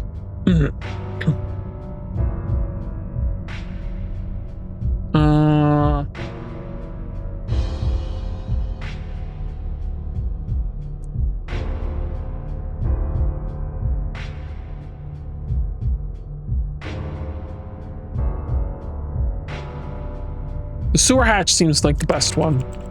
Howard yanks a rusted sewer hatch, the foul stench wafting up, making him gag. He lowers Victor in, letting the hatch slam shut. If he wakes up, that smell will put him back under. As Howard steps back into the main alley, the steady hum of an approaching police AV grows louder, its lights splashing red and blue across the stained walls. The vehicle descends with a soft hiss, stirring the trash-strewn pavement. Two figures step out. The first, Officer Heke, a wary cop with a perpetually skeptical expression, locks eyes with Howard. Oh, she's pretty. Hello. Beside her, a tall, alternated drops to the ground with a heavy mechanical thud. Officer Heke, figures it'd be you. You got some kind of beacon for shit like this? Can I say trouble likes me? Gotta admit, I do have a flair for the dramatic. The universe likes to keep me busy. Trouble likes me. Yeah, like a moth to a goddamn flame. Heke looks over at the alternated and then back to Howard, her expression a mix of boredom and mid-amusement. Meet Tin Man here. Lady's toy from the New Genesis. They call it a remote unit. Fancy talk for remote partner. Remote unit. Partner. I'm the one carrying this team, Heke. Officer Heke, don't let it go to your head. And before you ask, no, it's not running on AI. That's still illegal. Some poor sap at the station got the controls, supposed to revolutionize the force, or so they say. Revolutionize looks like something they cobbled together out of spare parts. Says the guy who looks way too comfortable in a back alley. Yeah, well, New Genesis loves shiny branding. Meanwhile, we're stuck field testing their half-baked experiments. So basically, it's just a glorified remote control with legs, explains the attitude.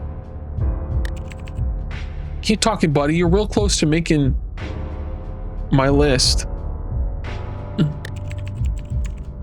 All right, enough introductions. Let's cut the small talk. You gonna tell me what's going on? What the hell is going on here? Or do I have to start digging? Perception. They're not here to dig. They're here to check a box and move on. Didn't realize standing still was against the law. No action here, officer. I'm just passing through. Why you got something to accuse me of? If I were up to something, do you think I'd just stand around waiting for you? We got a report about some kind of disturbance. You wouldn't know anything about that, would you? Disturbance, haven't seen a thing. Maybe check your sources. Sounds like a false alarm. No one going on here. If I'd seen anything, I'd have called it in. Now, if you don't mind. Right, stay out of trouble, Howard. Paperwork with your name on it is the last thing I need. Hecate and the remote unit stepped back into their vehicle without a second glance. The AV's engines roared to life, lifting off and vanishing into the neon haze. The alley fell silent again, leaving Howard alone. Rose, wow, real defenders of justice there. Wonder if they even bothered to turn on their scanners. Howard adjusts his coat, his gaze lingering on the shadows where Victor's paralyzed body lies hidden. Rose, so what now? Can't just leave him like that forever. The coma crackles softly and Data Kraken's voice cuts through, sharp and steady. Silverfang's holding for now, but it won't last forever. Whoever locked him down still has access. If we don't figure out who they are, they'll just trigger him again.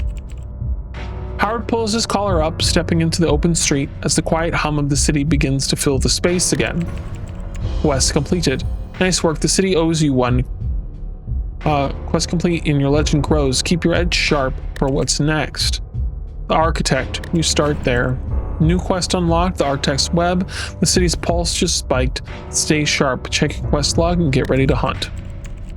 Victor's locked down, but the real threat is still out there. The Architect isn't just a name, it's a target, and Howard knows he doesn't have long to find them.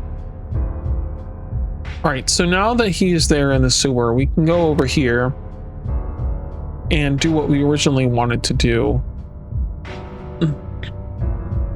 with Rose. An unusual interrogation, that it is. The Nethervale buries its dead in two ways. The wealthy sink into the earth like fallen jewels swathed in silk and steel, entombed beneath marble caved with lies about their virtue. Their augments, polished, gleaming, cling to their corpses like parasitic heirlooms, a final sneer to the world. See how even death cannot dull our shine. The rest burn, their flesh is reduced to smoke and memory, their ashes crammed into the columbarium's skeletal shelves. No silk, no steel, no barcodes, and the hollow clatter of recycled boosts. Metal outlives them. It always does. Howard stands in the old graveyard. The statues loom around him, their faces melting under years of acid rain, a slow erasure just like the bodies beneath them. Virtue, no amount of boosts can outlast the pull of the earth. The gravekeeper digs, his shovel cracks the earth with a wet rhythmic gasp, each thrust deeper than the last. Howard watches his gloved fingers curling into fists. Virtue, the dead deserve their rest, Howard. We should not be here. Shut up. Anger issues. If they knew something, they should have talked before warm food status. Perception. The gravekeeper keeps his eyes low, not out of respect, out of fear. Howard silences them all. Gravekeeper steps back, boots slurping mud. He doesn't speak, just nod. Just dissolves into the oak shadow, leaving the hole gaping like an open throat. Howard kneels, the coffin lid groans as he pries it free. Inside his Izo-Ogura's body lies still, his face hidden behind a mask of solid gold. Howard doesn't need to guess what it means. A devotion mask, a mask of the people who believe in the abstracts, not as a monster but as gods. Abstract worshippers wear them in death or are forced into them depending on who tells the tale. This just got worse. He moves to the next coffin. Serena coughs, same mask, same hollow stare. And the third, Atlas Gorvez glowed again, flawless and cold, as it poured liquid over his screaming face. Shit, they were believers. Howard straightens, jaw tight, scanning 3 graves before him. Examine the golden masks. Lean closer. The mask's surface isn't smooth. Microscopic etchings swirl across its surface. Inspect the masks up close. Yes, let's do that.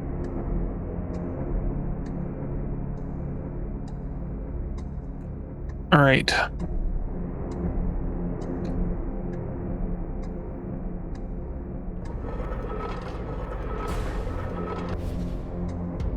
Seven. Nice. The gold catches a flicker of light as he angles the corpse's head gently, trying not to snap anything delicate. His eyes scan every curve, every shimmer on the mask's edge. There, just beneath the left cheekbone, almost lost in the curves of etching, 2 faint letters. V.K. Intelligence. Initials, a marker's mark, or a name. Okay, let's inspect.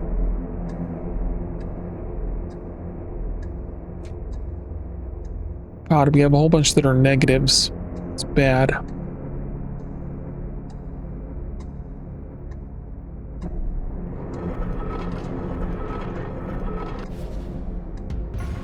Nice. Howard leans in, brushing aside a damp cloth and collapsed lining. The coffin is empty save for the body. Unlit, a glint catches his eyes wedged between the side panel and the corpse's elbow. He reaches in, pulls out a small polished die, smooth edges, a faint shimmer to its resurface. It doesn't look like it belongs here. The dead don't need luck, +1 die gain. Nice. You just robbed the corpse. Proud of yourself? It wasn't hers. Survey the graveyard for anything unusual. Examine the victims. I'll let them speak for themselves. Yes. We're gonna need answers. Yeah, and lucky for us, we've got a direct line to the other side. One more thing before we start. Choose your questions wisely, Howard. They won't be answered forever. Who's first? Alright, let's go with Enzo. Howard steps closer to Enzo Ogura, open coffin, and lays Rose gently on his chest. Almost immediately, Rose starts to radiate a soft glow, bathing in the cold dark surrounding a warm light. Where did you dive into the PT database? What did you see? Who promised to fix you? A listener, a mirror, a man in white who called guilt a disease and sold me the cure. Did you choose this burial or did someone else? Choice is an illusion. Did you kill yourself? Does it matter? Did I do it or was it always going to happen? Why did you dive into the PID database? Rose remains silent. You disturbed the dead enough. The girl won't speak further. Okay. Howard steps closer to Serena Cross, opens the coffin and lays Rose gently on her chest. Almost immediately, Rose starts to radiate a soft glow, bathing in the cold, dark surroundings and warm light. Did you want to die? I wanted the guilt to die. We were the same thing. They both talked about guilt. Who called you right before you jumped? A familiar voice, a man, gentle and certain. What did they say to you? Just reminded me what I already knew. It'll all be lighter soon. Lighter, there's that word again. Rose remains silent. You disturbed the dead enough. Yes, okay. Howard steps closer to Atlas Glover's open coffin and lays Rose gently on his chest. Almost immediately, Rose starts to radiate a soft glow, bathing in cold, dark surrounding and warm light. Were you meeting? Why did you use the biogel on yourself? What did you mean if it happens again? Yeah, I'll have to tell someone. My thoughts, my choices, it was slipping. I had to hold on to something.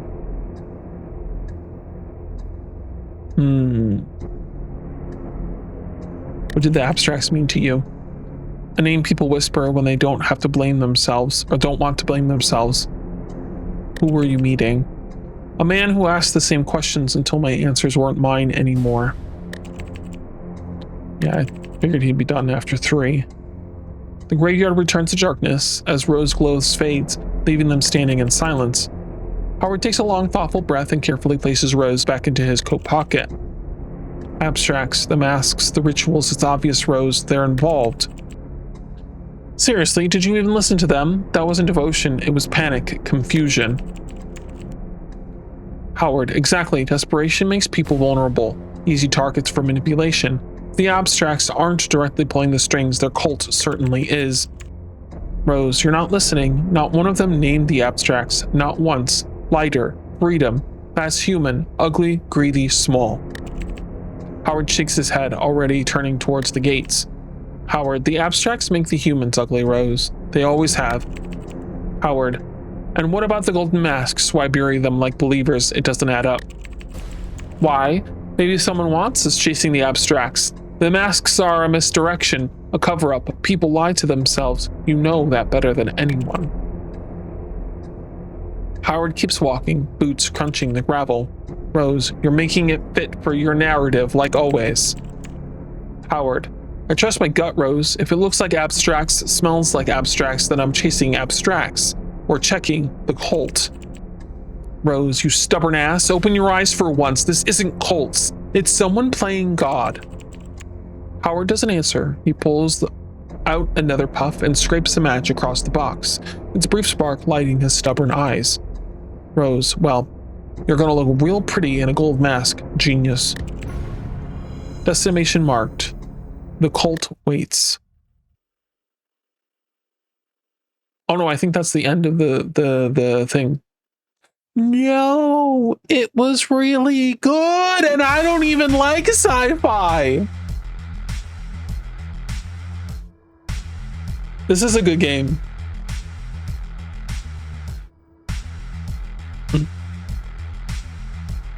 I'll probably buy this and play it on my own. I really like it.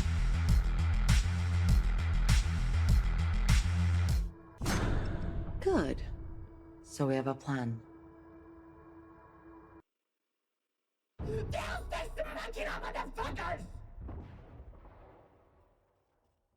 That's nice. I like it.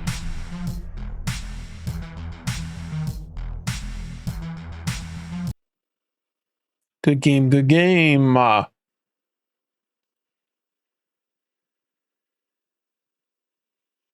right, so the next one we're going to play is The Many Deaths of Lily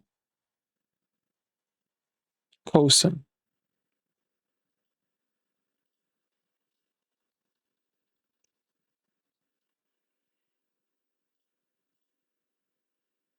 So this is a traditional visual novel, from my understanding.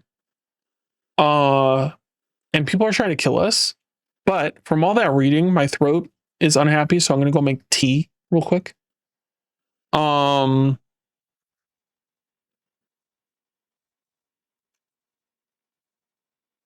So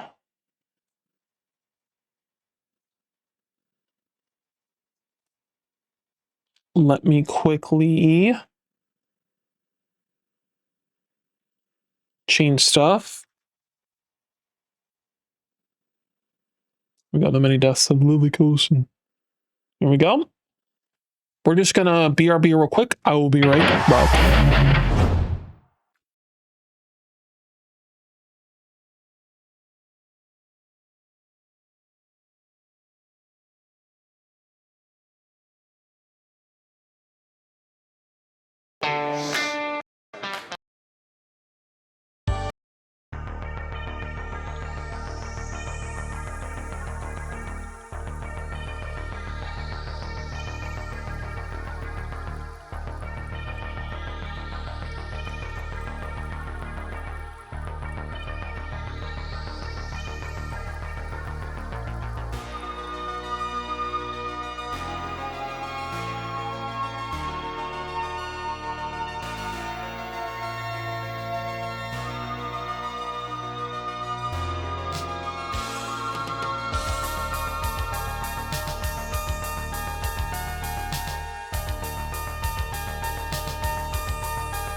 Hey, I'm Chris Piasek. Check out the exclusive assets I made for Envato subscribers. I made a font called Fuzzbox with psychedelic retro vibes, bonus characters, lots of ligatures, and it comes in 3 different styles. I also made a brush set called Delightfully Distressing. Over 40 analog-inspired brushes with halftones, textures, all made from real ink and paint. Get my assets with an Envato subscription. You'll also get every type of asset for any type of project. There's millions, with unlimited downloads, plus access to their fancy AI tools. So go follow the link below, make your work look cooler.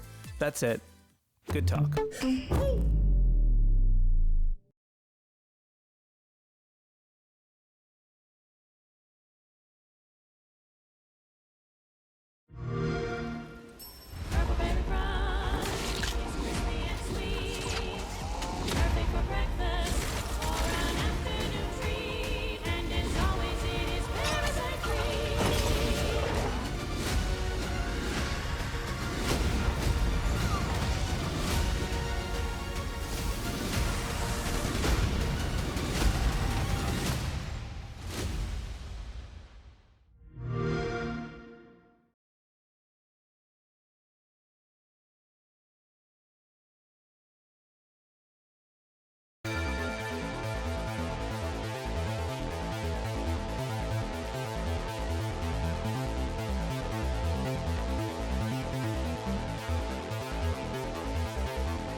I are back.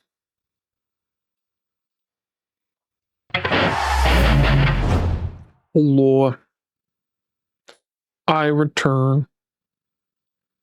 So let's get the Lily Coasting game. I got like new collection of like new teas, and so I'm trying this new Mandarin green tea.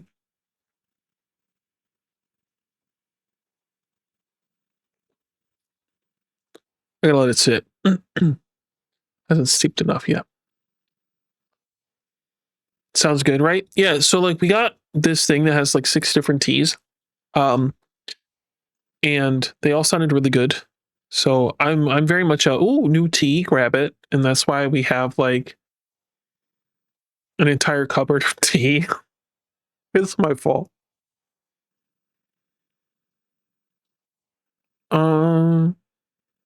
And it's getting colder, so like it's that time of year where like I survive on tea 24/7.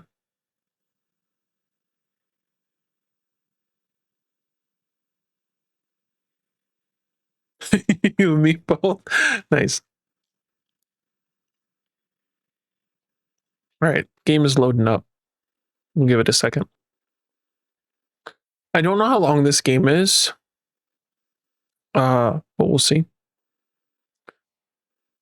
I might be able to Google it.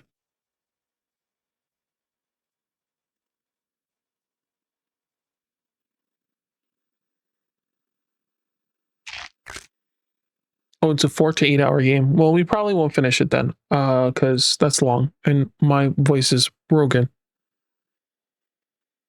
We want to talk about how much tea I have. Nothing wrong with that. All right. Let's see.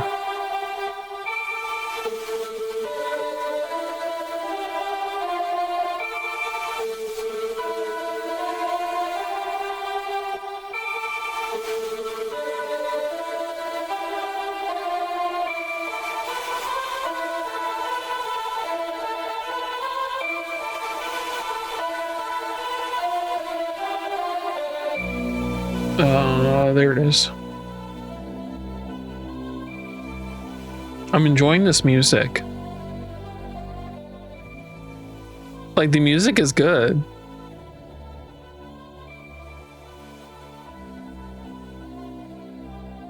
Man, horror games always have banger soundtracks, right? All right, new game.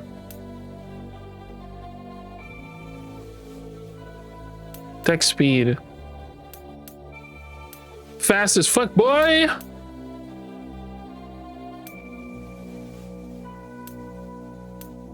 I don't want auto forward. No auto forward. Music effects. We're good there. Okay, start game. I like how they gave us that to start. What are these? Interesting. Okay.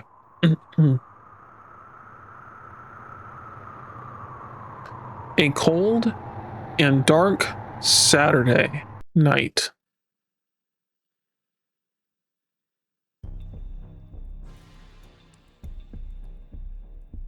We performing a ritual?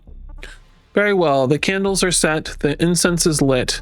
If anyone wants to turn back now, oh, let's put me back in my normal corner because this is a regular visual novel with like the center text.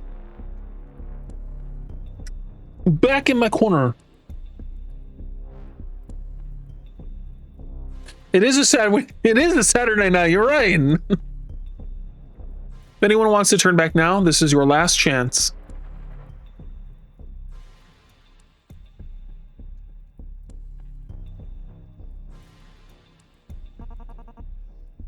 What did figure number 2? Not now. That's now that we're this far. Are we sure that this is the right thing to do? I get why we're doing this, but sorry, number 4. No need to apologize. I was having similar thoughts myself, I admit. If this works, is everything really going to go how we want it to? It all seems too good to be true. Number 2. Number 2 has. Why would you do that? What the fuck? Cannot believe this. Keep it join the bald cult. Man, get the fuck out of here. Are you kidding me right now? We've made it this far. And now is when you start saying things like this? Well, we were asked. Yeah, I heard the question, same as you 3, but why would we back out? Do we not want to help our friend after all we've been through to get to this point? Calm down. We just want to make sure that we're committing to that we're making the right choice. If I'm being honest, I do feel a little uncomfortable with the idea of summoning a demon. A little uncomfortable. Hey guys, I'm a little uncomfortable with the idea of summoning a demon, you know, like it's you know.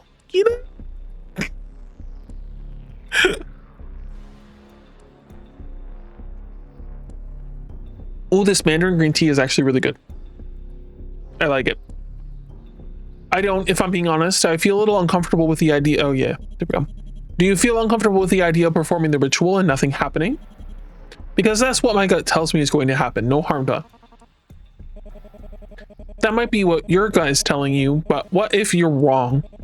What if the ritual does work and we successfully call up something else? Now all I hear is Valley Girl cultist. Guys, do you mind if I wear heels while we summon the demon? You know, I just want to look my best for him, okay?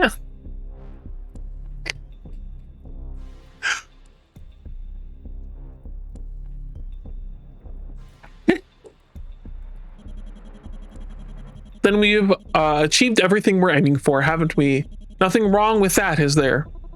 I don't think anybody's saying that, but we ain't summoning an incubus color. But like, does this pink ribbon look really good with these robes? Like they're really dreary otherwise, and I really think we need to bring fashion into the cult. Like, don't we want to look good? You guys have me into this way too much, okay? We're just being cautious is all. The road to hell is paved with good intentions, they say. And if we're missing information, if this doesn't work the way that we think it will, then who knows what we'll have unleashed on the world. There won't be any problems, trust me. I've researched this thoroughly and The hooded figure coughs violently for a few moments, their bodies shaking uncontrollably as they do so. A wheezing sound can be heard mixed amongst the coughing, and they seem to be struggling to breathe. Bro already done fucked up, right? 12 out of 10 full Grammy performance. Thank you. Can someone get some water while I'm fine. It was just don't worry about me. Why does the ST have that little line on it? What language uses that? See?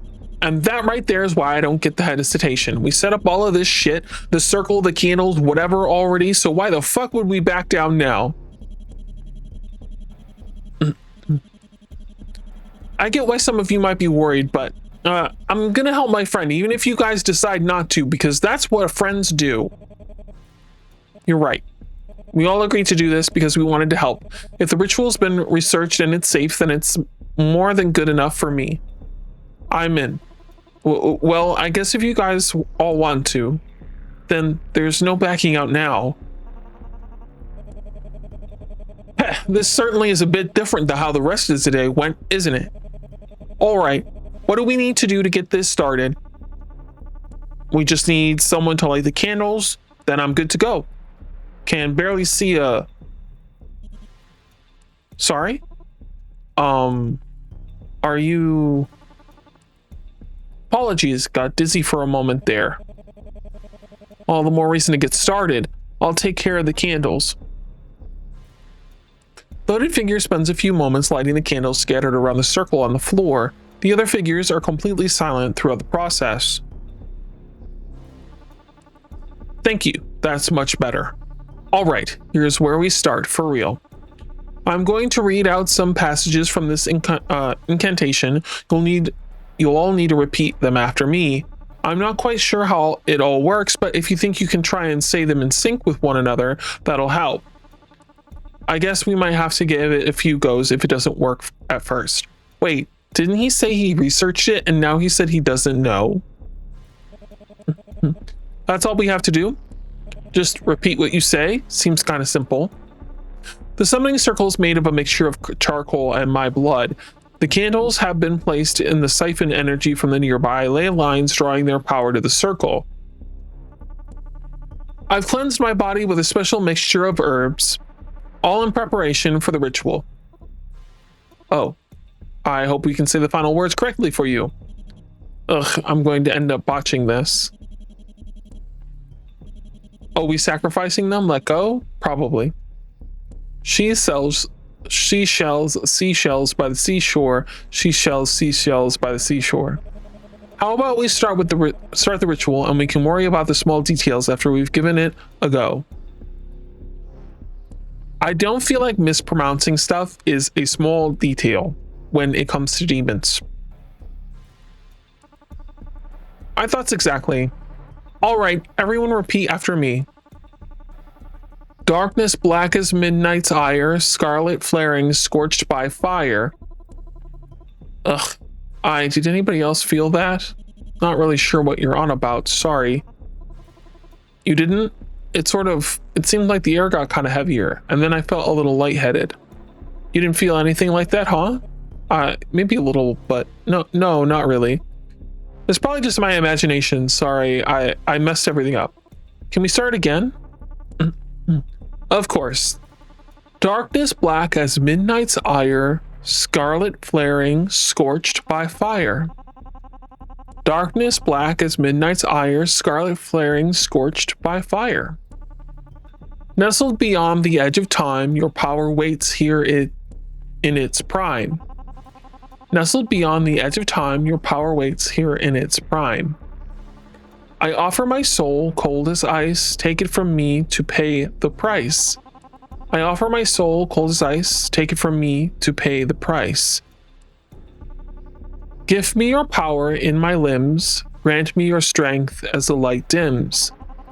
Give me your power in my limbs, grant me your strength as the light dims. I reach out by speaking your name. called Nash. Come and answer my claim. I reach out by speaking your name, called Nash. Come and answer my claim. Is that it? Is it just me or oh, prologue and record your name. Kiba. You have set Kiba to be your name. You are currently moderately stressed. Moderately stressed. We're a little stressed out, guys. Just a little bit. Only a little bit. A warm and bright Saturday morning. Oh, only moderately. Only moderately. For the umpteenth time, I turned my phone screen on and checked the time. It was a little after 8:30. I'd been awake for at least an hour, provided you didn't count the multiple times I'd woken up in the middle of the night. For the last few weeks, I had been having nightmares. Well, that was a lie. I'd been having them for a while, but the frequency had really amped up recently. By the time I was waking up, I'd usually forgotten exactly what had happened in them. All I knew is that whenever I was dreaming, it was enough to get me to wake up in a panic, my heart beating far faster than it should have been. I wish that there was somebody that I could have talked to about them, but I was living on my own. Oh, excuse me. I don't know where that burp came from. I don't know if you guys heard it or not, but I sure did in my head. Excuse me. Both of my parents were working overseas. They had been for months, but even if they hadn't been, I didn't know what exactly I would have said to them. It wasn't exactly like I could have gotten them to give me nicer dreams. We didn't, but now we know. We call you stinky. Listen.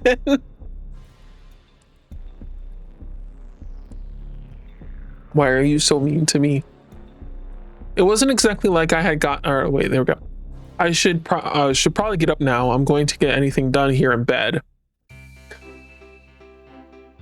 Not it itself, but the pause, yeah. It is your hobby, you are right. Although I hadn't slept all that well, today was looking like it was going to be a good day. The sun was shining brightly and the weather forecast said that it was going to stay that way for virtually the entirety of the day.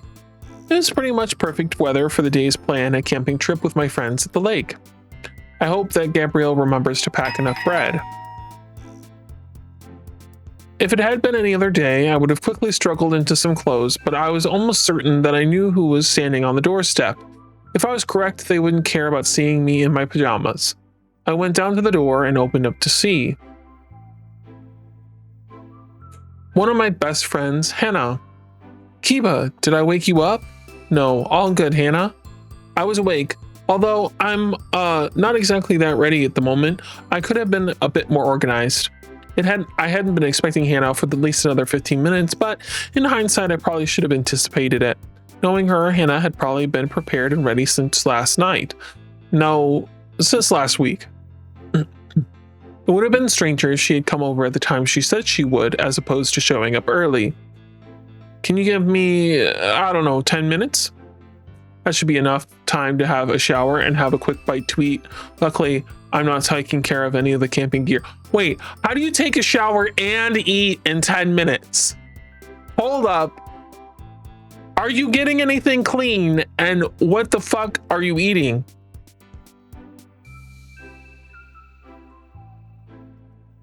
I need at least a 15-minute shower, if not more. Like my quick showers are like 15-20 minutes. I can't do faster than that. Sure, I just hope I didn't come over too early. Not at all. I'm just sorry you have to wait for me. Come inside while I take care of things. I took a quick shower first and changed to some clean clothes. In between bites of toast, I scrounged around my room for some things, chatting to Hannah while I did so. Did you choke on your bread while chatting and eating? The forecast says that it should be a nice sunny 23 degrees, so I didn't really see the need to pack a jacket or something. This is